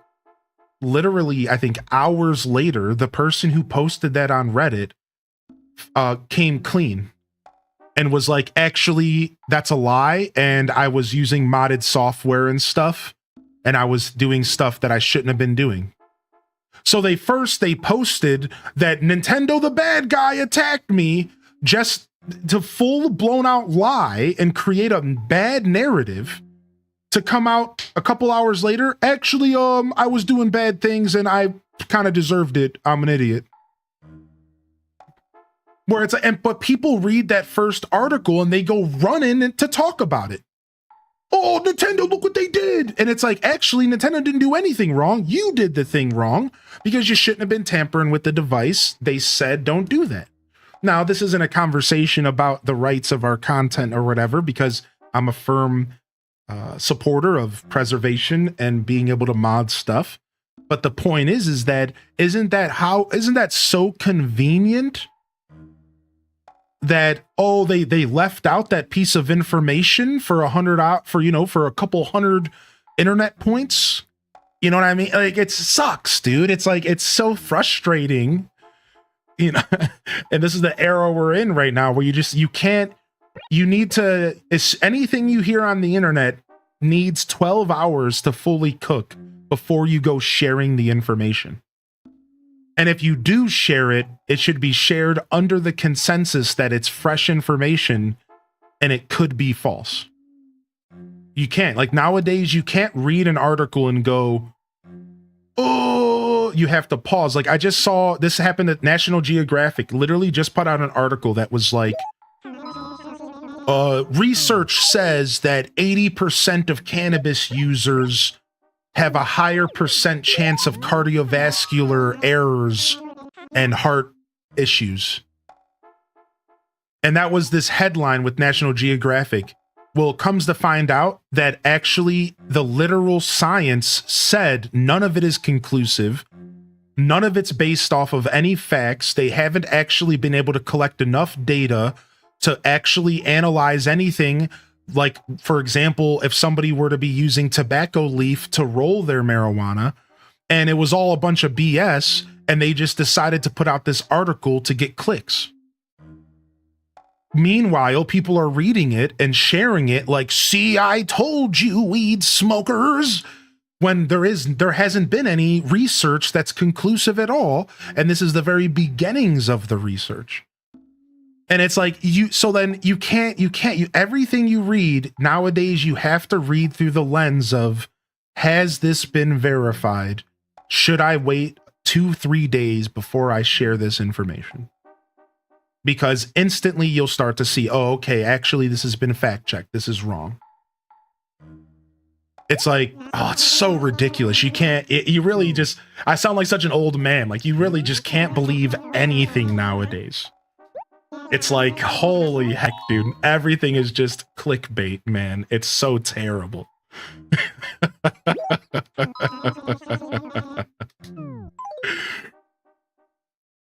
People posted news that AC game code was 100% decompiled, and people started calling me and them liars because they didn't know the difference between 100% done and 100% game code. Yeah, it's like, calm down. Like, holy heck. You keep the money. You keep the money. You keep the money. You keep the money. You keep the money. You keep the money. You keep the money. You keep the money. You keep the money. Huh? Oscar, you keep the money. Thank you so much for the 1,000 bits. Thank you so much, Shy Chai. Loving the chat, dude. We got to support the supporters. Thank you, man.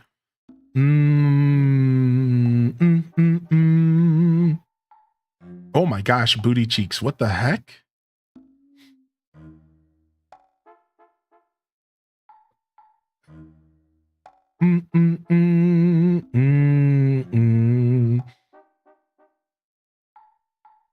I like how people still talk about the Switch 2 games costing $90, even though that was never true. That's so funny. You just butthurt. Yeah. It sucks. It sucks. I've been playing through Ocarina of Time. It took me so long to figure out what to do with the rumble hidden things. So wait. Are you playing like OG Ocarina of Time? How does that work on the Switch version? Does the Switch version have the rumble rock? And does it work like it would just in the original game? Because, I mean, there is rumble in our controllers, right? Oh, thank you, Corey. I appreciate the thought, buddy.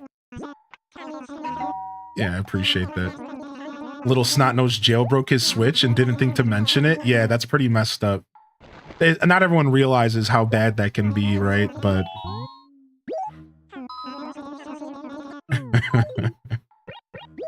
but still, regardless, snot noses are gonna snot. Snot noses are gonna snot.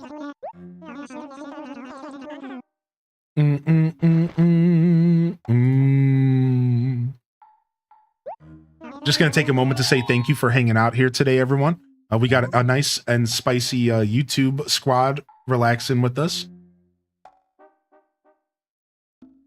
And I appreciate all y'all hanging out on Twitch as well. Thank you very much for being here. And good morning, everybody. Good afternoon at this point. We're easing into the afternoon. All right, let's go ahead and see if we can donate something here. It's 9 a.m., bro. PS Tears checking in. PS Tears checking in. Nice, the Apatow tail. That might be the Apatow might be finished. At long last, the Apatosaurus is complete, tremendous, striking, massive in every sense of the word. Who I say, hooty hoo, what a truly glorious find! My cup runneth over. Now, let me see here. Where shall I begin? Apatosaurus. It lived in the late Jurassic period and was a member of the diplodontic family of long-necked sauropods. You may be more familiar with the name Brontosaurus, though that is a separate species of the same genus. It grew to some 70 feet in length and had a small head, a long, thick neck, and an amazing whip-like tail. What? Koraka! A whoopusha! Oh dear, awfully sorry. I was envisioning myself with a massive tail. Ooh. You have our deepest, most profound gratitude. But this is my kind of nerd. I know, dude.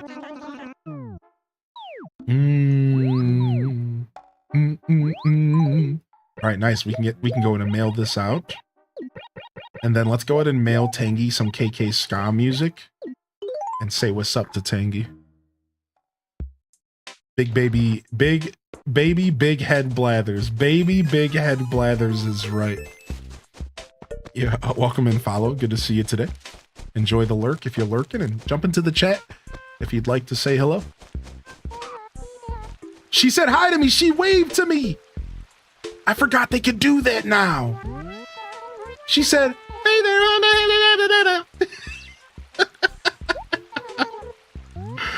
Cute, dude. Yes, talk about timing. I was just looking for someone who could do me a favor. I have this friend named Margie who's been hanging out on my Pokemon Pikachu forever. I think maybe Margie forgot about it because none of my hints seem to have worked, and I am not subtle. I hate to ask this, but can you go talk to Margie and, like, get it back for me? Oh no, I said no. Oops.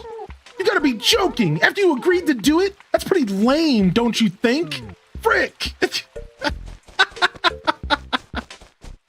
I've been playing too much Fantasy Life and my buttons are all wrong on my controller and just whatever. It's all excuses. I failed you, Tangy. Bastard. Oh my god. I'm sorry.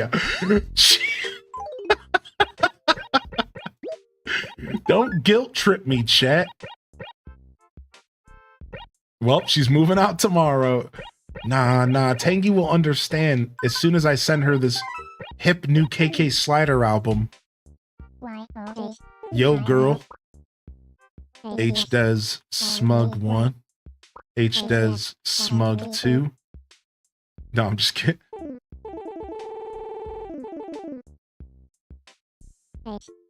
Hello.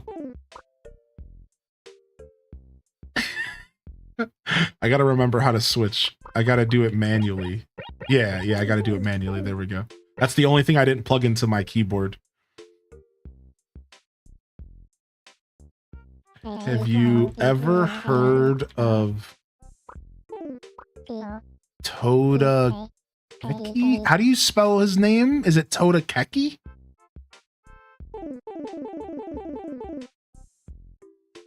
That's right, yeah. Of the musical sensation Toda Keki? Oh, do I not have question marks plugged in either? Oops.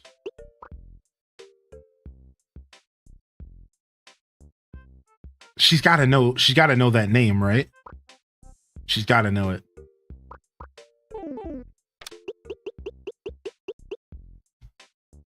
I saw him perform live and picked you up.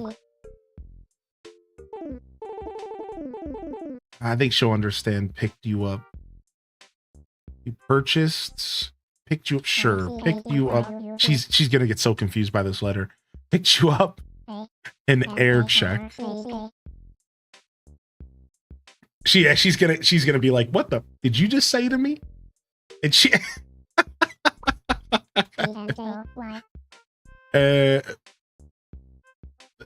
enjoy. Bought? I know I was gonna use the word bought. Yeah, I was thinking about it. Like, there might be a better way to word my thoughts here. Please send fruit. Yeah. I'm just gonna say the word fruit after this, and maybe she'll understand. Fruit. As long as I say the word fruit somewhere in the letter, maybe she'll hook me up. Yeah. Fruit. If you get an apple tomorrow, you're welcome. Bro, I'm almost wheezing.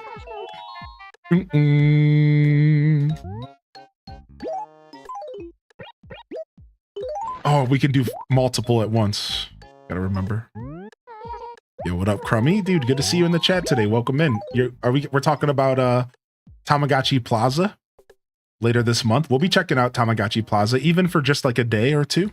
I don't know if I'll commit to it. I don't really know much about it, but I'm definitely excited. Is Crummy a character from Tamagotchi or something? Is that why we're saying this?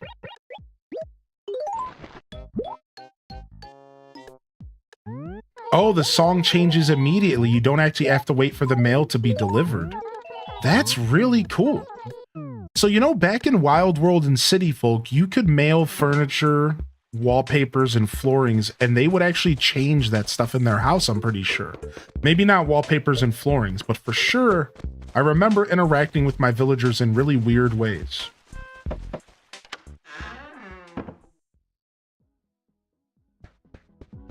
Oh, she doesn't have a stereo. Frick. I was thinking of the Apple TV. All right, well, we'll get her next time.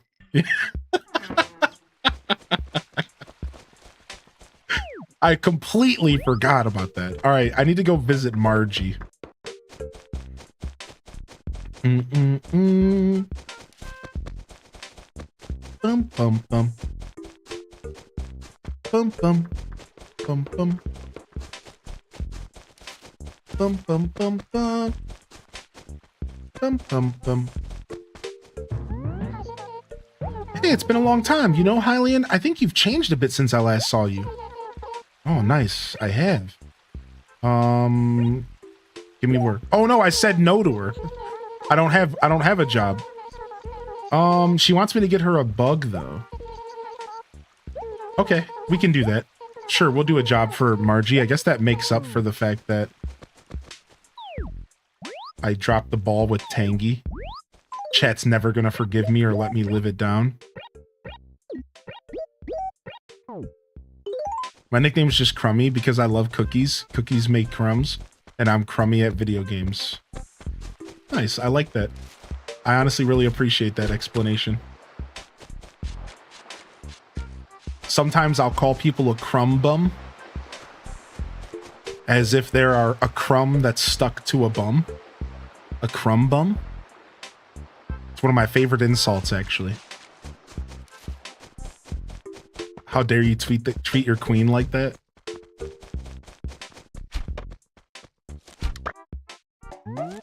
Can't believe you forgot Tangy.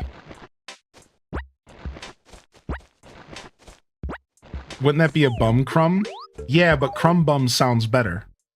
Bum crumb doesn't really roll off the tongue. You got to admit. Oh, you're a right bum crumb. Like, right? Like, that doesn't sound good. But if I go, you freaking crumb bum. Now that sounds good. Got to admit, right? It's all about how it rolls off the tongue. Yeah, how you doing, Belladonna?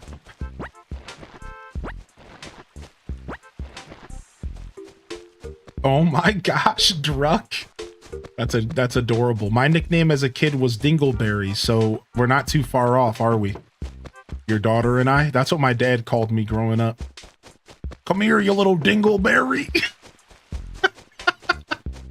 and Booger. And Booger was my other nickname.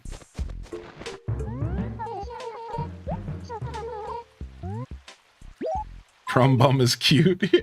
I thought so.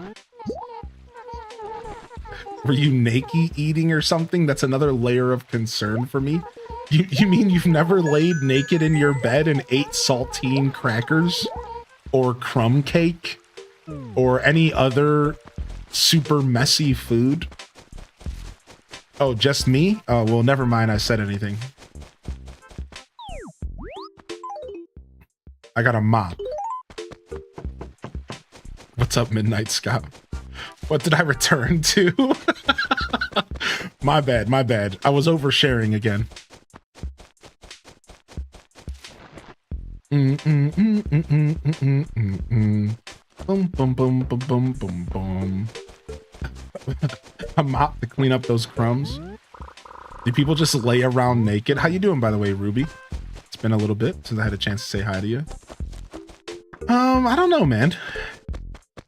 And I don't think any of us here want to know what your clothing preferences are, all right? You keep that to yourself.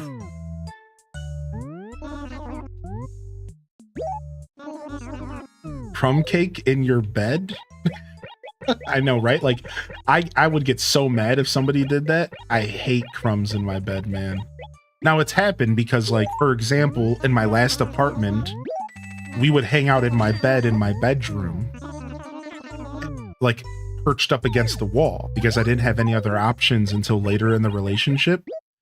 And there was a time where we were eating food and my lady friend got crumbs on my bed. And I was just like, how dare you? How dare you?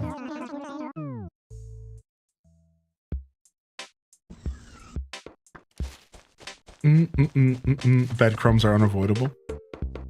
Unforgivable? Unforgivable.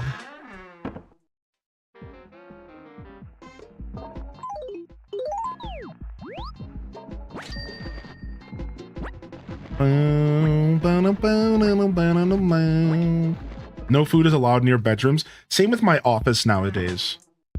I don't eat in my office anymore. I like ruined my last mouse pad because I kept spilling stuff on it. And it had like little grease stains and stuff all over it over time. I'm like, dude, I'm not eating in my office anymore. I just won't do it.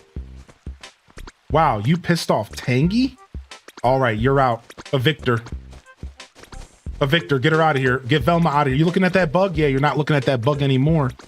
You're bugging me.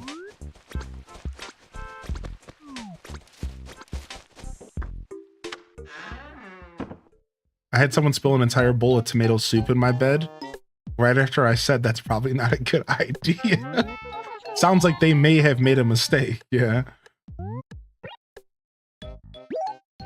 We have the early bird ordinance intact. All right, let's go for 148. Nice even number there.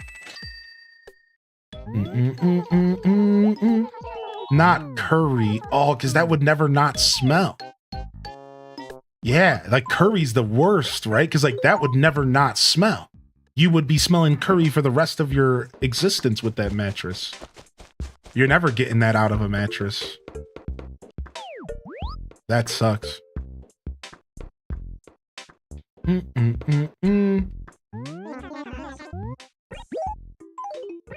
Oh, you can't put money in here?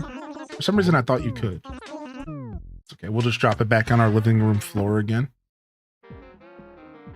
I understand that, Dazabound. Yeah. Sometimes it's hard to avoid. I've just started creating spaces to where I don't have to anymore. Like now I have a dining room table and like a set of stools for it. You know what I mean? So I've just been like purposefully setting up spaces in which I could go eat somewhere else. I haven't fully avoided eating in my office, I'll admit, but I'm trying. I'm gonna stand up and stretch real quick. All right, I'm gonna consider, you know, recommend anybody get up and stretch your legs if you haven't already. That's always a good practice. Of course, you could say, no, Mr. Streamer, don't tell me what to do. I am just some dude on the other side of a computer screen. I'm gonna leave some Rainbow Road on, and I'm gonna get up and stretch. I'm gonna get some more water, and I think I'm gonna grab that banana, and we're gonna dive into some more ACGC Deluxe Edition here this afternoon. All right, I'll be right back. See you guys in just a sec. Show me your best dance moves, chat. Strawberry grass.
Oh, oops.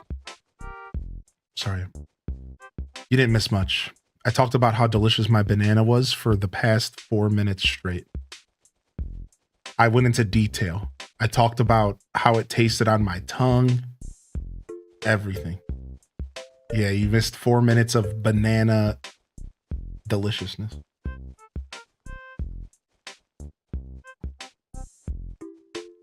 TMI.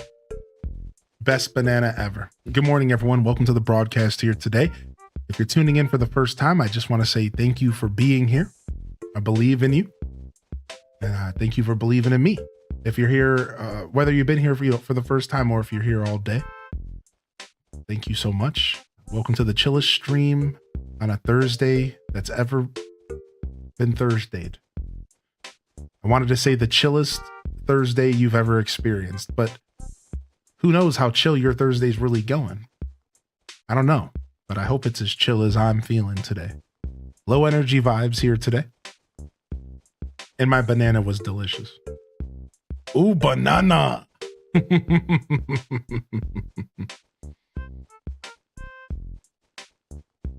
Oh, caffeinated spirit. Dude, what a punk. You can only get one golden statue.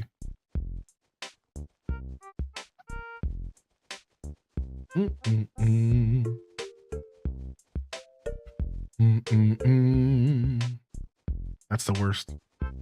Sometimes I mute when I walk away and sometimes I don't. So I just debate myself.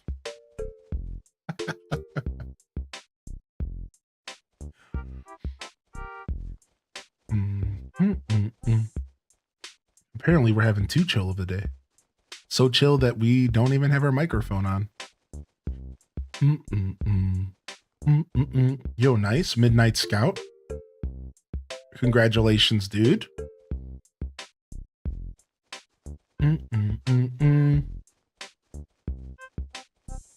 I'm not sure, Oz. The Precious Gems quest. Anybody know about that quest on DDV? How does that work?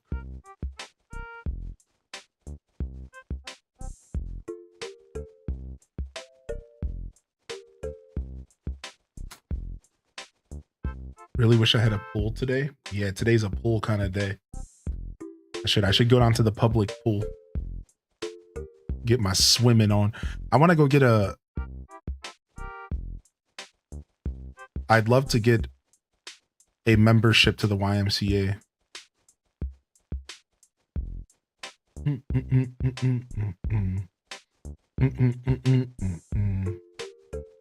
Yeah, too chill of a day. This guy forgot how to stream. He's being so chill. You ever been to a stream that is so chill that the streamer doesn't even know they're streaming? Dag. Yo, this guy's the definition of chill. You look it up in the dictionary and it says the word chill next to his name. I forgot to grab my phone. Frick. I guess nobody can get a hold of me today. Whoopsies. That's called they're asleep. That's some Inception level of chill. Actually, before we shake fruit, we should shake trees because it's easier when we know what trees are fruit trees and which trees are not. Because fruit trees can't house certain things.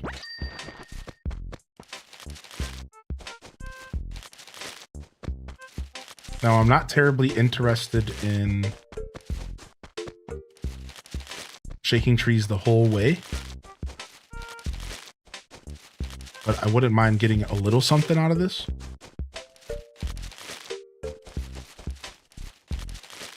YMCA pool PTSD for me. I got kicked out for diving into the deep end because I hadn't completed the class. Oh, that sucks. That is embarrassing. Good to see you, SJO. And thank you again for the 1,000 biddies, Shy Chai. If you're still out there, seriously, thank you for the support, man. I meant when I said that. I believe in you, Chad, and thank you for believing in me. Where did that bell bag drop? There it is. Groove morning to you. What's up, FLCL? Good to see you, buddy. Yeah, see if we can get... I don't remember how to do this. Okay, so wait, what's the strategy now? We're doing the turnaround strategy. Yeah, the turnaround. And now we can shake with the net in our hand.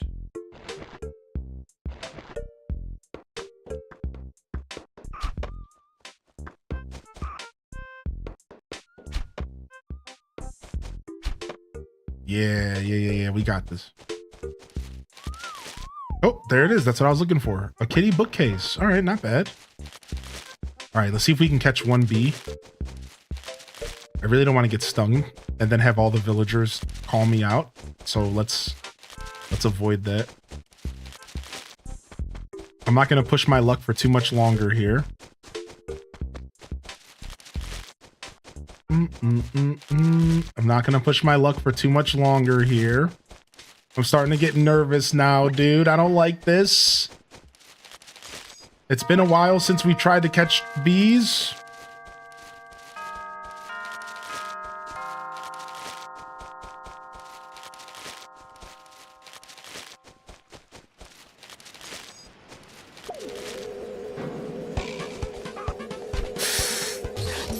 Oh, you don't want the skid, not the skid. There it is. We've officially been Ritz-crackered. Yeah, me too, GG Carleon. That's the goal, man. If Nintendo officially supports this game, I'm going to be a very, very happy camper. Even if they support it in the most minimum way possible. I'm not expecting online support, nothing. Just take the game, make it look a little better, plug it into stupid NSO, and let me freaking play it. Now, the one request, which I would think would have to be done, is they gotta make it to where it can go past year 2030. They do gotta adjust the game a little bit.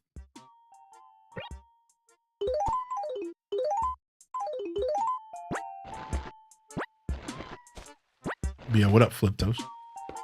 Oh, yes. Rare. It's coming down outside, man. That's why I went on my phone, because I was going to look up my weather. We could have a tornado coming. I wouldn't know.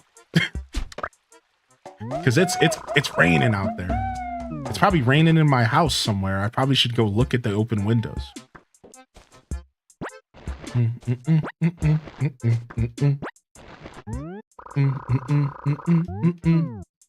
Rare. Oh, Midnight Scout. I'm glad you like that. What is this kitty bookcase? All right, let's go drop this in here. Let's go sell this.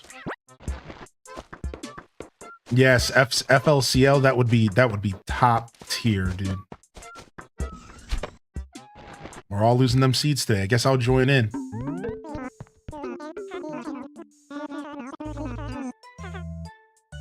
Ooh, suckers!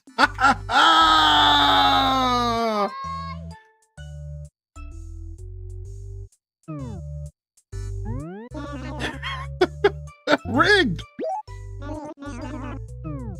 New Leaf remake, easy money. Honestly, the New Leaf remake makes more sense. That's free money. And New Leaf is the closest game to New Horizons. Therefore, it would be the easiest for players to relate to. I would prefer them to do New Leaf, because I think more New Horizonsers would appreciate New Leaf versus GameCube. I know this game is dated. I know this game is outdated and it's only novel for most people. Most people are going to pick this game up on Nintendo Switch Online. They're going to play it for a couple days. They're going to turn it off because it's old, it's novel, it's crusty. I respect that, right? Whereas like, I honestly think New Leaf would be the more important game for them to add to the Switch library, because then more people would get exposed to older Animal Crossing. More people would appreciate what is considered the peak of that era of Animal Crossing, New Horizons ushering in the new era. And I think it would be an important step for New Horizonsers to really like learn and appreciate where the games came from. However, in a perfect world, we would get a New Leaf remake, a standalone game, and we would get Animal Crossing GameCube on NSO. meaning we would get both. That's, I think, the ideal situation here. Because I don't expect them to make Animal Crossing GameCube outside of Nintendo Switch Online. Unfortunately, we do live in the subscription era, and I highly doubt they're ever going to give us a brand new release of GameCube. They're not going to do a physical, they're not going to do a separate cartridge. You know what I mean by all this? Like, it's going to just be NSO. And that's kind of sad because I think this game deserves a remake. Now, the word deserves strong, but I think this game deserves a remake. I felt that way for a long time. This game deserves to be completely redone from the ground up, conceptually. It should look as good as New Horizons, but have the same gameplay quirks as this original copy. Same game, rebuilt with original mechanics meeting new mechanics. That's like the dream for me, because as much as I love this old crusty game and they could just port it and just throw it on, you know, the Switch or whatever and just let us play it. My dream has always been for them to truly remake this game from the ground up and give us this original experience, but with all the modern quirks and qualities. And I don't know, man, I think it would be a beautiful experience, and I think people would instantly see why this game is great if it just had a little polish. If this game just had a little bit more polish, this game, I think, would still hold up to modern gaming. I don't know. I'm kind of curious if people here agree with that or not. I think if this game had a little bit more polish, it would hold up to modern games, especially in the indie market where there's just so much cozy slop that comes out. I think this game would hold up very well if it was just a little modernized, a little polished. Visually, it has to be very polished because people game with their eyes first. But then there needs to be some polish around the quirks, right? Like the island needs to be built into the core game. You know, all the little bugs and issues need to be worked out, iron out. Pretty much everything that Kyler's doing, 100%, like not even trying to glaze them. All the polish that Kyler's doing, modern storage, new bugs, right? But with a visual polish on top of that, making it look like New Horizons. Like that would be so good. Imagine New Horizons, but visually, but this gameplay. I think it would work. It doesn't have to be chibi. They don't have to keep the chibi energy. They could make it look as good and as satisfying to play as New Horizons. Give it an actual modern weather system. Think about that. Think about logging into Animal Crossing GameCube and it could rain for the first 3 hours of the day, and then it could slowly go down to a sunny afternoon, right? Like, imagine this game with modern energy. Like, oh my God, this game would hold up. It would more than hold up. I think this game would be popular because this game has a charm and an energy.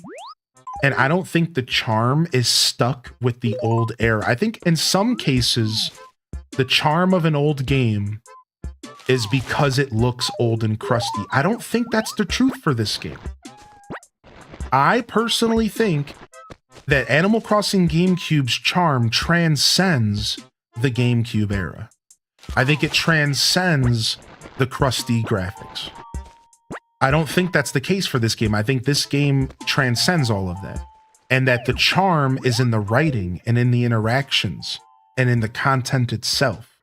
It has nothing to do with the looks. I'm sure the looks help. These graphics all help with the charm. But I think if you took all of that out, it wouldn't take away from the core thing that makes this game tick. And it's the way the game feels while you're playing it. Talking to the villagers, logging in, grinding your bells. You know what I mean? I could talk about it for hours because I feel so strongly about it, dude. Yeah, I think I've wanted that, but that's a wish list item, right? That's not something I expect. That's a wish list thing. You know, maybe one day we'll be blessed. The same way that I could sit here and talk about how I'd love Ocarina of Time to be redone in Breath of the Wild's engine. You know how phenomenal it would be to play Wind Waker, but Breath of the Wild? Right? So it's not like this is like a foreign concept. The idea of them remaking old games from the ground up is great, man. And I'm sure I'm not the first person to think this, you know what I mean?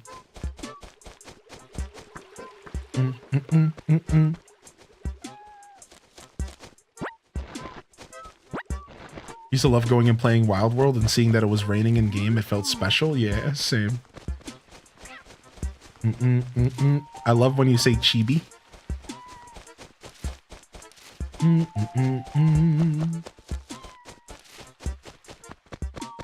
Yeah, I think this game will come to NSO though.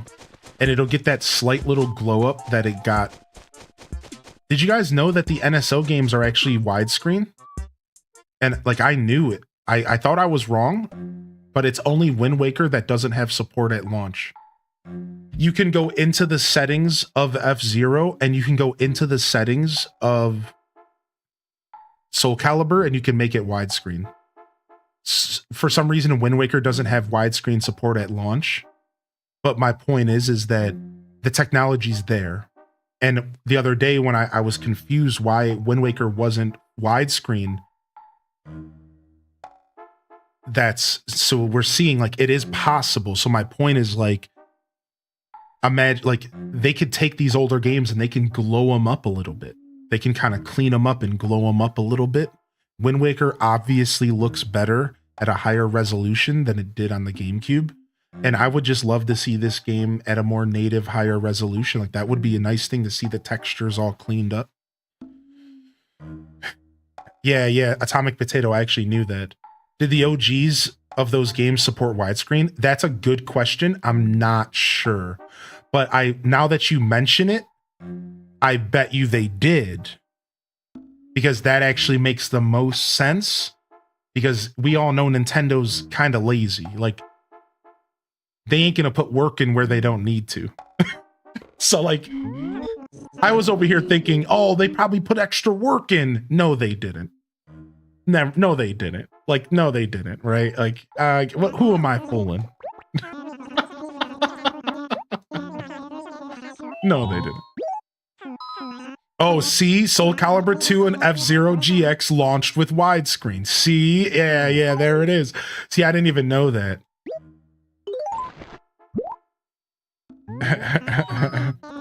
It's so sad because it took me less than a day to add widescreen to Deluxe. And it works. The widescreen support for this game is great. Yeah. Oh my, those sharp as mandibles. Truly frightening. Honestly, what could be more off-putting than those? I didn't know the GameCube supported widescreen at all. It must have been like the later games, right? It must have been like some of the later games. Like Soul Calibur, I think, was on like the second half of the GameCube. But maybe some games were just built differently, right? Like, yes, that's probably a developer choice. Whereas, like, for example, did you guys know that there were games for the Switch that were released that have uncapped frame rates? Like, they had the option to have a Switch activated to uncap the frame rate or to increase the frame rate. And they did that even though the Switch limited at the time to 30 or 60. So now that we have the Switch 2, people are going into those games. They're realizing that those games are now at higher frame rates because even though the game was running at 30 FPS because that's what they had to lock it to due to performance. A game like, I think one of the Xenoblades was an example that like, but technically it had the option for 60 FPS, but they weren't able to activate it. Whereas now the Switch 2 can activate it. So some of these game companies actually thought ahead and said, well, if we're going to be getting this, if we're going to, get the opportunity to play this game in the future on a different console, or maybe they were just doing it for game preservation's sake or whatever the reasoning, we're able to take advantage of that with the Switch 2 now. right? So it's like pretty interesting. Like I wouldn't be surprised if some of those older games put widescreen support in their game, knowing that down the road televisions were going to be growing and changing at the time, and more households would get widescreen TVs. Because around the GameCube era was when we started seeing more 16:9 CRTs. Right? So like maybe they were just thinking really far ahead, you know? So the GameCube doesn't actually support widescreen. The internal frame buffer is 4:3, but to do widescreen, it squashes the x-axis and your TV stretches it back out. That's so goofy. I've been making games with dynamic time steps for 15 years. Nintendo's just horrible at adapting. Yeah, they really are.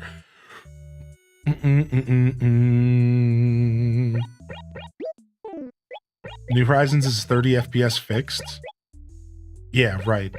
So now, in theory, they could put out a patch and update it, right? Though, like that is a possibility, but it would take a full blown out update or patch for them to do that. To my understanding, you can patch FPS increases. I think so. Like you can, like you could take a game that's native at 30 FPS and you can patch it to be higher. That is a possibility. Are they going to do that? Yeah.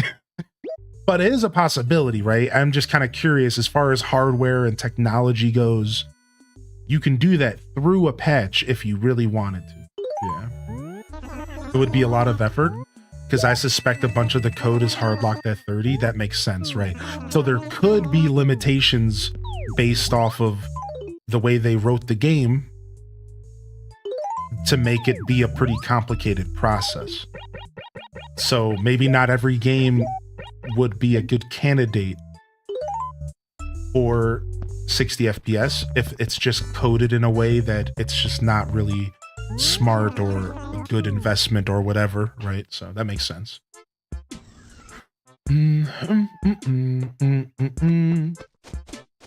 Yeah. I've seen that before with different games. That makes sense. That makes sense. Cool. All right. Let's go see if we can get a job this afternoon. We're selling some fruits and getting ourselves some cash. We have to pay off 250,000 bells for the next house upgrade. And we have plenty of fruit around here to do so. We'll gradually sell our fruit here. Wow. Tangy might have went inside for lunch. She sure did. So. Gross, what is that? Is that natural? Did someone do that to you? Did you eat something really weird? Does it like hurt? How did it happen? Why is it so swollen? Can you see all right like that? Can you see all right like that? Wow, Hylian, I'm like so glad I'm not you.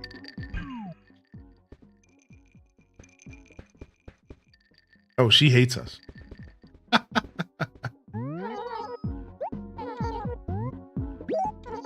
Tabby spends almost every waking hour fishing, but still hasn't caught even a tiny small bass. Yeah, what's up, Courtney? Yeah, me too, Silent Shelf. FPS and stuff doesn't really stop me from enjoying a game unless it's like a super active game. Ooh, nice. My redemption favor. My redemption favor. Yes. Nice. Poof. I missed. Dang it. I got poofed, dude. No, I missed the message. All I got was the vanish poof, and I don't have it set up where I can see messages that are removed. That's so funny, dude.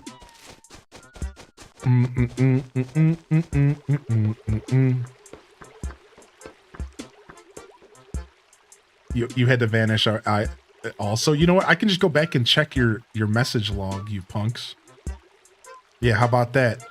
Streamer remembers that it's his stream.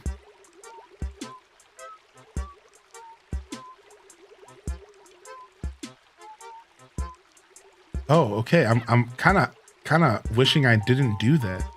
I did. I'm kind of wishing I didn't do that. Oh, frick.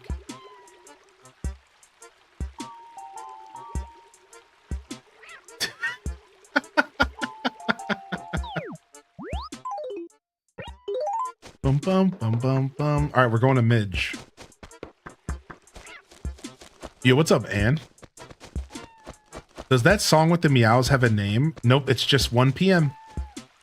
This song right here? Do, do, do, do, do, do, do. It's just 1 p.m. 1 p.m. in game. Meow.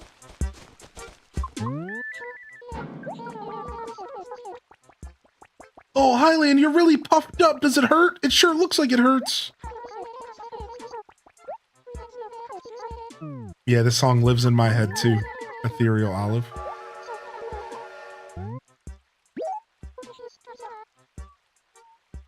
Yeah, exclamation point Apple TV. Yeah, we got the link for you. Nice, we got the videotape.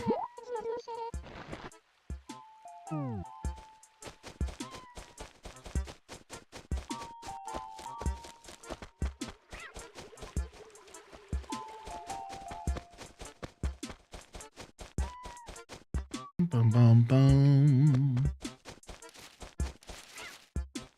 Tangy, we got the thing that you asked us to do. Please don't be mad at us anymore.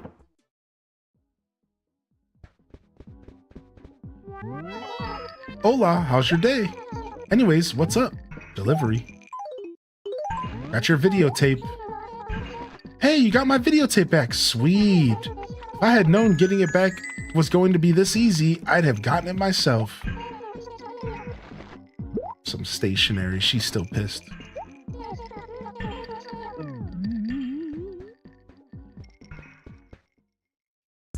Honestly, a ringtone for Apple TV would be kind of chill. I support that vision.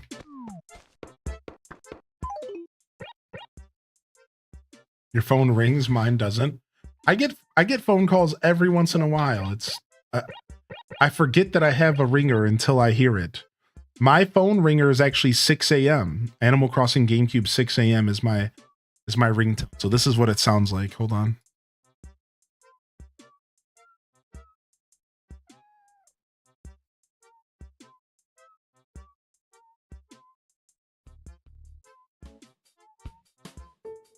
This is my ringtone.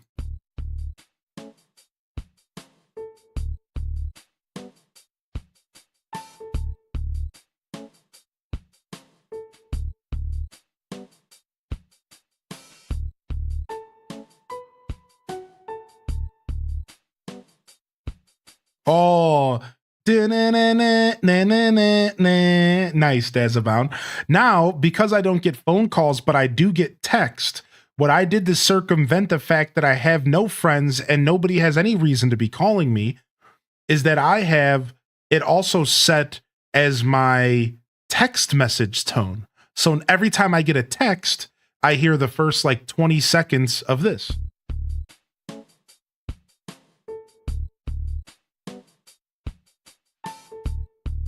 It's a pretty long text tone, to be fair.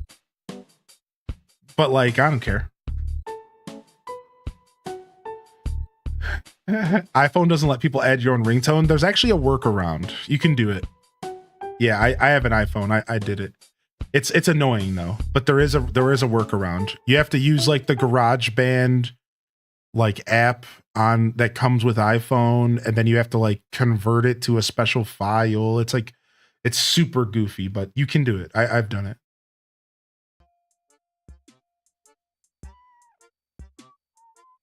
Yeah.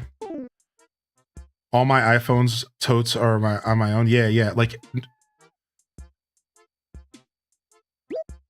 when you first open up your iPhone and go to select ringtones, it seemingly presents you with no option to make a custom ringtone. I also thought the same thing at first glance when I came from an Android. But like I said, with a pretty simple, but maybe, you know, tedious workaround, you can get your own sounds. Yeah, it's very doable.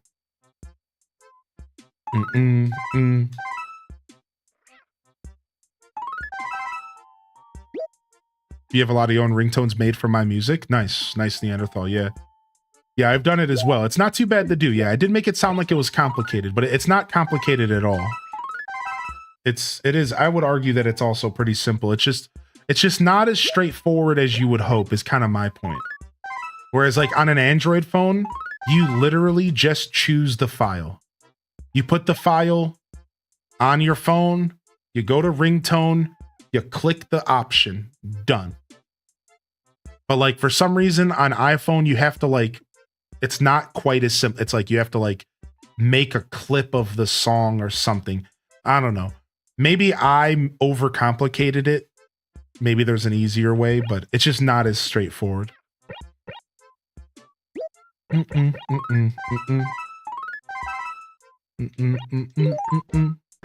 Rare. All right, I'm very tempted to go to my island here today and go check out the storage there, which means I would have to bring a storage unit with me.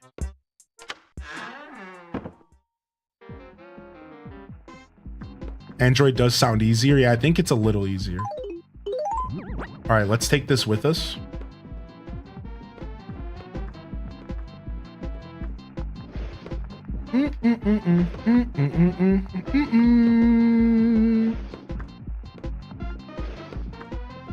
And then we're going to test out taking our storage unit to the island, which means I would like to maybe grab some of these old tickets.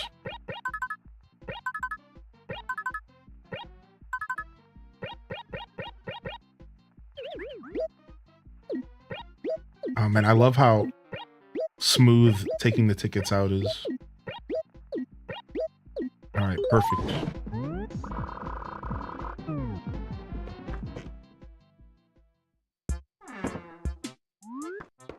Apple requires you to solve their puzzle and dance a little jig before they allow anything. GameCube block is incredible. I know, right, dude? Thank you. Thank you. You're incredible.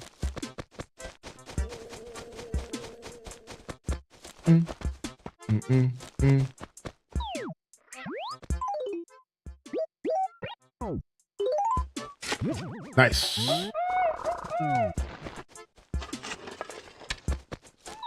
All right. We're going to go ahead and just throw this in a letter for now. I don't want to get on Captain's boat with any tools. I actually, before I go to the island, because I'm still just nervous about everything when it comes to emulation, is I'm going to quickly do a save. We've been playing for a while, we haven't saved. Better safe than sorry.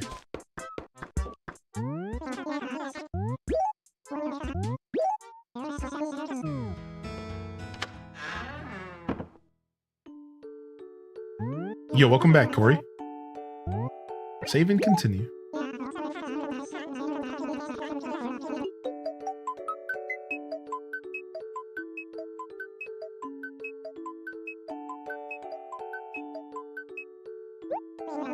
All right, nice.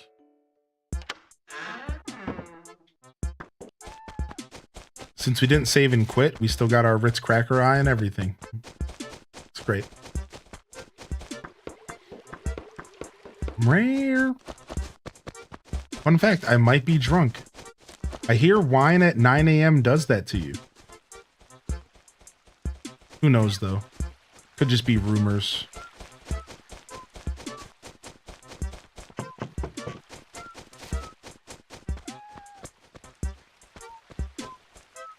Absolutely rumors. Come on! Yes! Yes! No! No!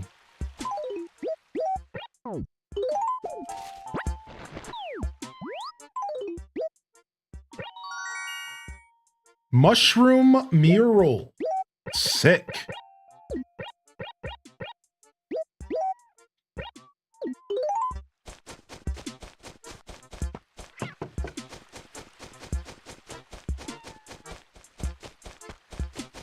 Nice. Enjoy your Red Dead Redemption 2 online.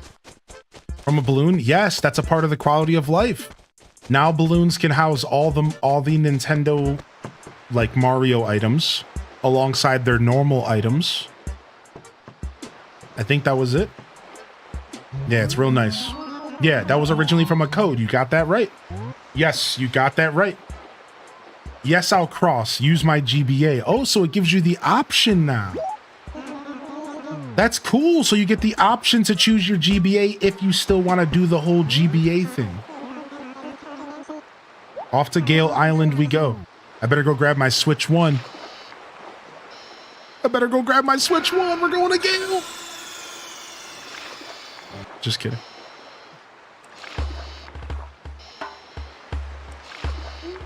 Ooh, ooh, ooh. Oh, listen ye to my salty shanty about the sweet lady who once liked me. She looked fair and fine with her eyes upon mine. Oh, until she got ill, seasick from brine. Yar, say there, kid, maybe ye can tell me. What do you think of me, me hair? Be ye brave, me wee fish. Don't squeal out or squish. Don't deter, search for your heart's fondest wish. Ooh, ooh. Oh yeah, for sure. He knows how to find those Richards and just pluck them right out.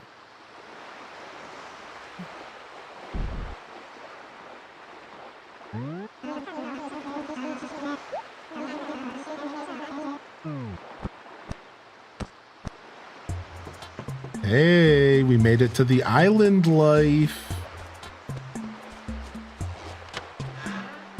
Bud. Whoa, gnarly, your face, duder. It looks so bad, man. But your karma must be brutal. It looks like you did battle with some bodacious bees, bro. You should, like, watch out. Hang loose, dude. Dude, I love this dude. Oh, check this human out. You hanging loose, dude? So, are you here to tell me something, or are we just gonna chill, dude? Bodacious bees, bruh. Let me tell you something. Island life is like so the way to live, but there's one thing that's uncool. I'm talking food variety. Man, seriously, when I want to get some munch time in, I want to choose my eats. See, like, I've been eating baked beans every day for the past week. Yuck. That does sound terrible. I like baked beans, but not every day, dude. That sounds miserable.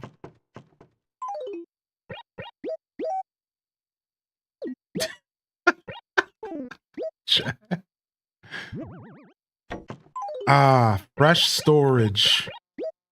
I do. Ooh.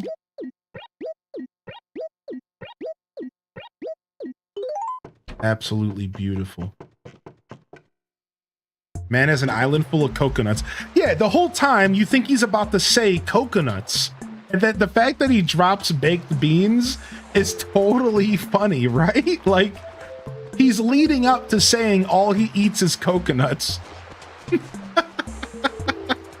But he doesn't say it. It's actually real funny. Yeah, what up, Captain Fox? Hey, Hylian, you chillin', dog? Are you chillin', dude? I want to say dog. So, are you here to tell me something, or are we just gonna chill? Hey, dude, do you know anything about a reel-to-reel? I've been looking for one of those. I'm dying to plunk that thing in my room, sit back, and just be like, ah, now that looks good. Until I get it, my room's just a pale shadow of what it could be. Somebody's gotta have one of those things.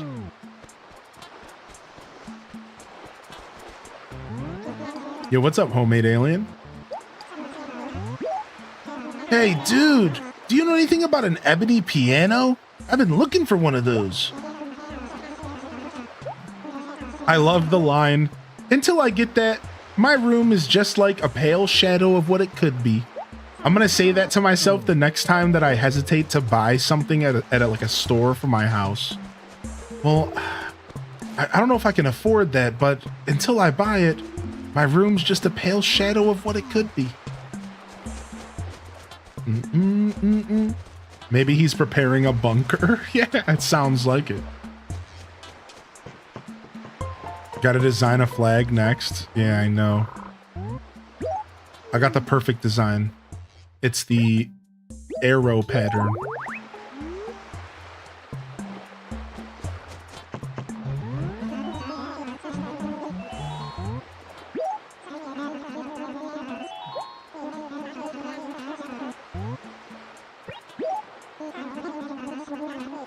OG is so good.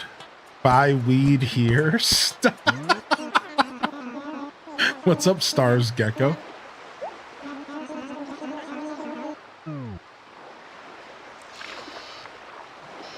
Yo, Pine Aura.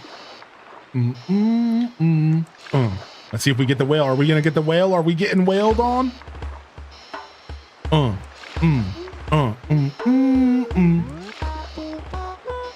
The wind she blows, and your boat, well, she goes. Where's it in? That depends. Nobody knows. Arr. So do ye carp and scream, or do you pursue your dreams? Either way, you'll be swayed by the wind's schemes. True. Hey there, me little grubber. Always keep yourself clean if you know what I mean.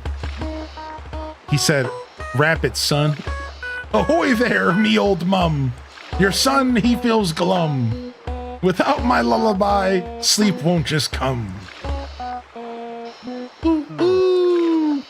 This is very important news. Okay, let's see what this is.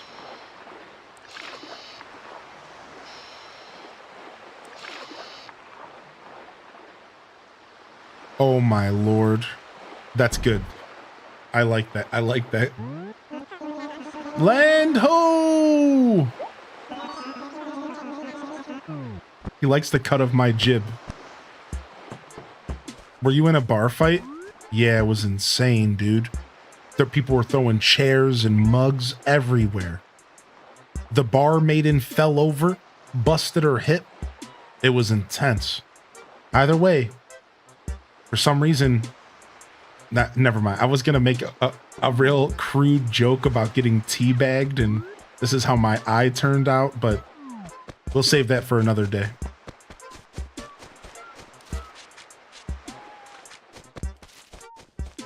Must have been that gosh darn Little Mac again. Ohio bars can be crazy. Wait, we were talking about bars? I was talking about playing Halo 2.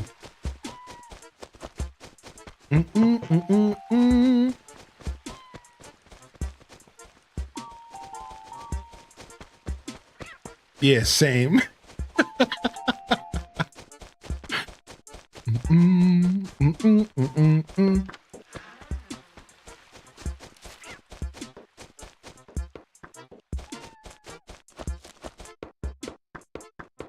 I might actually have to go watch that clip. All right, sick. Time for another game switch today.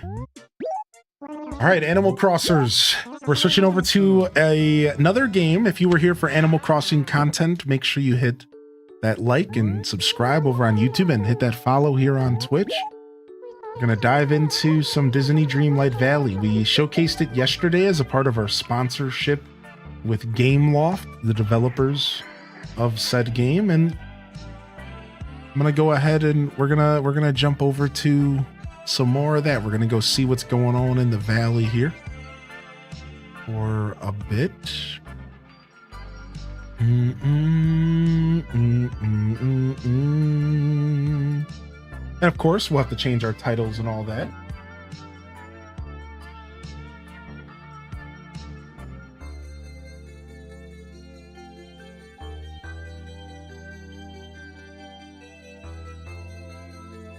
All right, let's jump in. All right. But stick around though. Stick around. Same vibes, just a different game.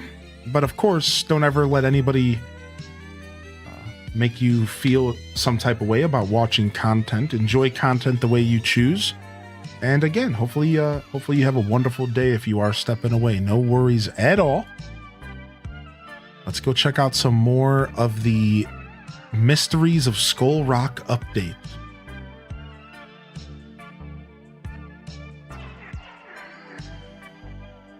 The Mysteries of Skull Rock. Beautiful morning of Animal Crossing, though. I quite had a good time. I hope you all enjoyed the Animal Crossing this morning as well.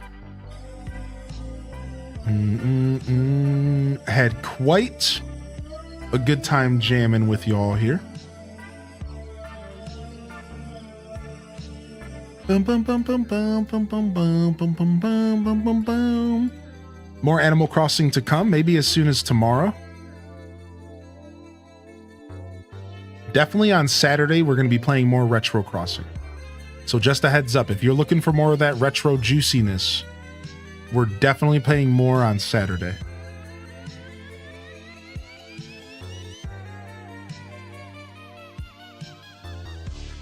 Because I want to check out Rena. We're going to get another public work project, which I'm super excited about.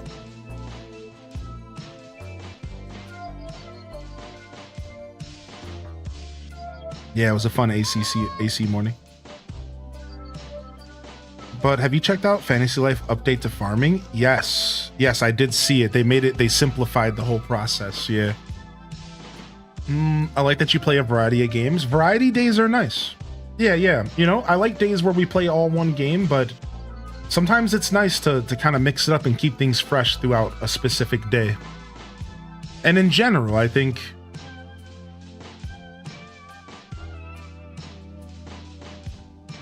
that goes in general. I think keeping things fresh on the channel feels real good. Sometimes we keep things too fresh, and we will bounce around games a little too much. This year is a year that I'm slowly learning how to better approach my schedule and how I approach games. And we've had some success this year, like the Weekum of Dinkum.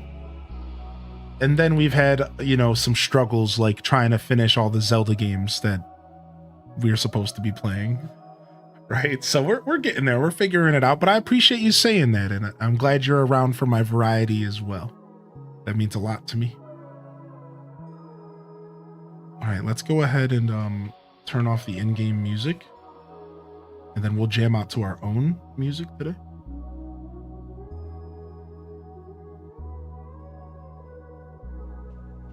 Which we're not giving up on, by the way. Plenty of more Zelda to come. I think I'll be doing a good amount next week. So Zelda fans, hold fast. I think we're going to spend some time next week playing some Zelda. Some Tears. Finishing up Skyward. It'll be dope. Excited to share that I just uploaded screenshots to media share in the Discord of the game my husband and I have been working on. It's called Pogo Park. And we're almost done with the demo. Pogo Park.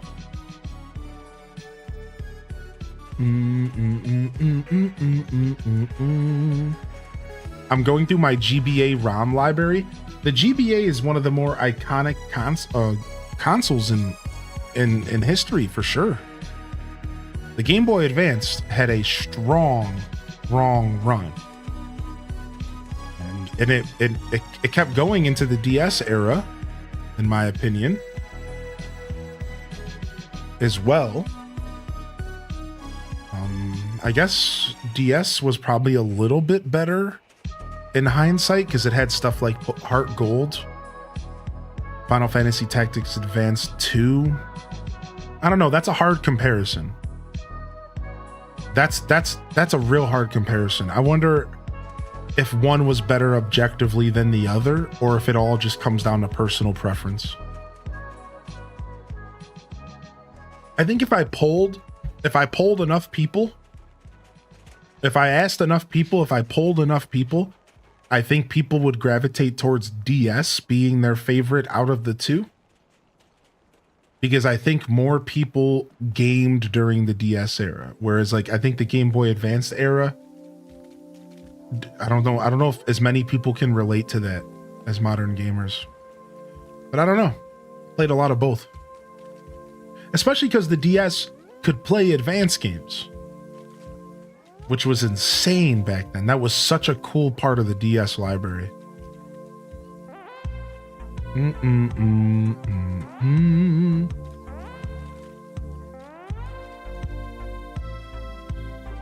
right, nice. We're back in the DDV. So let me go ahead and catch people up to what's going on here.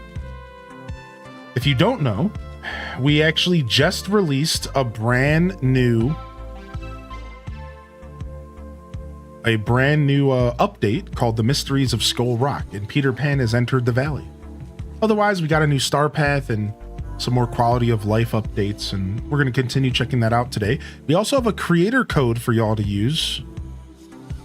Do I smell rosemary?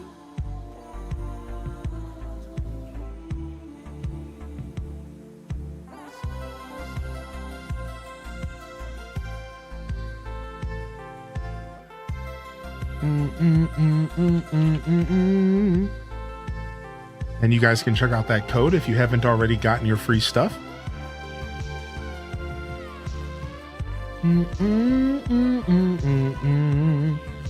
Is there Tinkerbell? No, Tinkerbell hasn't really entered the valley much yet. I'm wondering if Tinkerbell will ever get their own character spot, or if they'll just be a companion or something. We do, however, have Max the dog.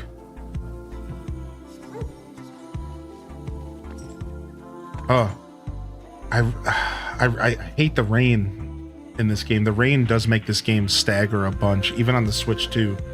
This game cannot handle the rain on the Switch 2 either. Look at that. That's all because of the rain. Look at that. Ugh.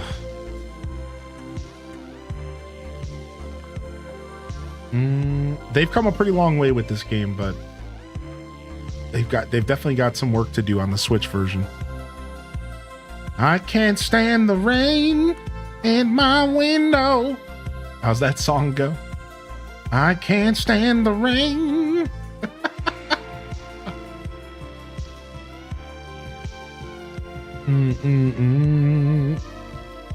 It's rough out here on Switch. Yeah, man, the Switch version just could be chugging sometimes, dude.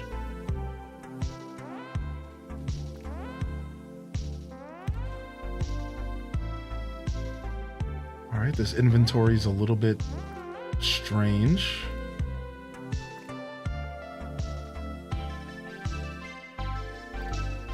Yeah, I really hope they do a Switch 2 version and they clean up the Switch version for the Switch 2 specifically. That would be ideal. Free update patch that just optimizes the game and makes it way more playable. I don't really have many complaints about DDV's performance on Switch though now. Like, you know, it used to crash a lot and stuff, but it's gotten a lot better. And I give them a lot of credit for that. The only beef that I have here is the rain. The rain is still super laggy. That's really it. That's all they really need to fix up, in my opinion. Of course, I'm sure there's a plenty of things that they could focus on, but that's the only thing I think I need them to fix.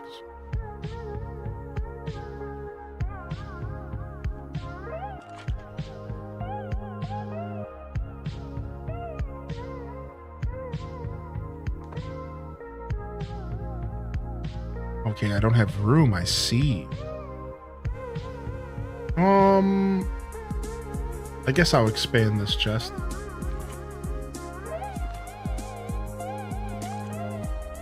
That Dreamlight's precious, but we can afford a little expansion. No, I'm gonna hold to my guns because we have enough Dreamlight to potentially go do a new realm. And I really should be focused on that, considering we haven't done Aladdin yet. So yeah, we'll wait. Let's just get this stuff out of our inventory. Because in the grand scheme of things, I'm pretty low on Dreamlight. I'm definitely not in a situation where I should be just getting rid of it loosely.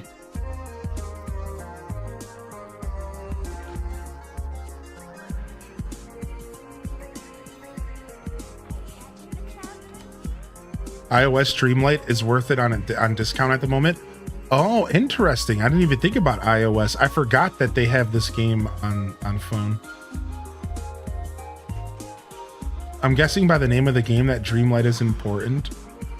Yeah, it's just if you don't grind the living heck out of the game, it's easy to run out of it, is all.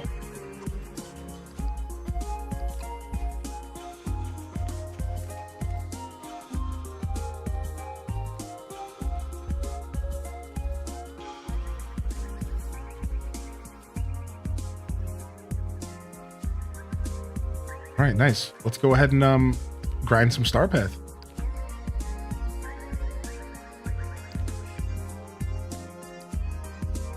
Give a villager their favorite gift, feed the rabbits, finish some Dreamlight duties, cook any 4-star meal, impress a wizard with something he loves, and find memories.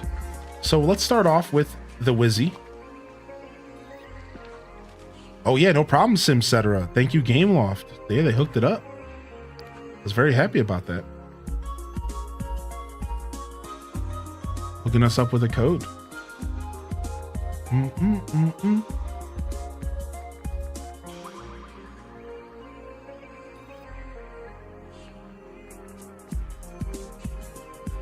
Apparently there's a couple other creator codes bouncing around out there, but they all lead to the same piece of loot.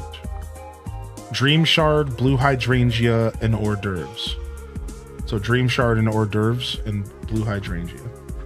So if you do stumble across somebody else's creator code, just know that you can't use more than one. I didn't talk about that yesterday because it was irrelevant, but I don't know how many they handed out.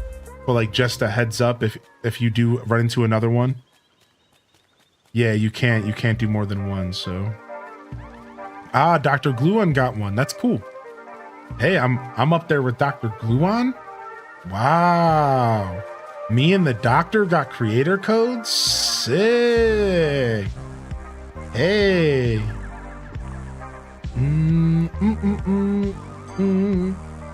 Oh, you were asking is the game worth it? Oh, shockers. I'm so sorry I misread your question, bud. I thought you said iOS. Yeah, I'd say this game is worth the base price. Yeah. Exclamation point DDV if you want to check out the sales. It looks like you've already found your sales. But yeah, I think this game's worth it, you know. I'm not being sponsored today to say this.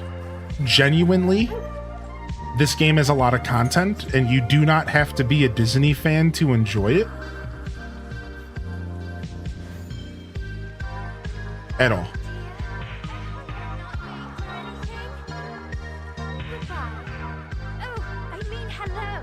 Oh, she's already level 10. We've already maxed out Alice. Okay. It's been on my radar for a long time. Yeah, if this game is good, if you're picking this game up for sale and you know that you're gonna like it and it's like kind of been on your radar, yeah, I'd say that's worthy of a pickup. You know what I mean by that? Like if it's already something you're like, I think I will like that game, you're getting it on sale, just the base game is enough to feed you for hours and hours and hours. And as Cozy said, you know, lots of fetch quests, lots of I would say the gameplay is a mix of life simulation with like some slight like live service kind of MMO-y vibes.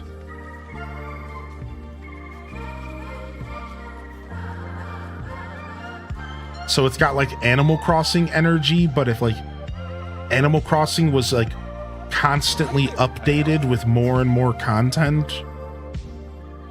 And as far as the questing, I do agree that the questing is pretty fetch quest heavy, but they've gotten pretty good about making like puzzles and stuff like that. They've gotten really good about like expanding the content towards puzzles and sometimes it gets real interesting. Sometimes it's not just go grab this and craft this, but it'll be, you know, go discover this thing. And I think the Aladdin realm was a really good example of where they could really go with this, and like Beauty and the Beast realm, I remember being kind of unique. So they cook. This company cooks every once in a while. They cook for sure, man. Yo, thank you for the first time Prime. That was very kind of you, dude. Welcome officially in here. I hope you enjoy the emotes. We have about 70 emotes. Most of them are themed off of Animal Crossing, but we got some Zelda ones and some of my favorite cartoons. I like to mix in some of my favorite content into my emotes as well. Some silly cartoons and stuff. Frick, I thought I bought a carrot. I bought a bag of carrots. Like, what kind of boob am I? You're not even selling carrots today. Freaking goofy. Unbelievable.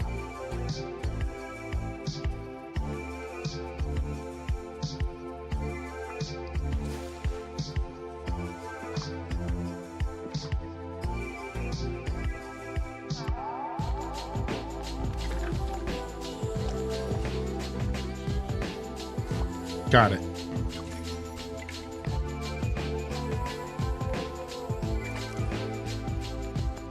You done goofed?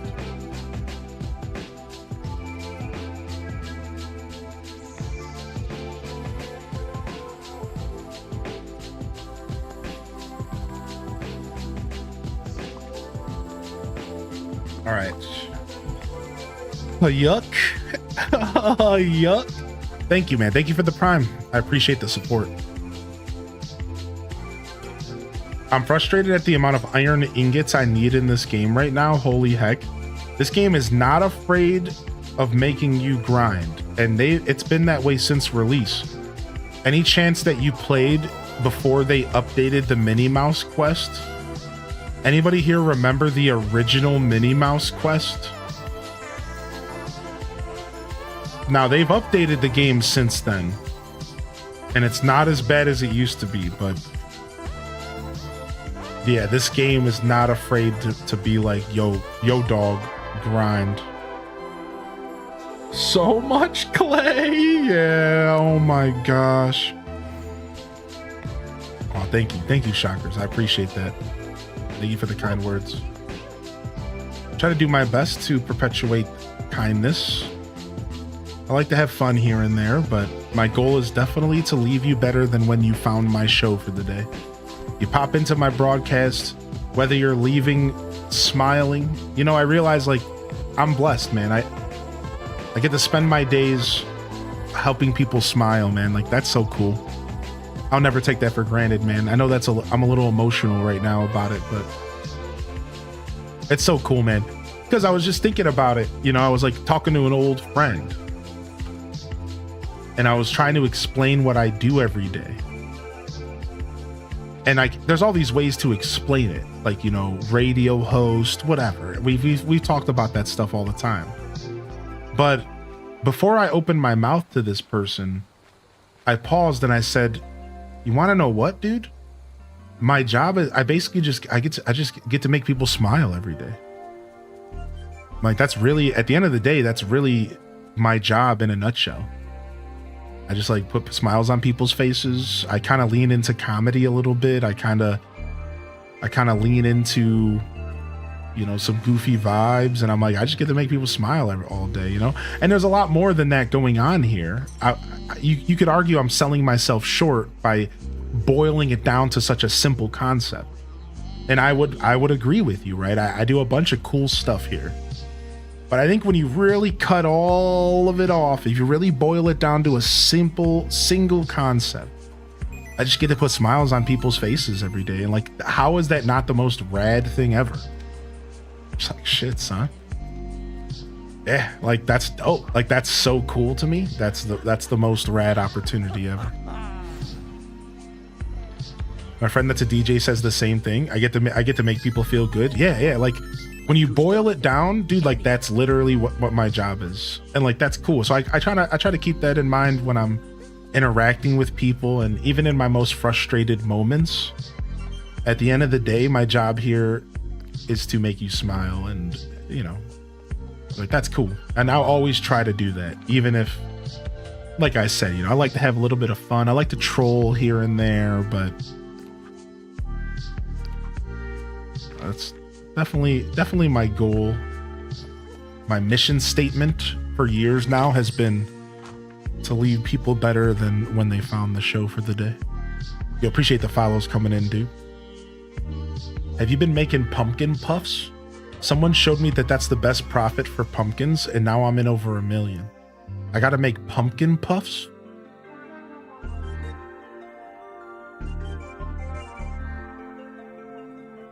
All right, we do have some pumpkins to harvest.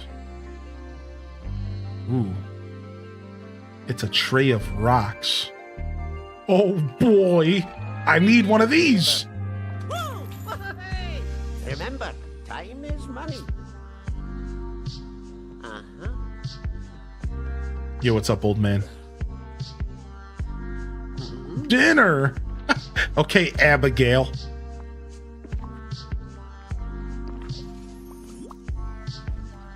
I do not have an ancient cooker set up. Sorry, I don't know why I'm apologizing, but I'm pretty far behind on all that stuff. I need to spend a week straight just playing nothing but DDV and just catch up. I've been thinking about how that's all I need to do. If I just spent a week doing 6 to 8 plus hour streams and I just played DDV every day for a week, I would just like catch up on everything. It'd probably take a lot more than a week, but a week would get me started. But like knowing me and the yapper I am, it would probably take more than a week, to be fair.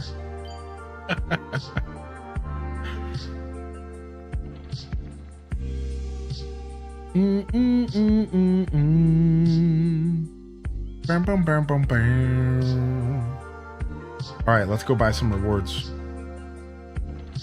You literally did that 2 weeks ago.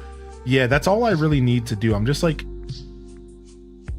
since I only play when there's updates, I'm just forever behind. But if I just sit down and play the game and actually grind and organize my storage and stuff, like maybe like a week or two, that would all I'd have to do, and I could really catch up. All right, let's just keep making our way through the rewards. DDV week is a dreamy idea. I'll keep that in mind. All right, we're getting skunky with it. I will not be equipping that. And let's go ahead and grab this.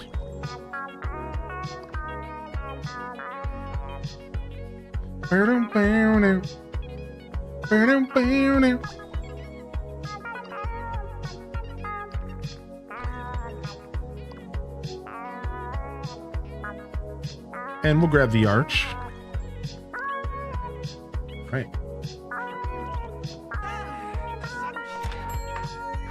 I still haven't finished this first Scramble Coin quest though. That's funny. I mean, there's always going to be something you're ignoring. You would have to play this game non-stop every single day to do every quest. And like, to be able to like keep up, to catch up to everything that's happened. Like for example,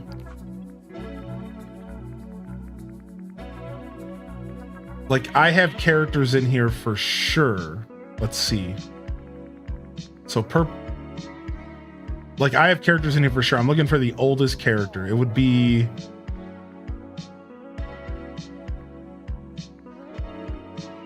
it'd probably be like Mirabelle. Yeah, no. Yeah, it'd probably be like Mirabelle or like Daisy. Like, how old is this quest? Trouble in Paradise? Like, what is this? Oh, look, I'm still collecting the robot toys. I'm still collecting the toys, dude. Oh my god.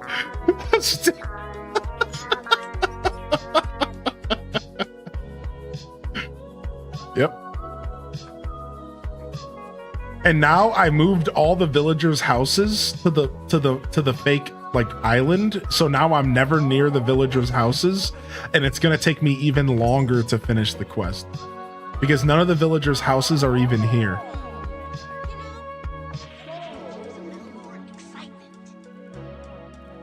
I'm only now doing those. Yeah. So like, that's my point is like, yeah, dude, you're like never really gonna be able to keep up unless you just play like very regularly, which I'm sure there are people who are pretty caught up out there in the chat right now. Are you one of those people? Let me know. Would you consider yourself pretty caught up overall? You know, even if you have a couple little outliers, would you say you're pretty caught up in this game?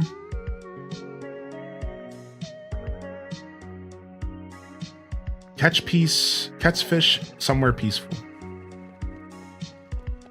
All right, I want to grab somebody else to level up. No fun, I tell ya. Let's level up you. Let's hang out. Stop completely playing so no. I feel like all I do is play. I'm nowhere near caught up. Not caught up at all. All caught up here except for the update. Mostly caught up, Tambitron. Not for Storybook Vale. Yeah, Storybook Vale is what I'm going to be focused on, Becca, because we have an update. For all of you that if you want to focus on Storybook Vale, the update's coming July 9th, part 2. So keep that in mind. You have a couple weeks to start now to make sure that if you want, you can dive into the new content coming out. That's what I'm going to be doing. I'm actually going to be doing it off stream and then some on stream. But I'll be like doing a blend of streaming and not streaming of this game because I want to make sure I'm caught up for my sponsorship. Yeah, so I think I'm so far behind on Storybook Vale that I'm not even sure how much I have to do. But I realize like, yeah, I'm gonna have to just do some grinding off stream to grind up some of those materials and stuff. Right? Because like you need like the special dust or whatever, you know, whatever it is in that zone.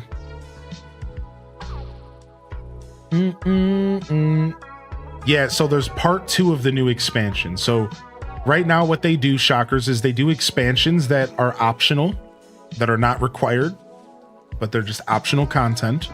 And it does continue the main story of the game technically, if that kind of stuff is interesting to you.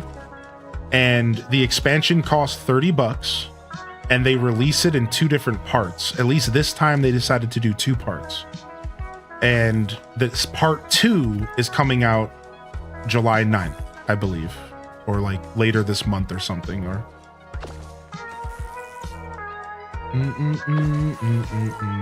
yeah, the first DLC was 3 parts, so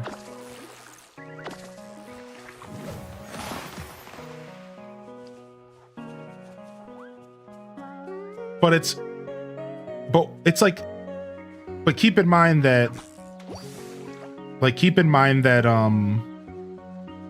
it's all like extra content, you know what I mean? So like it'll be there whenever you're ready to participate. So like if you're a new DDVer, you know, focus on just picking up the raw game and enjoy the base content. There's a lot of base content.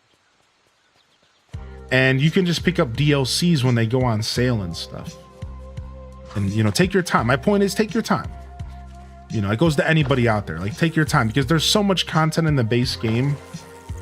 In all reality, the DLCs will try to get you with your favorite characters. Like, for me, like, Hades was in the DLC and I really love Hercules. So they're going to try to get you. Just keep in mind that there's, like, no rush. Like, this game doesn't do time-gated content outside of the star pats, the battle pass. The battle passes are limited to like 2 months at a time usually, and if you don't participate in a battle pass, then you might not get the rewards, and the rewards are never guaranteed to come back. So they do a little bit of that kind of weird battle passy nonsense. But outside of that, the DLC and all that stuff, you could take your time. Right? You don't have to rush into that. So that's just a little bit of unsolicited advice. Aw, I understand that, Decade. Well, that hopefully you can relate to my stream then, because I'm just as behind. Yo, good to see you, Lenny Horizons. Hope you're feeling good today. Debating messaging you to let you know about the River Premium Shop item. Yes, I did pick up the River Premium Shop item. How did you know I would love it, dude? That's so funny that you knew that I would love that. I do love it.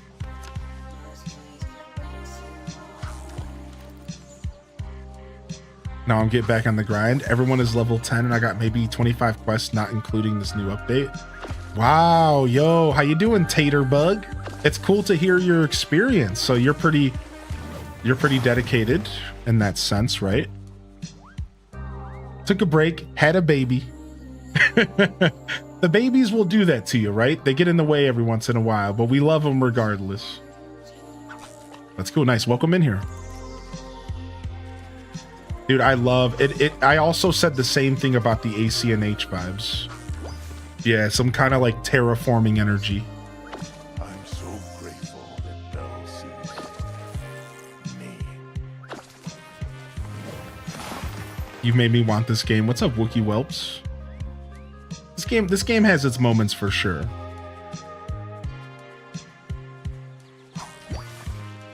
This game will never replace something like Animal Crossing for me. I'm just personally always gonna love AC as like my main like life simulation style game. But I will say that this game managed to weed its way into my world, into my life. And it stuck with me. Even when I tried to pull away, outside circumstances pulled me right back in. Even when I was at one point, I was like, I think I'm done with DDV. I think I'm comfortable moving on. I've had my thrill and I'm going to play other stuff. Before I knew it, 3 months later, I was playing the game again. Yeah, I guess I'm just going to be a DDVer forever to some extent. And I'm okay with that, you know? One does not simply leave the valley. Yeah. I think I'm just always going to be somewhat interested in this game, especially now that they've cracked open the Star Wars seal. Yeah, that's right. They cracked open the Star Wars seal. Like, once you crack open the Star Wars seal, like, now I'm in. Now I'm locked, right? Like, now it's like, okay, well, that was rude.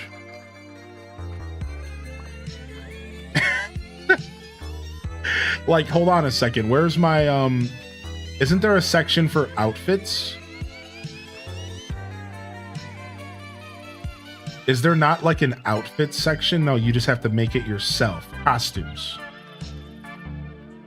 Anakin Skywalker Jedi robe. The Anakin Skywalker Jedi robes, dude. Look at that, dude. Look at that, dude. Let's make a new outfit. I'm gonna make it on my own. You keep the money. You keep the money. You keep the money. You keep the money. You keep the money. You keep the money. You keep the money. You keep the money. Ooh, the 3D glasses. I may Sick. not be around as often, but you are my favorite Twitch streamer and often in my mind. You are one of the coolest, most beautiful humans beings I've ever had the pleasure of meeting. Much love and success to you always, highly, and love to thank you for being you. Well, thank you for the biddies and the kind words. You're trying to make me cry over here? We'll put some Makis on. We'll put on some Makis. Trying to get me all up in my feels over here? I'm one of the world's lost Jedis. I fell into a 3D video game back in 1997. And I came out a Jedi.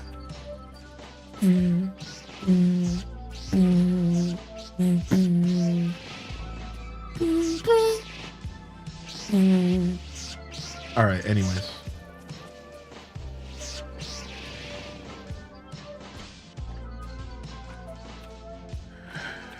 Dude, GBA had a lot on it. Do you play a lot of Star Wars games growing up? I did, yeah.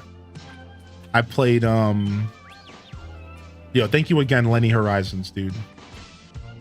Thank you so much. So, my Star Wars game history.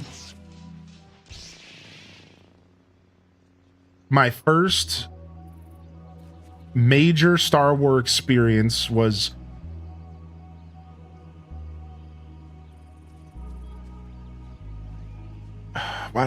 where's the game? Where's the name at in my brain, dude? It's the Nintendo 64 one. Frick, I was trying to remember it, but I think it's Empire something. I'm so grateful that Shadows of the Empire. Shadows of the Empire was probably the first Star Wars video game that ever I played for longer than 5 minutes, because a lot of the old stuff sucked. And then Rogue Squadron for GameCube. Rogue Squadron for GameCube was one of the most phenomenal experiences, and so was Pod Racer. From there, I got this game on PC.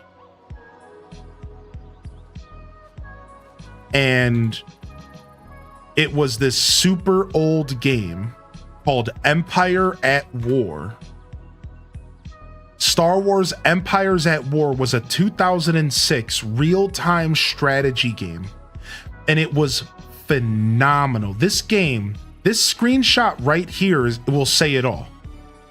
This screenshot right here is blurry, this blurry mess of a screenshot. Look at this. This game was phenomenal, dude. It was so good. I still to this day, I wake up in the middle of the night sometimes thinking about this game and how good it was for an RTS real-time strategy game. It was so good. Yeah, apparently I heard about that, Tails. Yeah. From there, I can't say I've played a ton of so from there, it was Knights of the Old Republic 1 and 2. Where y'all at? And Jedi Academy for PlayStation 1, I believe. Anybody play the Jedi Academy games back in the day? It was Jedi Academy 1 and 2, I think. I think they were called Jedi Academy. I own them on Steam right now, I'm pretty sure. I played those games. Then I played Knights of the Old Republic 1 and 2. And then I played the Old Republic MMO. Fell absolutely in love with it.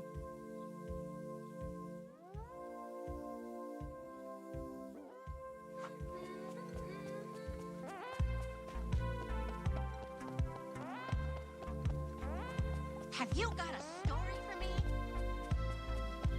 Literally playing SWTOR right now. I go back to SWTOR like every 2 years. But that game unfortunately drifted away from what I believe to be its best state. I think the game on release had the best concepts, and they did add some stuff later that was really cool, like the family timelines and stuff.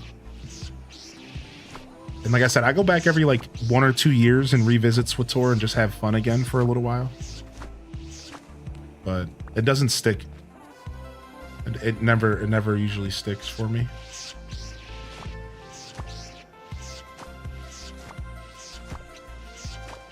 So I think that's my Star Wars game journey. I'm a pretty big fan of Star Wars. I'm a pretty big fan of Star Wars games. There might have been something that I left on the table, but I think that covers most of the games I played throughout my life. So wait, what would my character's Star Wars name be?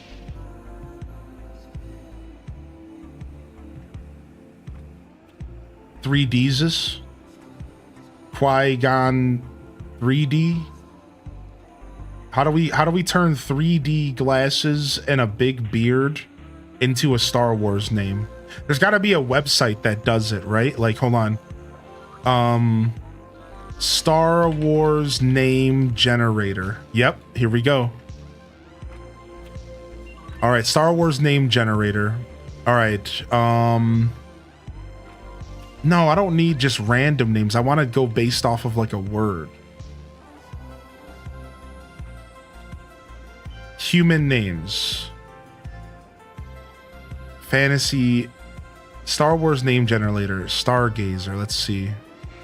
Your name. All right. So my name is Rob Boss. And I'm a male. I'm a Jedi. Generate. Robel Koss. Robin Voss, Bosca Rin, Robo Tan, Bosk Robe.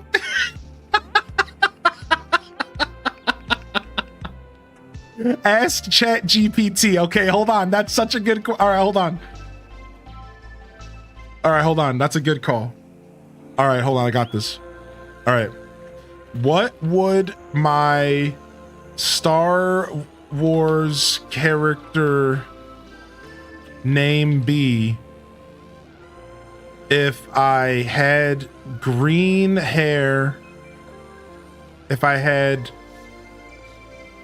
a green perm for hair and a giant green beard with flowers in it, and I wore 3D glasses from the 90s. That's an epic visual, definitely worthy of a standout Star Wars name. Based on your vibe, green perm, giant beard with flowers, 90s 3D glasses, your character sounds like a mix between a quirky Jedi herbalist and an eccentric underground tech sage. Here's a name that fits your vibe. Glorbo Varelli. Glorbo Varelli.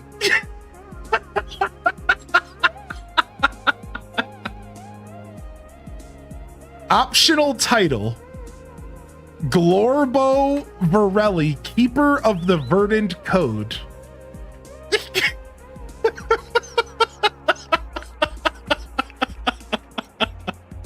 I am Glorbo, Master Glorbo Varelli, Keeper of the Verdant Code, and I will have your respect.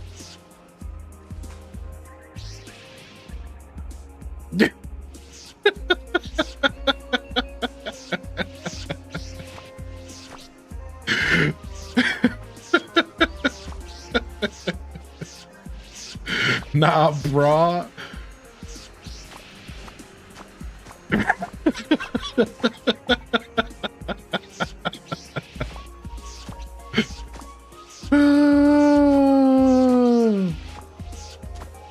Nice to meet you, Glorbo.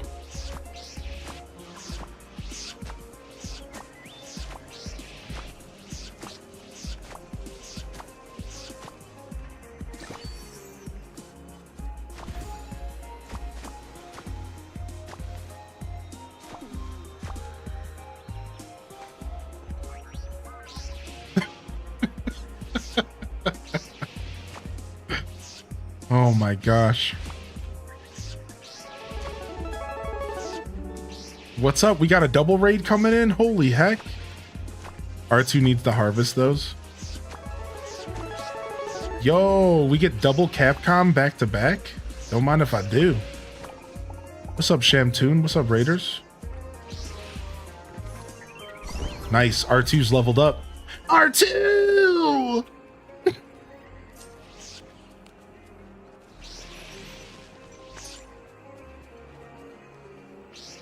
We were playing some Overwatch and Rivals. Nice. We just named our Jedi. So I present to you Glorbo Varelli. Master Glorbo Varelli, the Keeper of the Verdant Code.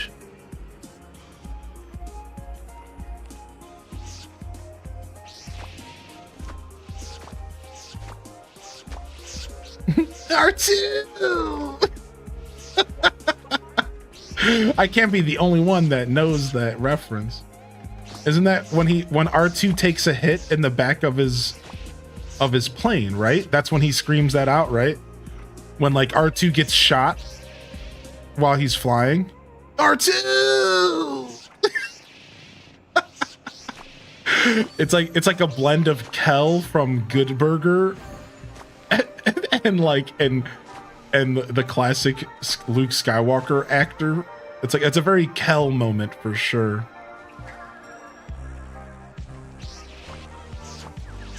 What's up, Obsidian Stone? Welcome in, Raiders. Well, thank you for supporting Sham Toon, and thanks for the raid, man. Welcome in. We're just goofing off in some Disney Dreamlight Valley here, as you do.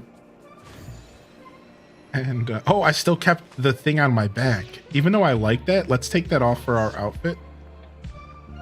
Let's see if we got something else better to put on our back. I don't know if we do.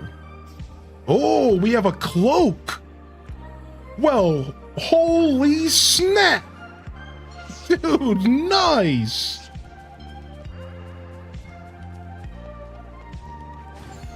We are complete. Dude, look, dude, the cape is so dope.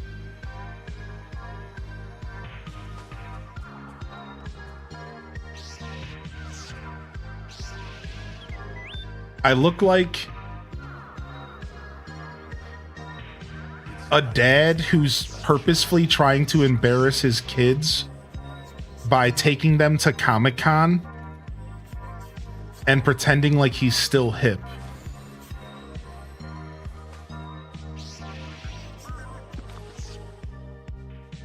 That's my character's energy right now.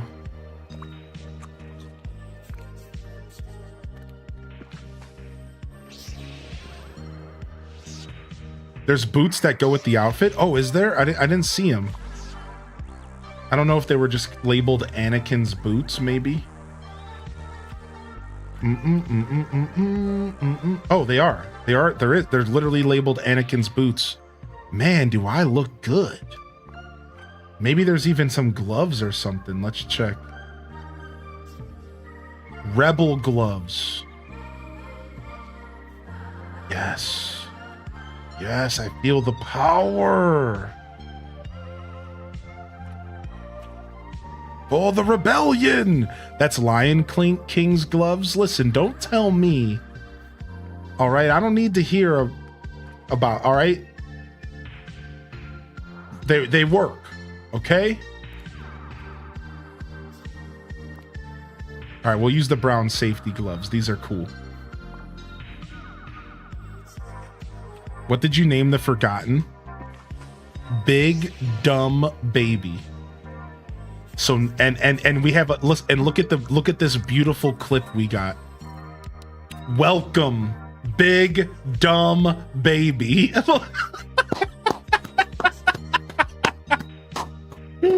Look at this clip we got. Welcome, Big Dumb Baby. Because the lore of this is that the Forgotten is supposed to be you. The Forgotten is the forgotten parts of you, and I firmly believe that the forgotten parts of me is a big dumb baby.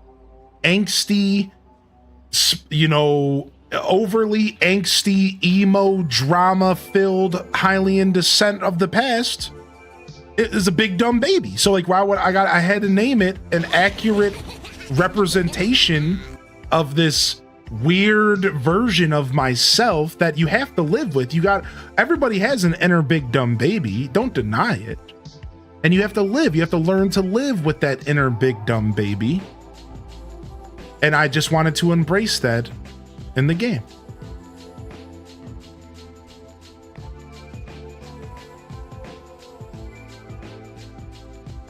The moment was so funny, and Big Dumb Baby coming in at the well. Yeah. Because like a lot of people might not know the lore behind the Forgotten, but the Forgotten is just you. And that's like a big part of the game is like you accepting that like the Forgotten is a part of you, and the Forgotten accepting that you are a part of the Forgotten. And like you can't live without your angst and your trauma and all that stuff. Like that stuff makes you who you are. And it's like better to deal with that stuff if you accept it. It's my inner big dumb baby.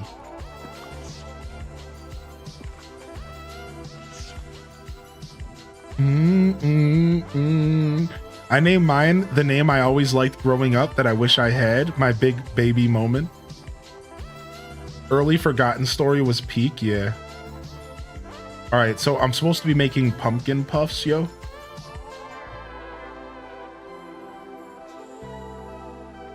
So what, is it just pumpkins and cheese? And eggs? Is it just pumpkin, cheese, and eggs?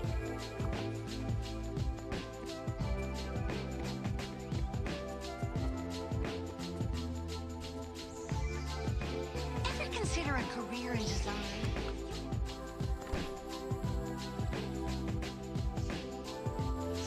All right, we need to buy a bunch of cheese and a bunch of eggs.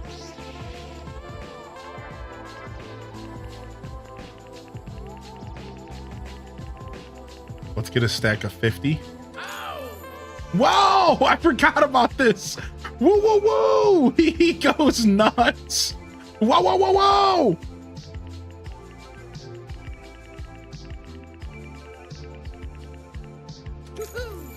Woohoo! All right, so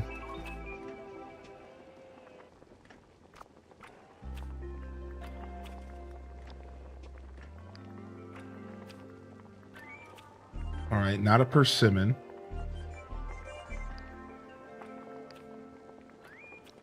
We just need cheese. No, not red lentils. Get that trash out of here. Cheese, eggs,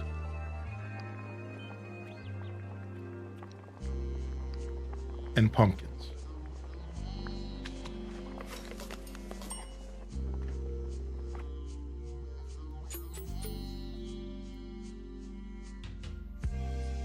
All right, new recipe. Now that we got the new recipe, we should be able to just go. I can just go to the history. Back out of here. History. Why is this history tab so weird? You can't just click previous. Okay, I need to select the recipe and then it'll be easier. That's what I was trying to do, but I thought the history would bring up like what I cooked and let me just click it again. But little did I realize.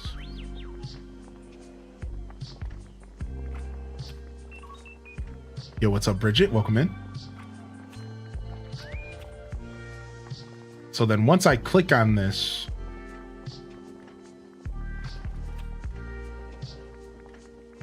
and lock it in, I can just spam the minus button.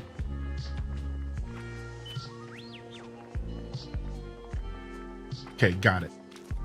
Now we can just spam the minus button and just cook.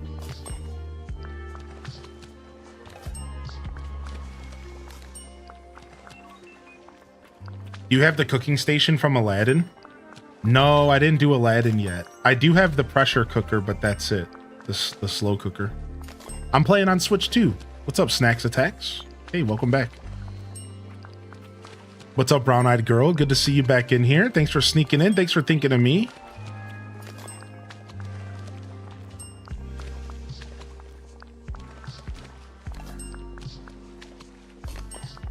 Apparently, this is how you make good money with your pumpkins. Apparently, the investment into cheese and eggs outweighs the price that you get for selling the pumpkin puffs versus the raw pumpkins. So this is the strategy, and this is what we're going with.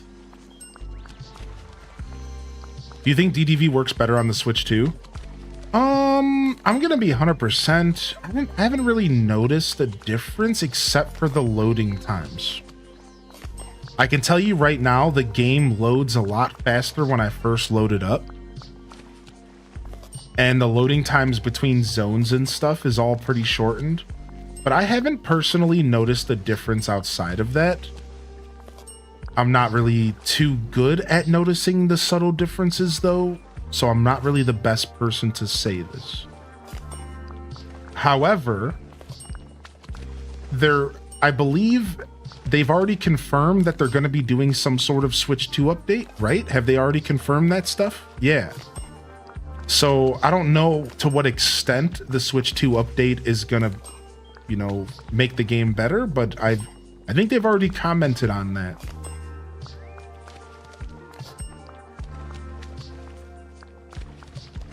Oh, no worries, gamer lady. Yeah, once it gets hot, you got to be careful about those computers for sure. Yeah, take it easy. That goes to anybody. Make sure if you don't have a well-ventilated room and if it's getting real hot in your house, you got to be careful with your PCs, especially high-end ones. You know, like, for example, don't be using your laptop on your lap for extended period amounts of time, especially. You should have some sort of solid something to like do your laptop on in the heat. Something that it can actually breathe under.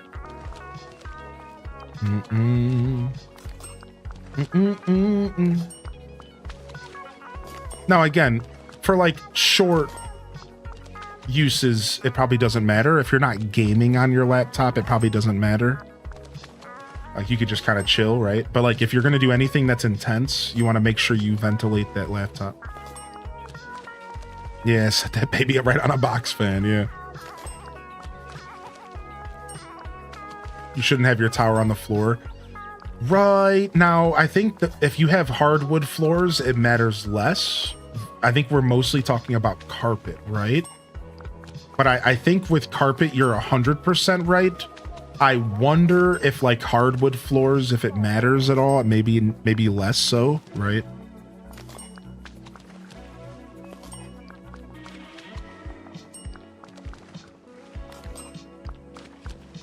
Oh, that's rough. That's rough, SB, man. That's scary, dude.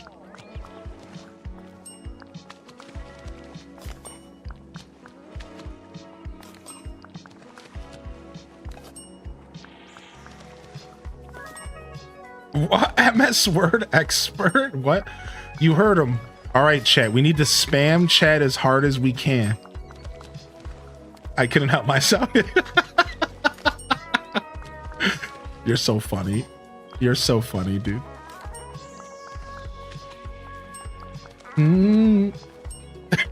Yeah, it's a copy paste. Yeah. I'm hip. I'm hip.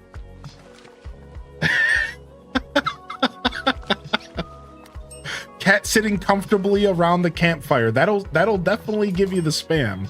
Because if you don't have BTTV installed, that's literally just a string of words. Which is pretty funny.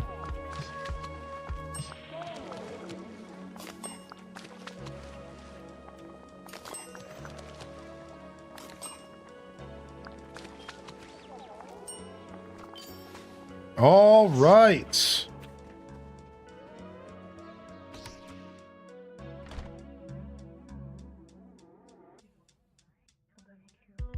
Converted it into a sandbox for my kids. That's dope. Well, that's good on you for making light of a tough situation.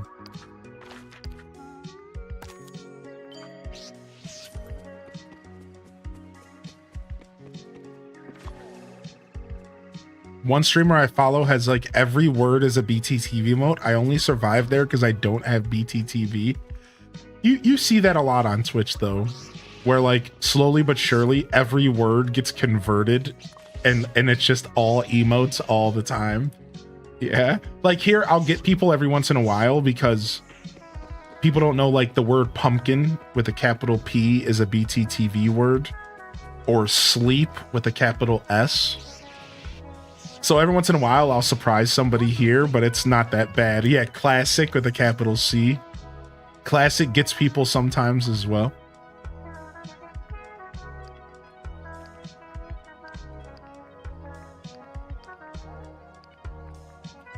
Nice, 180K. Nice. Nice. We're back in business, baby.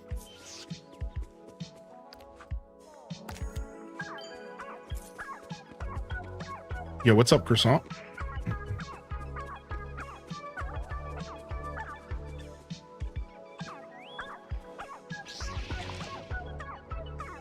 Right? No, we don't have any pumpkin seeds in here. I thought for sure we did.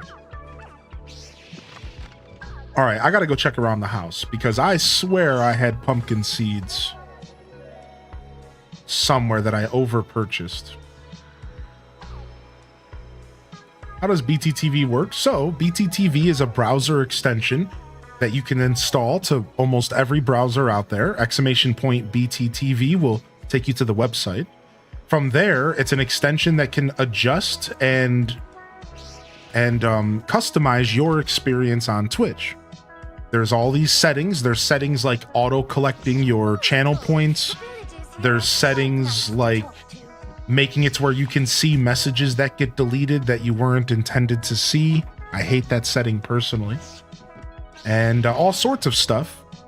And one of the settings or one of the features is that you get access to emotes that you can only see if you have the extension installed.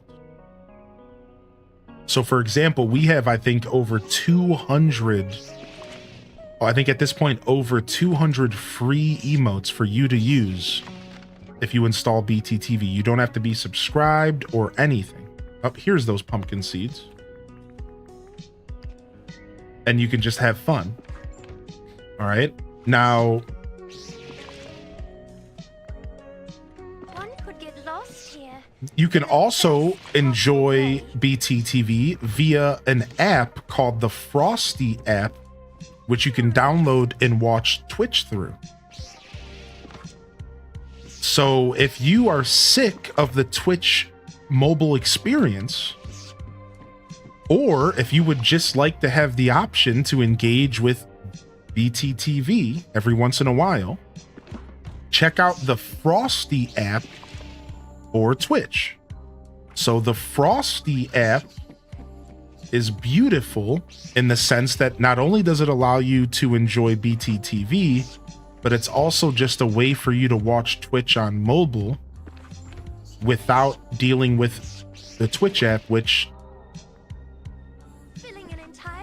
I guess people just don't like. I'm okay with the Twitch app. I understand what they're trying to do. When it's not bugging out, I think the Twitch app is fine. When it's not bugging out. And that's the problem now, isn't it? But I do think the direction they took the Twitch app is fine.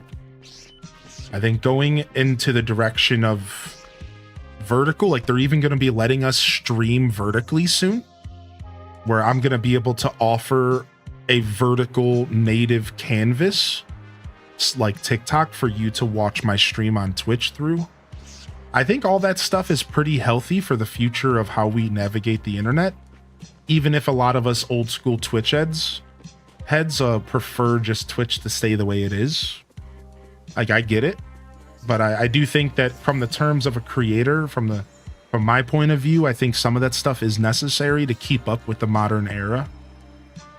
So, but yeah, I don't know, just randomly fell into a tangent about my thoughts about the Twitch app. But yeah, check out Frosty app if you want to engage with BTTV and on mobile. They need to fix the flickering issue. Has there been a flickering issue on the mobile app? Somebody else mentioned the flickering issue the other day. I didn't know what they were talking about, but apparently it's not just my stream. It's all over Twitch apparently. I want to pop in and say hi while my dog is being settled. He has dementia, so I have to kind of hold him down so he can stop pacing and sleep. Aw. I'm sorry to hear that, Shade. Dude, that's so heartbreaking, man. I'm sorry to hear about the family dog or about your dog. I hope that you're okay, and be kind with yourself. Be generous, be honest, be gentle. Did my R2 just level up again? I wasn't paying attention. Do we have level 3 R2 going? Let's go see.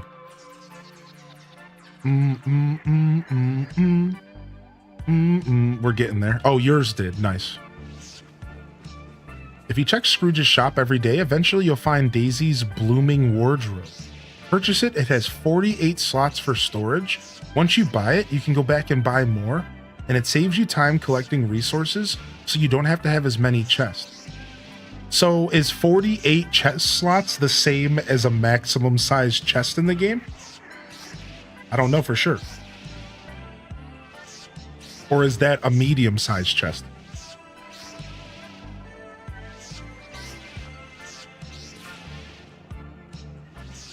That's a nice pro tip though. Thank you for that.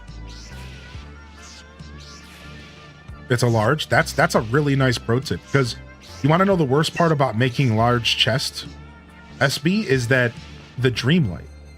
Now, for some players who play every day, that's fine. But honestly, I don't have a lot of Dreamlight. I'm like broke, dude. I only have 15K right now. So I had to stop making large chests and everything. So I really appreciate that, because I'm gonna look into that. I'm gonna make sure I get. I don't want to stop. I want to stop using my Dreamlight for anything but unlocking realms for now. Yeah, and apparently Aladdin also has some sort of item. Yeah, I don't know about the Aladdin stuff though. What's up, Irulian? Good to see you today. You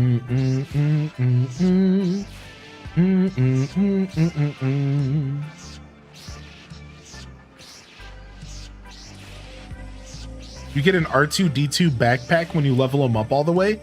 Oh, sick! Nice!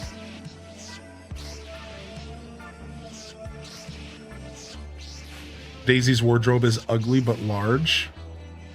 I take offense to that as a large human. Thank you very much. No, I wouldn't call myself ugly though.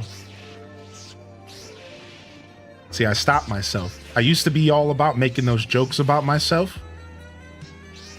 but I stopped myself. I'm very proud. That was a very small little victory for me. Thanks. Thanks, past me.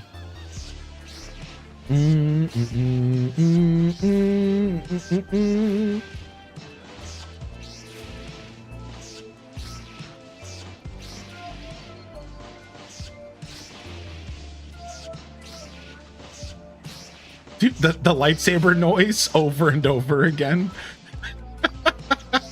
I hope y'all like Star Wars.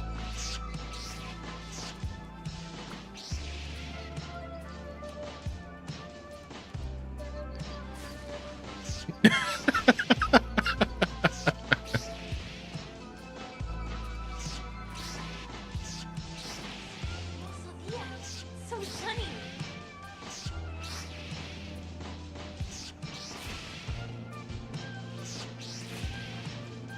I've been playing Tears of the Kingdom nonstop. This is a good break. Tears of the Kingdom is so good, man. I love that game. I missed all the Star Wars stuff while I was on break. Yikes. Hopefully it comes back. They did just up the amount of recommended bundles. So now in the shop, you get 6 recommended bundles a day or whatever, a week, instead of 2. So this is a big deal, because that means more stuff will be rotating back. So you guys should know that they're at least making it a little better, even though all this stuff should just be available all the time. I don't really like the model of creating FOMO.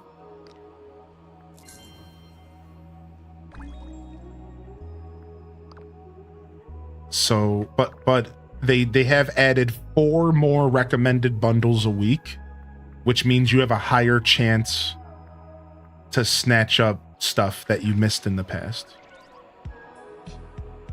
So, can you earn the currency in game? Yeah, you can, and it actually in a really healthy way. I don't actually want to use my watering can here. I don't want these to grow yet.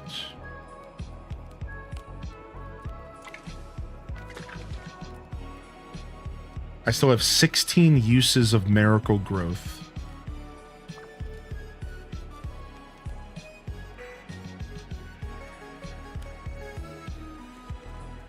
Yeah, so to answer your question, there's plenty of opportunities to get Dreamstones in game, and they've done a decent job at giving you options to earn the currency in game. They've done a pretty good job. So just by playing the game, you can earn anywhere between 300 and 4,000 of the in-game currency weekly. So to give you some kind of context, 300's not really a lot, but 4,000 is. For example, like this house item costs 3,000. And that's through their Dream Snap system, where every week they give you a challenge, and if you participate, you can get a minimum of 300 and again a maximum of 4,000 just by participating. Then you can get 50 a day for logging in, and then you can also get 50 a week for voting on said challenges.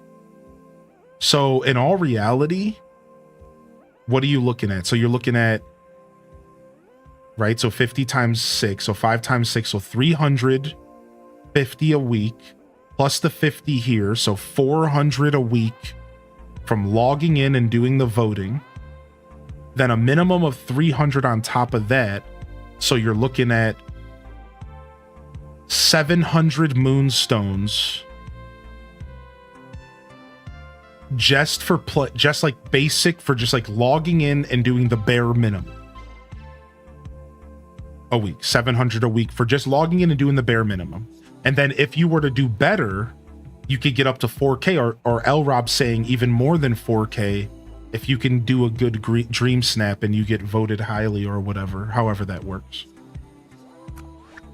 So in all reality, I think your average person can earn about 1,000 moonstones a week times 4. That's 4,000 a month just for playing the game. So I'm not like shilling for this game, at least not today, because I was sponsored yesterday.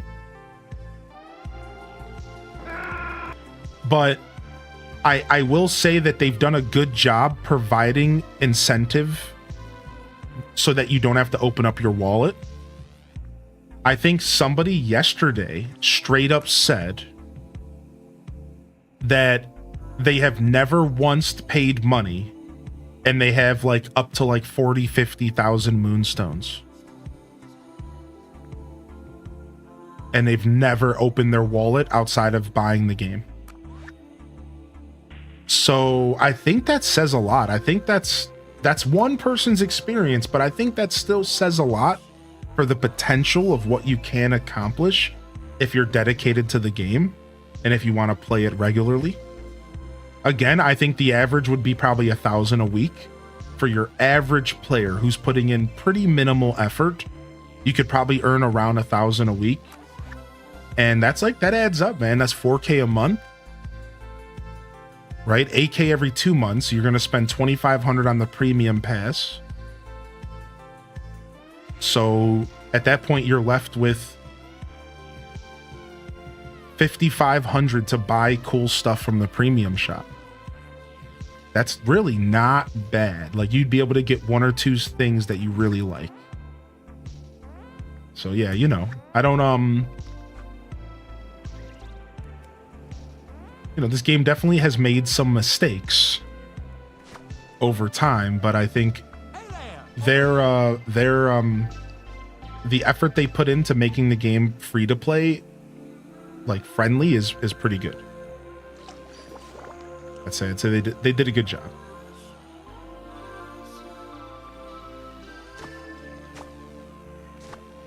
The river kit in the shop worth it. The river kit is pretty interesting. I don't know if I can gauge its value quite yet, but I can show you what it's like if you want. Would you like me to go show you how the river kit works? I can go show you real quick. Let me just finish watering these crops. But yeah, it's hard for me to say if it's worth it. I think that's something you're gonna have to judge yourself.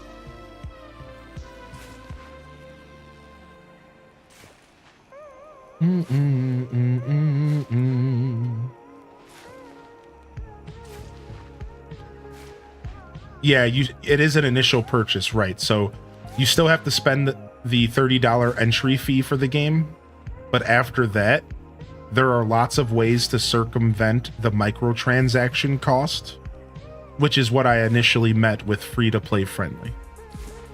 Yeah, but there's probably a better way to word that, because I mean you are buying the game, that is for sure.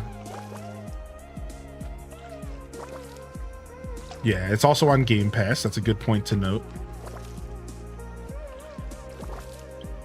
I'm not a Game Pass user, so I always forget about Game Pass.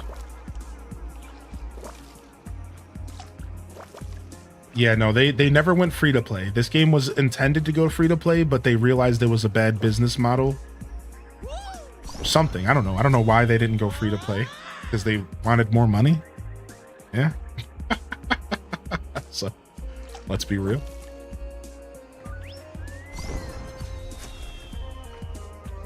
Nice, backpack upgrade.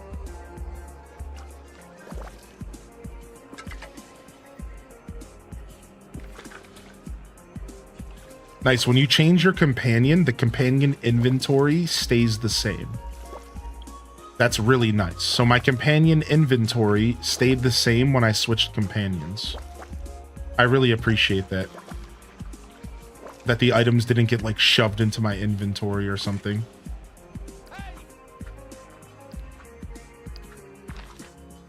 All right, fast travel, floating islands.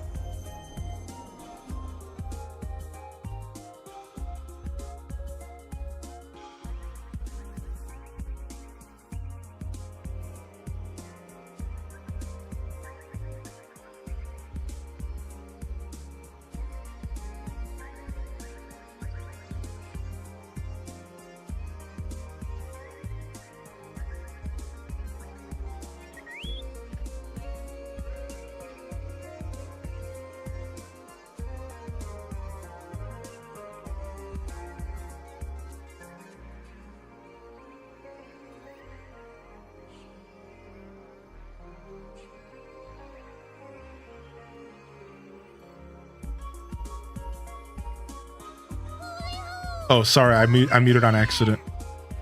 I don't know, how did I mute? When did I press that button? But thank you. He said, I didn't expect a kiss on the forehead, but okay. Yeah, no problem. I'm a generous forehead kisser.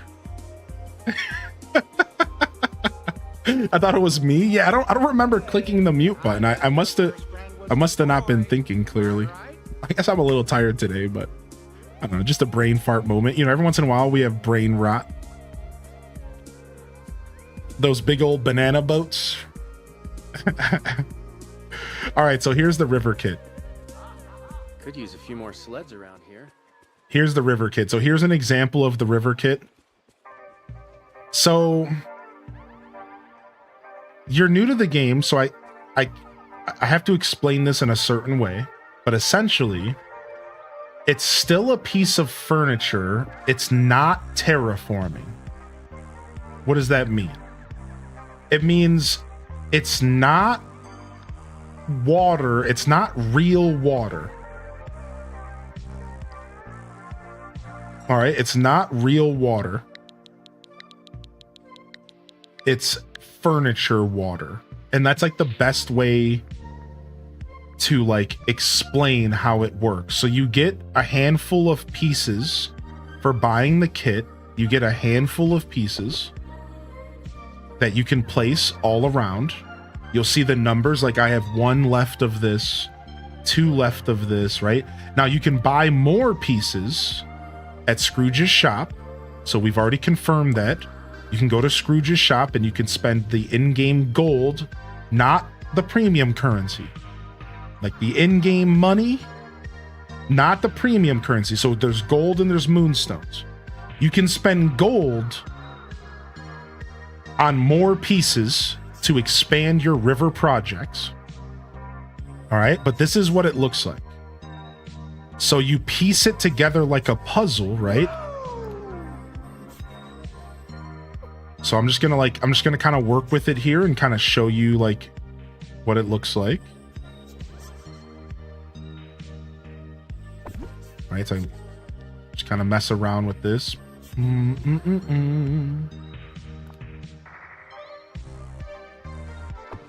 right, so you're literally creating a river. So I can put some riverbank pieces up here.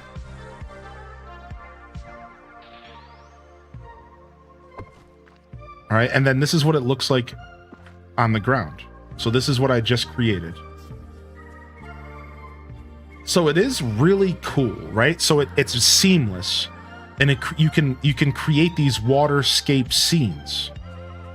These are all items. These are all items from the same river bundle. Like here it is right here. It's all the same item, and you connect it, and you can make the edges look nice with these riverbank items. So if you're wondering, like, how do you get these square edges to go away? Well, you have the riverbank item, right? So like if you take a look over here, we created a circle so we could show off the rounded edges. You see how we rounded off the edge here? So you're going to use all of these pieces, this puzzle essentially, these puzzle pieces, and you're going to create these river items. Rivers. And again, like you can buy more if you don't have enough of like a certain piece. You can just spend the in-game gold to buy more, which is, I can't stress enough, which is so important, because I know I am an over-ambitious decorator, and I would instantly get over-ambitious, and I would over-create, and I would need more pieces. So it's really nice that you can buy more, right? But again, I can't stress this enough. This isn't real water, and you can't fish in it. But you want to know what you can do? You can decorate it as if it is real water. Take a look at this.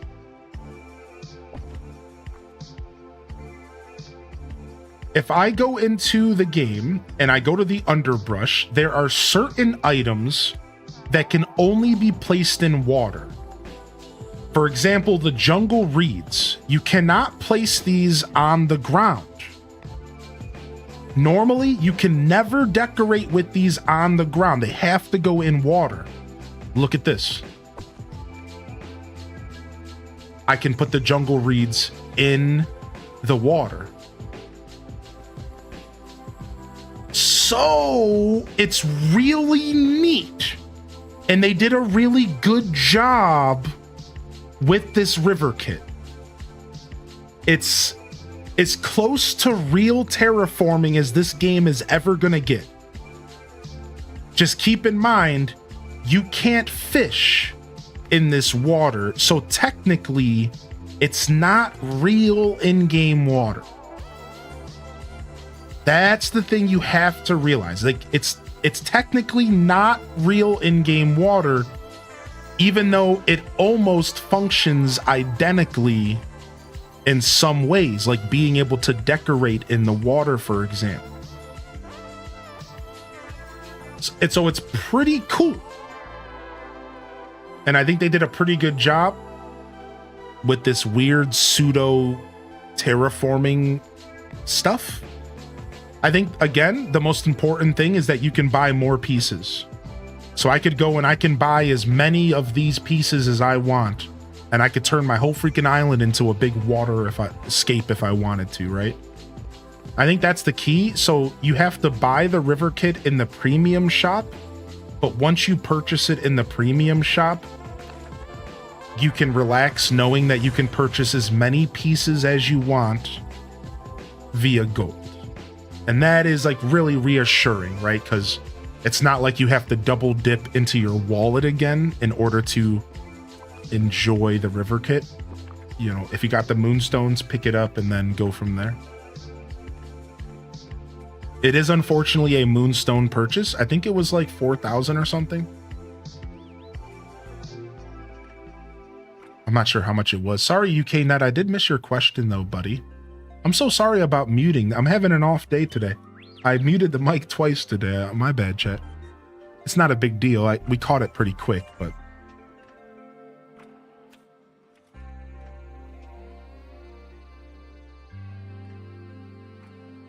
Where's UK's question here? Oh, here it is. I saw my brother made the river kit and he knew how to create it. And I was like, how did you do that? Yeah. The river kit seems pretty worth it. But it really just depends on how much of a decorator you are. Right? Like, but I'd say it's one of the cooler pieces of furniture they put into the game. And again, it's probably the closest thing to terraforming we'll ever get in this game. I'm sure of it, right? You can also pin the kit and buy it later if you're broke. What, can you have like one pinned item at a time? Is that the vibe? That makes sense. Like World of Warcraft does that. They let you save like one item if you can't afford it right at the time. Yeah. World of Warcraft retail, they had a system like that. Ooh, I like this lamp. 2 of them. Better to be muted than to have loudly tooted. Wiser words have never been said here in my chat. And now that I think about it, I think that's actually why I muted. Because when I was going to get up to give him a hug, I ripped so much ass. And I was like, oh, frick. So I muted real quick. And then I forgot to unmute. I think that's what happened, actually. Oh my God. I just got called out accidentally. Well, now you guys know my secret. I always mute before I toot. I was taking a drink. Secret's out. Almost as bright as my money. Whoa! The toot mute. Coming through.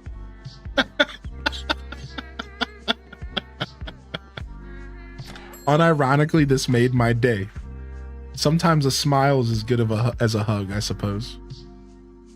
Hylian the Ripper, Francios. No, I already got a new nickname today. I'm Garbo Varelli, the keeper of the verdant code. Was it Garbo? How do you say the name? It's not Garbo. That's just short for garbage. What was his name? Glarbo. It was Glarbo, I think, with an L. Glorbo? You're just making stuff up now. It is Glorbo. Master Glorbo Varelli, keeper of the verdant code. We're never gonna forget this. I need to make it a command. All right, seafood pie, okra soup, bell pepper puffs. Oh, look at all these memories. Don't mind if I do. Do you feel like this game is worth the money in the long run? Would you recommend it? I'm totally 50-50, hard to tell. I think this game is worth it in the long run. Yeah, I think so. I can tell you after probably 500 hours in this game, I think that I can go ahead and give a hard recommendation that Disney Dreamlight Valley is worth the $30 price tag that it asks for entry for the base game. Yes. And because it's not a live service game, there's no threat of it getting shut down once it stops making money. Because even though they do update it regularly and they have live service features, the game itself is a single player adventure. And I think that's the main reason why I'm saying yes to your question. Because in the long run, in 20 years, you could still come and play this game, most likely. And like, I think that matters a lot in the long term. And for your investment. I think the DLCs are not necessary. So like, to just give you an example, this is the base game's content right here. So just for buying the base game, you get access to Aladdin, Jasmine, Alice, Cheshire Cat, Belle, the Beast, the Great Fairy Godmother, Big Dumb Baby, Mirabelle, Anne, Elsa, Kristoff, Olaf, Stitch, Daisy, Donald, Goofy, Mickey, Minnie, Scrooge, Maui, Moana, Mike Wazowski, Sully, Mulan, Mushu, Peter Pan, Remy, Mother Godful, Nala, Pumbaa, Scar, Simba, Timon, Ariel, Prince Eric, Ursula, Tiana, Merlin, Jack Skellington, Sally, Buzz Lightyear, Woody, Wally, Vanellope, Von Schweetz. All of which have their own 10 levels with their own mini stories to be engaged, as well as the full first chapter of the game's story is all with the base game. Each of these characters, most of these characters also have their own little mini realms, which just gives you more places to explore. You also get access to all of the quality of life content, because everything they do quality of life wise is always for the base game. They never do a quality of life feature outside of a few exceptions that are locked behind DLC. For example, there is this automation technology that is locked behind DLC. And some players here could maybe argue that if you don't have access to the ancient technology from the first DLC, you don't have automation, and that would maybe make you feel like you were missing out on a pretty important piece of the game. However, as somebody who has never played with any of that automation, I can tell you that the game is very playable without it. But you might feel some FOMO not having access to some features that are gated to the DLCs.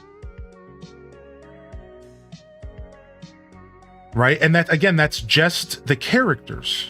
You also have access to these base companions: birds, squirrels, crocodiles, bunny rabbits, ravens, turtles, foxes. Right? So yeah, I think you don't need the DLC to enjoy this game, but I'm going to be real with you right now. The DLC is hard to avoid because they know what they're doing with the DLC. You want to see why? The first DLC came with Jafar, Gaston, Oswald, Rapunzel, Eve from WALL-E, and at least one of these characters probably appeals to every Disney fan. So they said, if you want access to these characters, and then you also get access to the ancient technology and the automation, and then with the newest DLC, you also get access to Merida, Hades, Flynn, and I think there's 2 others I don't have unlocked, or they're coming soon. So my point is, like they know what they're doing. They know that you're going to be interested in these characters, and they're going to try to entice you. You also get 2 brand new zones. The DLC comes with its own map, its own world to explore, to decorate, to live in. And the worlds are gorgeous. Like, I'm telling you right now, Storybook Vale's world is gorgeous. So again, they know what they're doing, and they know that you're going to be tempted to unlock these characters, to engage with these characters, to pick up the DLC. So FOMO's going to hit you. You're going to get FOMO'd out at some point. That's how these games are designed. These games are designed to make you want what you don't have. So just, you know what I mean? Like, you can play this game without the DLC just fine. But just keep in mind, like, they're going to try to get you. Right? Like, they're going to want to get you. So depending on your own personal self, discipline, I wouldn't look at the game as just a $30 game. I would look at the game as a $30 game with a potential future $60 investment. We're talking with before sales. Because I'm not a fan of lying to myself. And like, that's how I would look at it. Like, if I was going to buy this game brand new, I would look at it and say, okay, this is a $30 purchase with $60 of potential extra purchases down the road. So just kind of, I think if you think about it that way, it's maybe easier to make a decision based off of your budget and what you do as a gamer. I think there's plenty of people in the chat that have not bought the DLCs. Out of curiosity, how many Disney Dreamlight Valleyers here are playing with either 1 or 0 of the DLCs? Okay, so does my question make sense? Who here has only bought 1 of the DLCs or none of the DLCs? Who here has not committed to the DLCs? If you're somebody who maybe just bought the first one on sale maybe a while ago, ooh, I'm sure there are plenty of people here that play this game and who have never touched the DLCs. Right? So just to kind of back up what I'm saying, we have plenty of people here that have are perfect examples. Look at this. Only bought them 2 months ago. I got 400 hours of content without them. Base game. I only have base game. I have 0 DLCs. I have a ton of content. I only have 1 out of the 2. I only have 1 of the DLCs. I haven't even bought the game yet. Right? I bought Eternity Island. So you see, I think this is probably the proof in the pudding right here for you. So if you weren't convinced, then maybe hopefully this helps. Thank you for helping out and answer that question, chat. Thank you.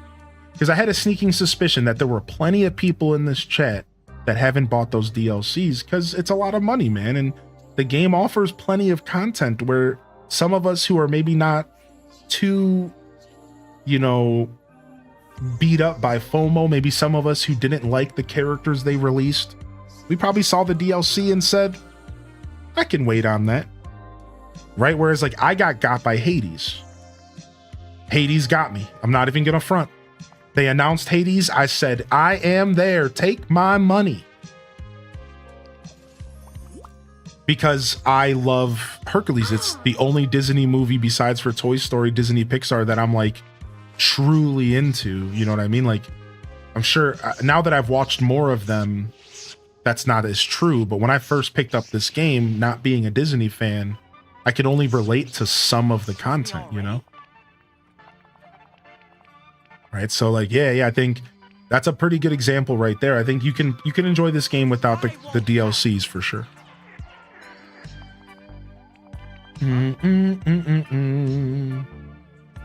Oh, oops, I accidentally started the quest. Shadow tag. I just wanted to give you food, man. Do you have to have Hades unlocked to buy the Hercules items? Oh, I'm not sure about that. That's a good question. Anything in the premium shop can be purchased anytime, always, obviously, because like it's real money.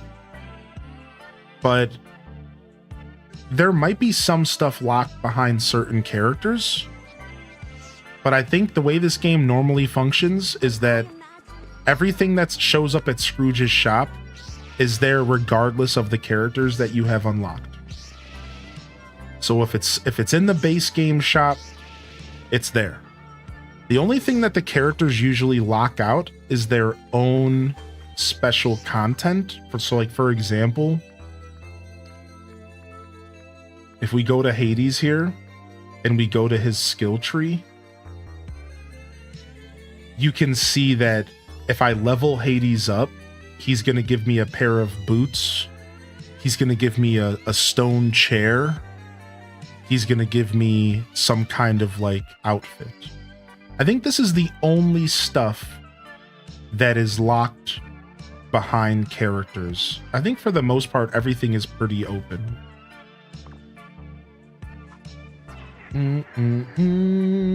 It was so funny getting you to watch Wreck-It Ralph for Vanellope. I loved Wreck-It Ralph too. Both. I meant to say I loved it as well, but I loved 1 and 2. Wreck-It Ralph was really good, man. I watched Lion King 1994, so I did grow up on all the OGs. I mean, I would love to watch it again, but yeah, as far as my Disney experience, it's like Sword in the Stone, Fantasia, original Lion King, Hercules, original Little Mermaid,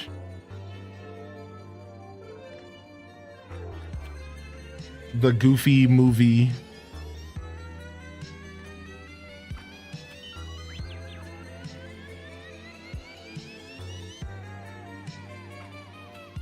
and then like I'm sure a handful of others that I'm just not thinking of off the top of my head that I've seen but I'm not talking about.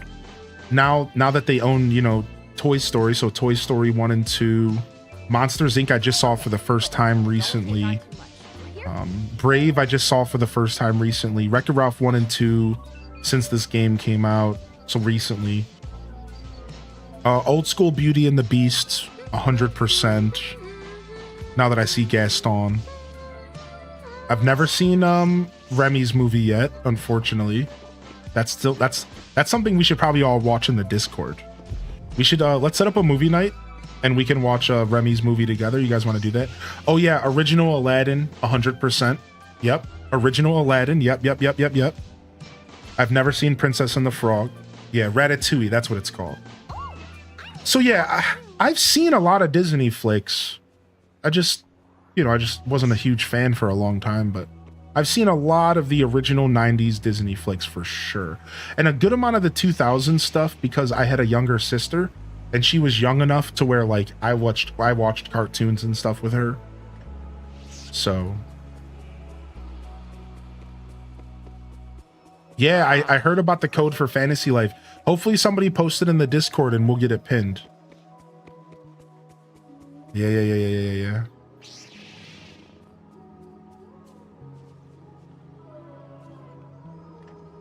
Is there a way to visit people's islands? Yeah. There's multiplayer. Yeah, good question, actually. Sometimes perfectly terrible.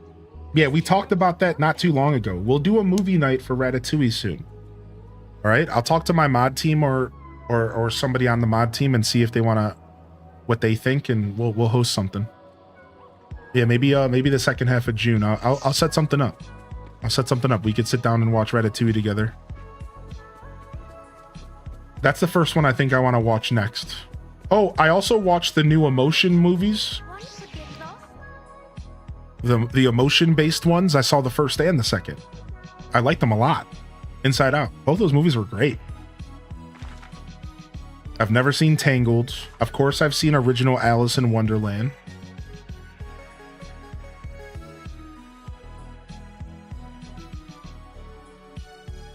Of course, I've seen Nightmare Before Christmas, one of my favorites of all time. Never seen Moana. I've seen Mulan, but like so long ago, I remember nothing about it. I've seen WALL-E. Never seen any Frozens.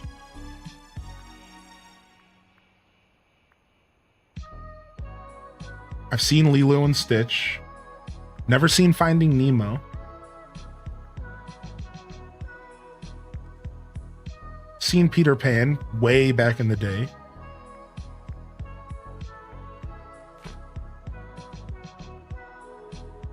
Steamboat Willie. I'm hip to Steamboat Willie, yeah. As a music lover, you'd appreciate Moana. I've been told that before. I've been told that specifically about Moana before. I believe it. I believe y'all. You guys were right about all the other ones. Why not this one, right?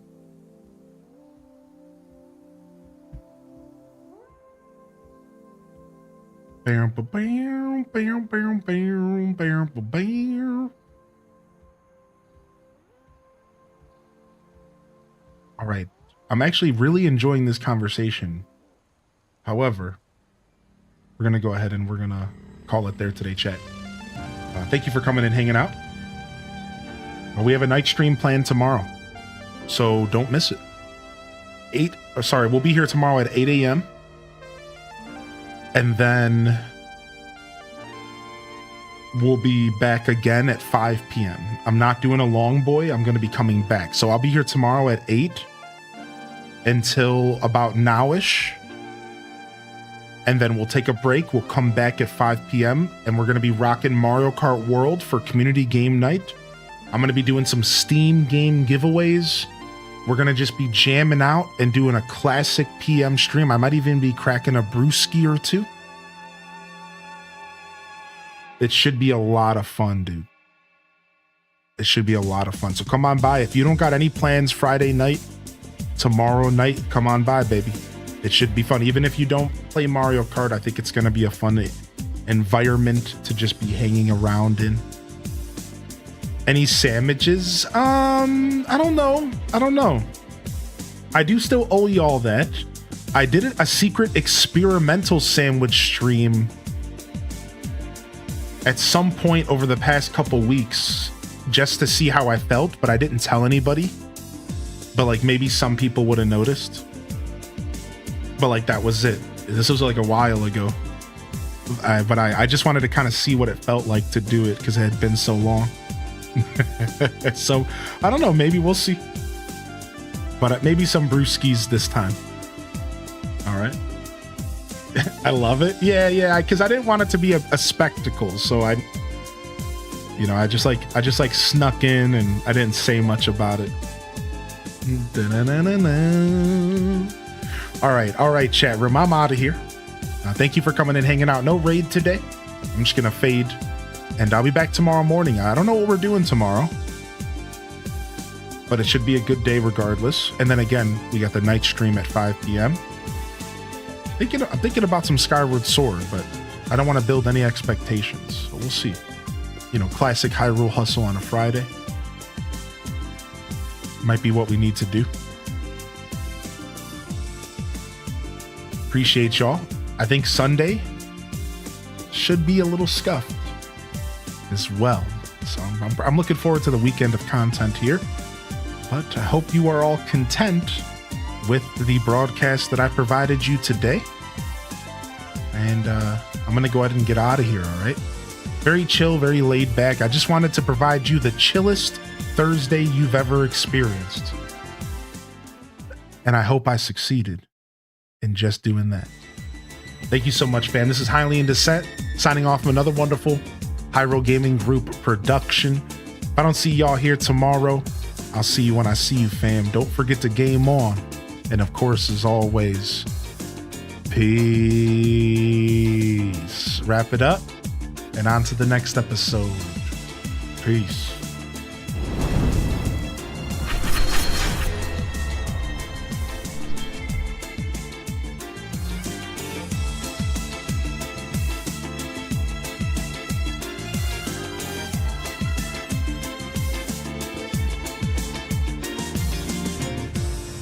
All right, that's a wrap. If you guys want to dive deeper into the journey here, check out the socials, man, and join the Discord. You'll find me there. You can @me anytime. Don't be shy. Mistake, you have a good one too, man. Zezaver, Yum Springer, Island Melt, Kita Benita, Trips 14, Nintendo, Tima, Alith, Ash370, Quay. Anybody else I missed out there? Love y'all and appreciate y'all. Honored to be part of your daily routines. And I'm certainly honored to have you as a part of mine. But until next time, this is Highly in Descent signing off. Peace and hit them cat jams, baby. Peace.